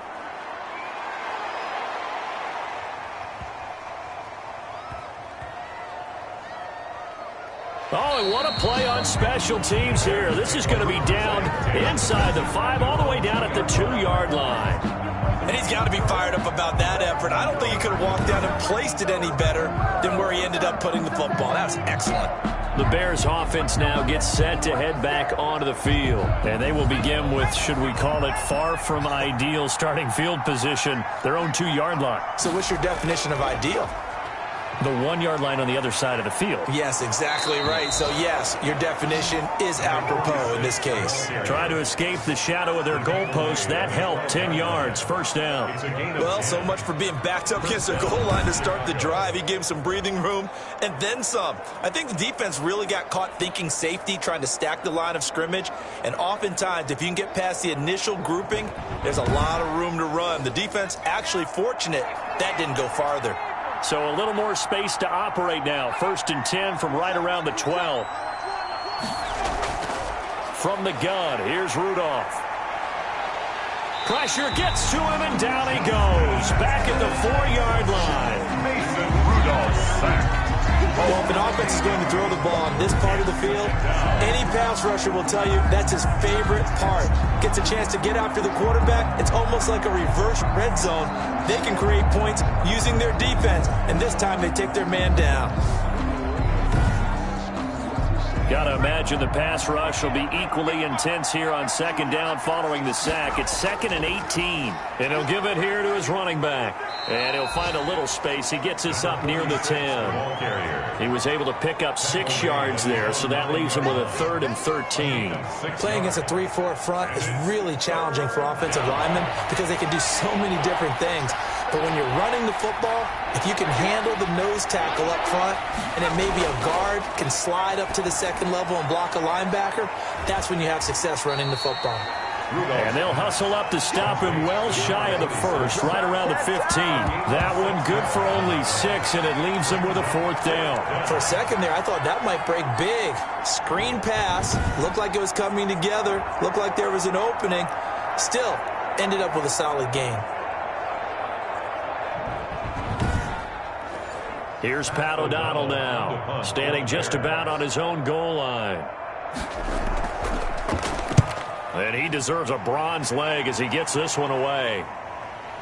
That's pulled in at the 32. And he'll go out near midfield at the 49. A good return there, 17 yards. And the offense will take over with a new set of downs. DeShone Kizer making his way out to the huddle. He's been a good game manager. They're winning here in the 3rd quarter, but really the ground game is where it's been at for them, hasn't it? So whatever the game plan was, you just got to focus on continuing to run the football. And really, that takes the pressure off of the guy throwing it around. Doesn't have to be the focal point. Hand it off, let him chew up the yardage in big plays, and your team's winning. The only people upset, the fantasy guys who may have started him at quarterback in their leagues. And we'll see if they continue with the recipe of the ground game.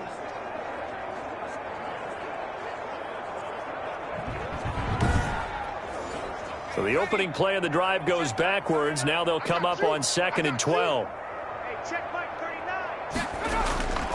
From the gun, Kizer. And this one taken in on the right sideline, but not in the field of play. They say it's incomplete. The throw led him a little too far. It brings up 3rd down. Out routes are always timing routes. And if the timing's off just a little bit, it can really throw off a play. It looked like he let him a little too much there. Yeah, there was a fraction of a second because he caught it, just couldn't stay in bounds. They'll get only a yard out of that, and it'll bring up 4th down. And he gets it away, a directional kick going toward the sideline. Bears take over 1st and 10 at their own 22-yard line. And now the Bears coming out as they get ready.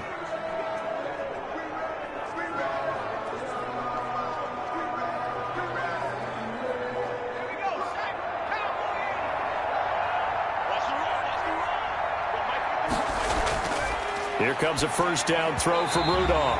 And that'll be incomplete. Darnell Mooney, the target there. But it'll be 2nd down. Brings up 2nd and 10. Here's Rudolph.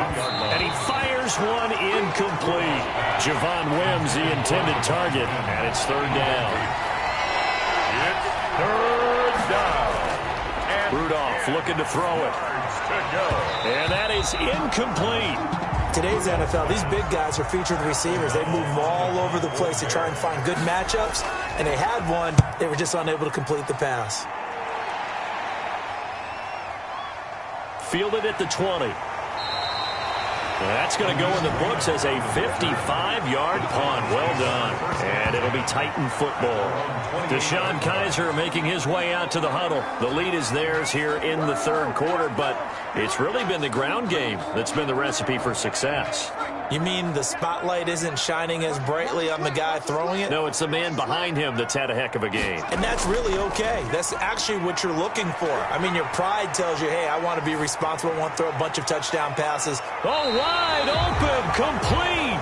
And he's going to be out of bounds, but not before he takes it inside the 40. And that one results in 35 yards. I'm seeing a lot of guys shaking their heads on defense right now, particularly in the secondary.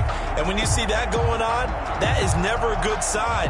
But it's understandable. They've been shredded so far.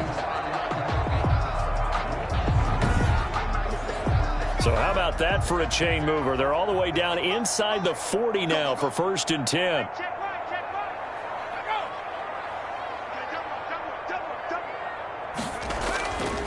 Now a run with Evans. Fighting his way down to about the 35-yard line. 2 yards on the carry there. It'll be second down. The 35-yard line. A gain of 2. Now Kaiser toward the center of the field, but it's incomplete. In need of a conversion on third down. They had the big play to start the drive. Not much sense. 8 yards to go. Kaiser to throw it. You and I watched film yesterday, and you told me to watch his feet. Well, for whatever reason, his footwork just looked off on that throw. And you always love it when an ex-defensive back talks quarterback mechanics, right? Well, but you're good at it. Well, I try, all right? I don't know how good I am, but it doesn't take much to tell. His mechanics are off a little bit, exactly what you described. Footwork, that led to the incompletion. A 52-yard attempt. And that is no good. And this score will stay right where it is.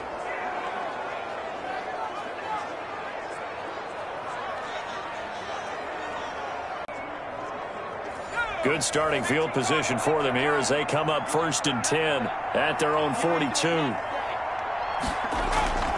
From the shotgun now, here's an inside give. And 3 yards there takes him to the 45.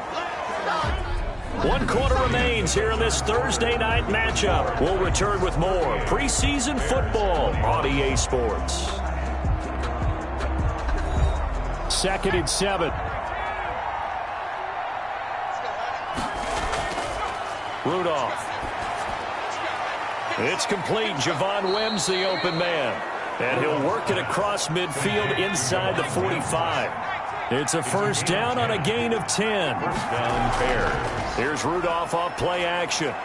He's got a first down and more inside the 30. And he takes it all the way down to the 22. Back-to-back receptions for him, and it's another first down. Well, I can put my defensive cap on right now, and I know they're saying don't give up any big plays now. They've controlled this game throughout, and all they want to do is see it through to the end. I think they let their guard down a little bit with that last completion. Sometimes when you're trying not to give up bigger plays, you don't react as fast as you should on other throws. On first down, Rudolph. And he's going to be taken down here. A sack back at the 32. And no matter what the situation, the O-line just hates that because they feel like they didn't protect little brother back there, right? Man, that's just so difficult for them because just think about every single play. When you decide to throw the football, you're dealing with some of the best athletes on the planet. You talk about guys, if they weren't playing football, they'd be starring in the NBA at power forward. It's a really difficult task. Pass protection has been a problem all night long as they come up facing second and a bundle. Now left side on the swing pass. Heck of a broken tackle and able to work this down near the 23. The Bears on third down. They've had a lot of chances but not much success, converting only 3 times. This is going to be 3rd and 13. And the throw there going to be incomplete. That was a nice job defensively of disguising their coverage and making it difficult for the quarterback to lock in on the receiver. And it results in an incomplete pass. Santos' kick is up and through. And that will close the gap down to 14. Bears 24.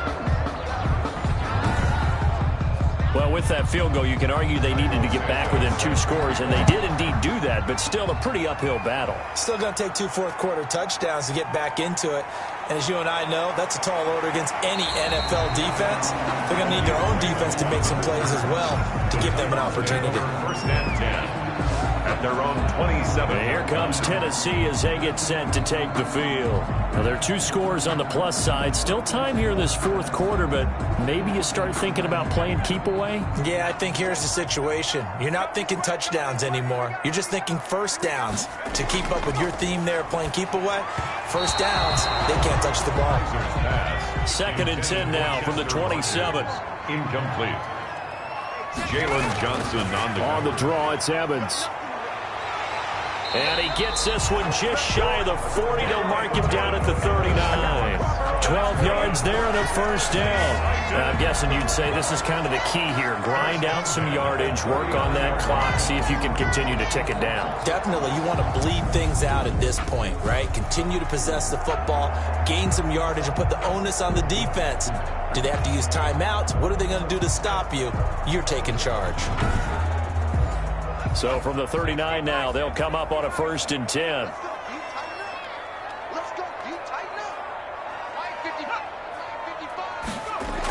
And they'll try the jet sweep here. He's got a first down and then some at midfield. And he'll be out of bounds just shy of the 40. Another big gainer that time. This one goes for 19 yards. An excellent run there coming from out wide. And we used to consider these jet sweeps to be gadget plays or something a little bit unusual, right? But now most teams have some version of this play in their playbook. And I think it's a lot because of the receivers that are being developed nowadays. These guys look like running backs even though they're playing out on the perimeter. So into Bear territory now. This is 1st and 10 at the 42-yard line. Operating from the gun, Kaiser. He's got the first down here inside the 30. And finally taken down at the 15. That'll wind up a gain of 27 on the catch and run. 27 more yards. Partner, I like that they're staying aggressive on offense because to me, this drive is what is known as a put-away drive. You score here, that might put this one to bed. I like the fact that they're playing with confidence and not playing with fear.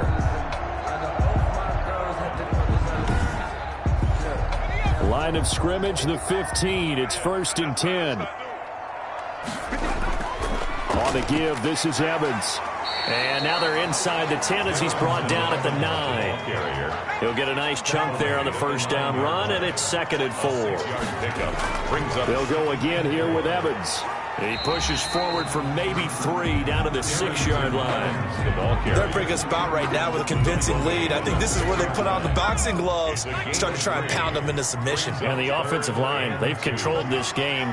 I don't see why that trend would change now.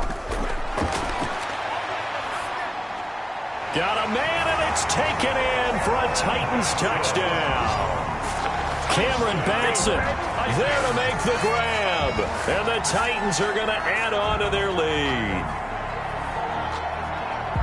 A lot of people might call this backyard football. Sometimes just understanding who you've got out wide and who you're going to throw it to. Give him an opportunity to go up and make a play, even when contested. Looks like that one worked out pretty well. The trust factor, in effect. Extra point try for Gostkowski. And the lead now to 3 touchdowns at 21 points. So that lines up a 7-play drive all told. And it ends with a Tennessee score.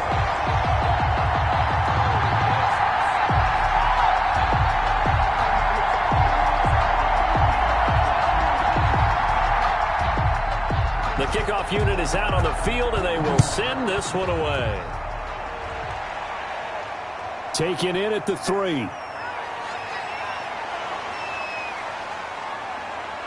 And a good effort on the return there. Gets him across the 30, up to the 33. At their own 33-yard line. Now the Bears offense ready to take over again. And last time able to get 3. It's not what they wanted. They wanted 6, but they got at least something. They mustered something out of the drive. They'll take it. I like the way you've described it. Not ideal, but they'll take it. Anything to put some points on the board. But this time on offense, they don't even want to see the field goal kicker trot on the field. They want that ball in the end zone. Yeah, they'll be going for 6. And a scary incompletion, almost picked off. It would have been their first INT of the game. Instead, 2nd down. Now a nice throw here right side. He hauls it in. And they're going to have this across midfield and inside the 45. That one covers 24 yards. It's a first down. They hit that crossing route really well. Excellent timing, puts it right on him, and he keeps running. Yeah, turned it upfield for good yardage.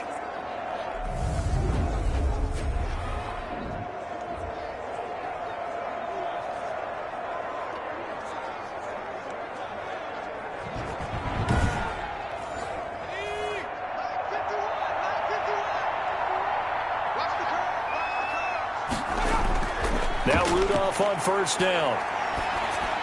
And a scary incompletion, almost picked off. It would have been their first INT of the game.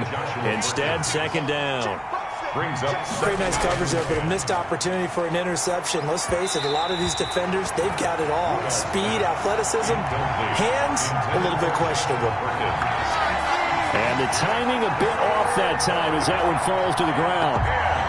yards to go. So back-to-back incompletions, and that has them staring at a 3rd and 10. Again, it's Rudolph. And that will be incomplete. And they're indeed going to go for it here on 4th down. So trailing here in the last quarter. Let's see how this plays out. And this is too far behind his man. He missed him. It's incomplete. And it's incomplete. They cannot convert, and they turn it over.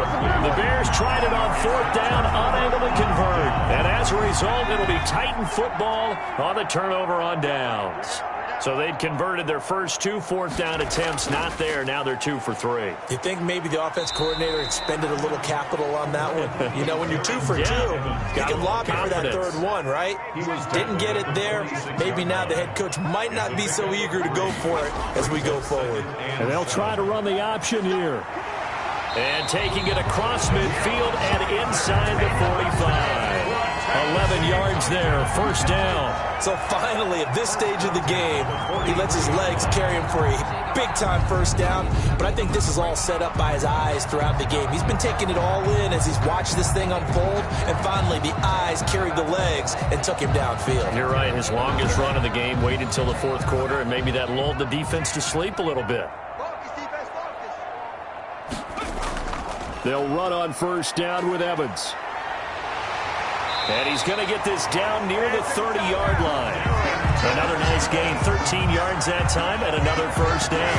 Well, that's a carry they have to be satisfied with. And throughout this game, they've been satisfied with what he's given them. Whenever they've needed a big run, a 1st down, he's the guy they've turned to. And it doesn't matter what the defense thinks. They feel like they've got the confidence to keep handing it to him and keep picking up good yardage. So 1st and 10 now from the 30.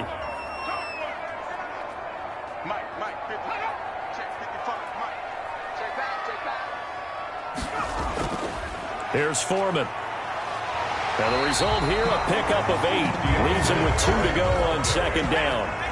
8 yards the tally on that 1st down run. Here's 2nd and 2. Brings up 2nd and 2 at the Bears. Well, they'll run it here on the jet sweep. And down inside the 15, shy of the 10. Tennessee Titans. I think the reason this play is so successful is not just the blocking at the point of attack, but how about the speed at which he takes the handoff? He's in motion already, so he's not coming from a flat start like a running back often is. He's at a full run by the time he gets the football. All runs on this drive so far. It's 1st and 10.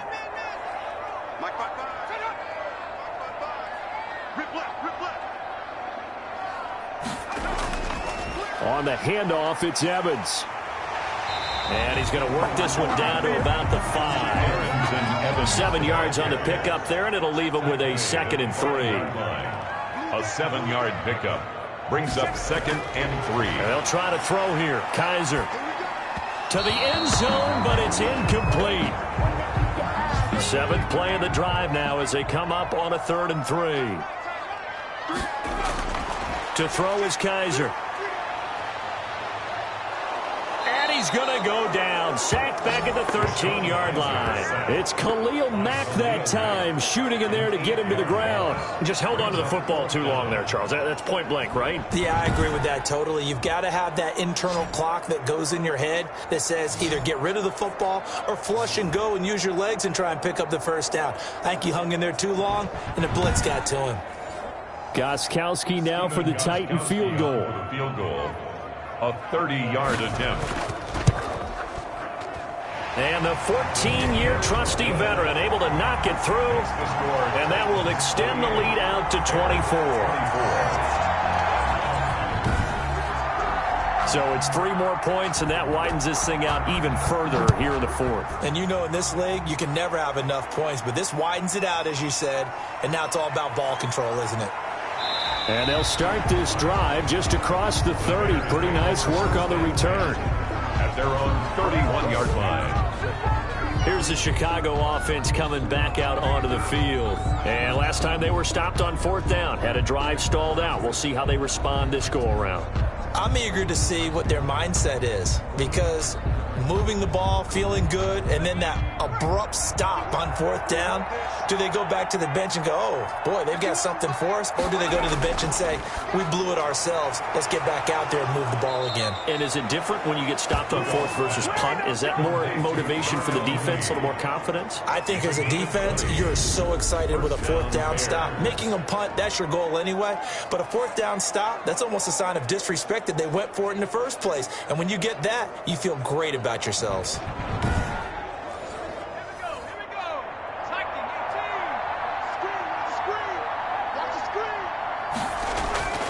From the 50, it's Rudolph. Got a man open, it's Wims. That catch good for only a couple. Out of bounds at the 48. I always laugh when people say, what's the toughest route to defend? And I'm like, any of them, especially if it's a good receiver. That makes things very difficult. But when you're running a drag route, something short, shallow, going through defenders, using guys almost as screens in order to get open, that makes things tough for guys trying to get to the football. And he rifles one incomplete. So the failure to connect on 2nd down, that leaves him staring up here at a 3rd and 8. Rudolph throwing again. And that is incomplete. So here we go. The offense is going to stay out there. They're going for it on 4th and 8. I know coaches tell us all the time that having a powerful arm isn't the #1 thing they look for in a quarterback. But when you're trying to throw inside routes and you need to put some heat on it, it helps have the big gun. In this case, just a little bit too much. The Bears tried it on 4th down, unable to convert. And this defense is going to get the football back near midfield, right at the 48. The Titans offense now, they work their way back onto the field. An opportunity for them to salt this game away after that 4th down stop we just witnessed as they hold a commanding 3-score lead in the 4th quarter. And nowhere really to go there. He'll take this up just shy of midfield. He was brought down. Mario Edwards Jr. there to bring him down. 1-yard gain. Brings up 2nd and 9.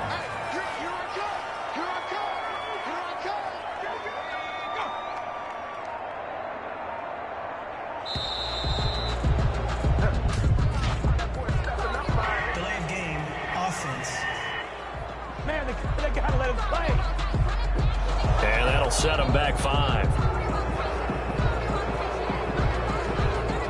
Still 2nd down. Let's go. 65. Hey, you don't want to see me. They'll keep it on the ground. Evans. 5 yards will get them back to the original line of scrimmage, but now they're looking at 3rd and 10. That's it. That's what you want. Straight ahead positive gain. Just keep that clock ticking. And we are inside of 2 minutes left in this lopsided affair. So the Titans in possession of the football here as we get you reset. And let's see what they've come up with offensively after having time to talk it over. Over the middle, it's complete. And he will get into the end zone. It's another touchdown. This thing is ugly. I'm not sure what other ground there is to cover here. I mean, this offense has been amazing. Just total domination, Charles. They've clicked so well, and if you really focus in on the offensive line, they've protected well when they wanted to throw the ball. They've moved people off the line of scrimmage when they wanted to run it. Smiles all the way around. This offense has been really good in this one. Gostkowski for the point after. Extra point. And this one was over a while ago as they just add on to their big lead. Scoring summary, 3-play drive. And the result in the end, a Titans touchdown.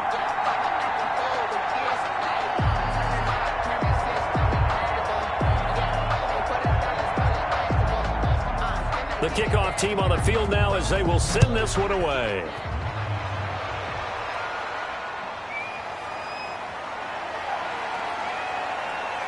And a good return as he'll be stopped just shy of the 30-yard line.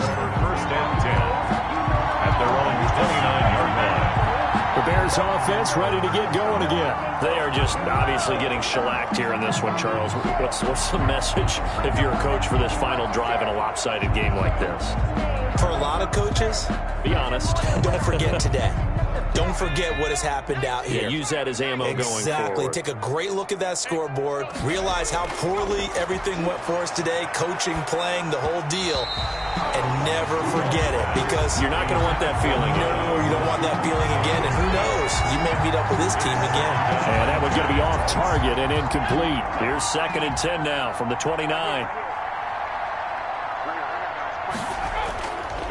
Shotgun snap for Rudolph. And this will be caught by Mooney. And past the 40 before he's out of bounds. Give him 14 on that one and a first down. It was a nice completion, a little bit of run after catch as well to create the yardage that they got. But it is so tough to cover that route, the drag route, because they run it at varying speeds. Because the key is to create hesitancy on the defender's part. Always so empathetic for those DBs, aren't you? Looking left side, and he's got a man. That's Pierce. Complete. So many times you hear today's NFL described as a space game. Get your best players into space with the football in their hands. That's why sometimes you swing it out to your runner, get him out in the flat, and let him have a chance to make people miss an open field. Throwing again on 2nd down. Rudolph. They come up now 3rd and 5 following the incomplete pass. It's 3rd down. Rudolph going to throw again. That's complete to Mooney. And he takes this one down almost all the way to the 30. Darnell Mooney. Nice 3rd down conversion and even 20 yards. He's going to let it fly. And that is out of the back of the end zone, incomplete. So now 2nd and 10 after the incompletion on 1st down. Back to the air, Rudolph. And that is incomplete. Here comes the 7th play now of this drive as this is 3rd and 10. Now Rudolph. Now a desperation throw deep downfield. And incomplete, almost intercepted. Had a great shot of picking that off in the end zone. And now 4th down. Trying to get the ball to his tight end in the center of the field where he runs a lot of his routes and ostensibly is extremely comfortable. He was hoping he'd find a seam and a big gainer to go along with it. But that one was incomplete.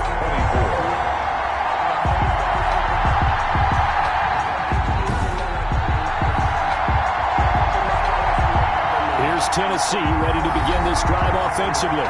They have that feeling that has to be the best. You just go out in complete control of this game here for hopefully one final possession.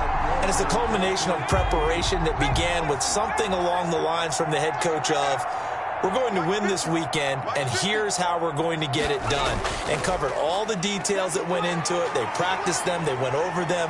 They tweaked the game plan as the week went on. And to find it all coming together and see it finish this way makes them happy. Oh, that's satisfying for them. Yeah, they were very, very good. Now the last stages of this one.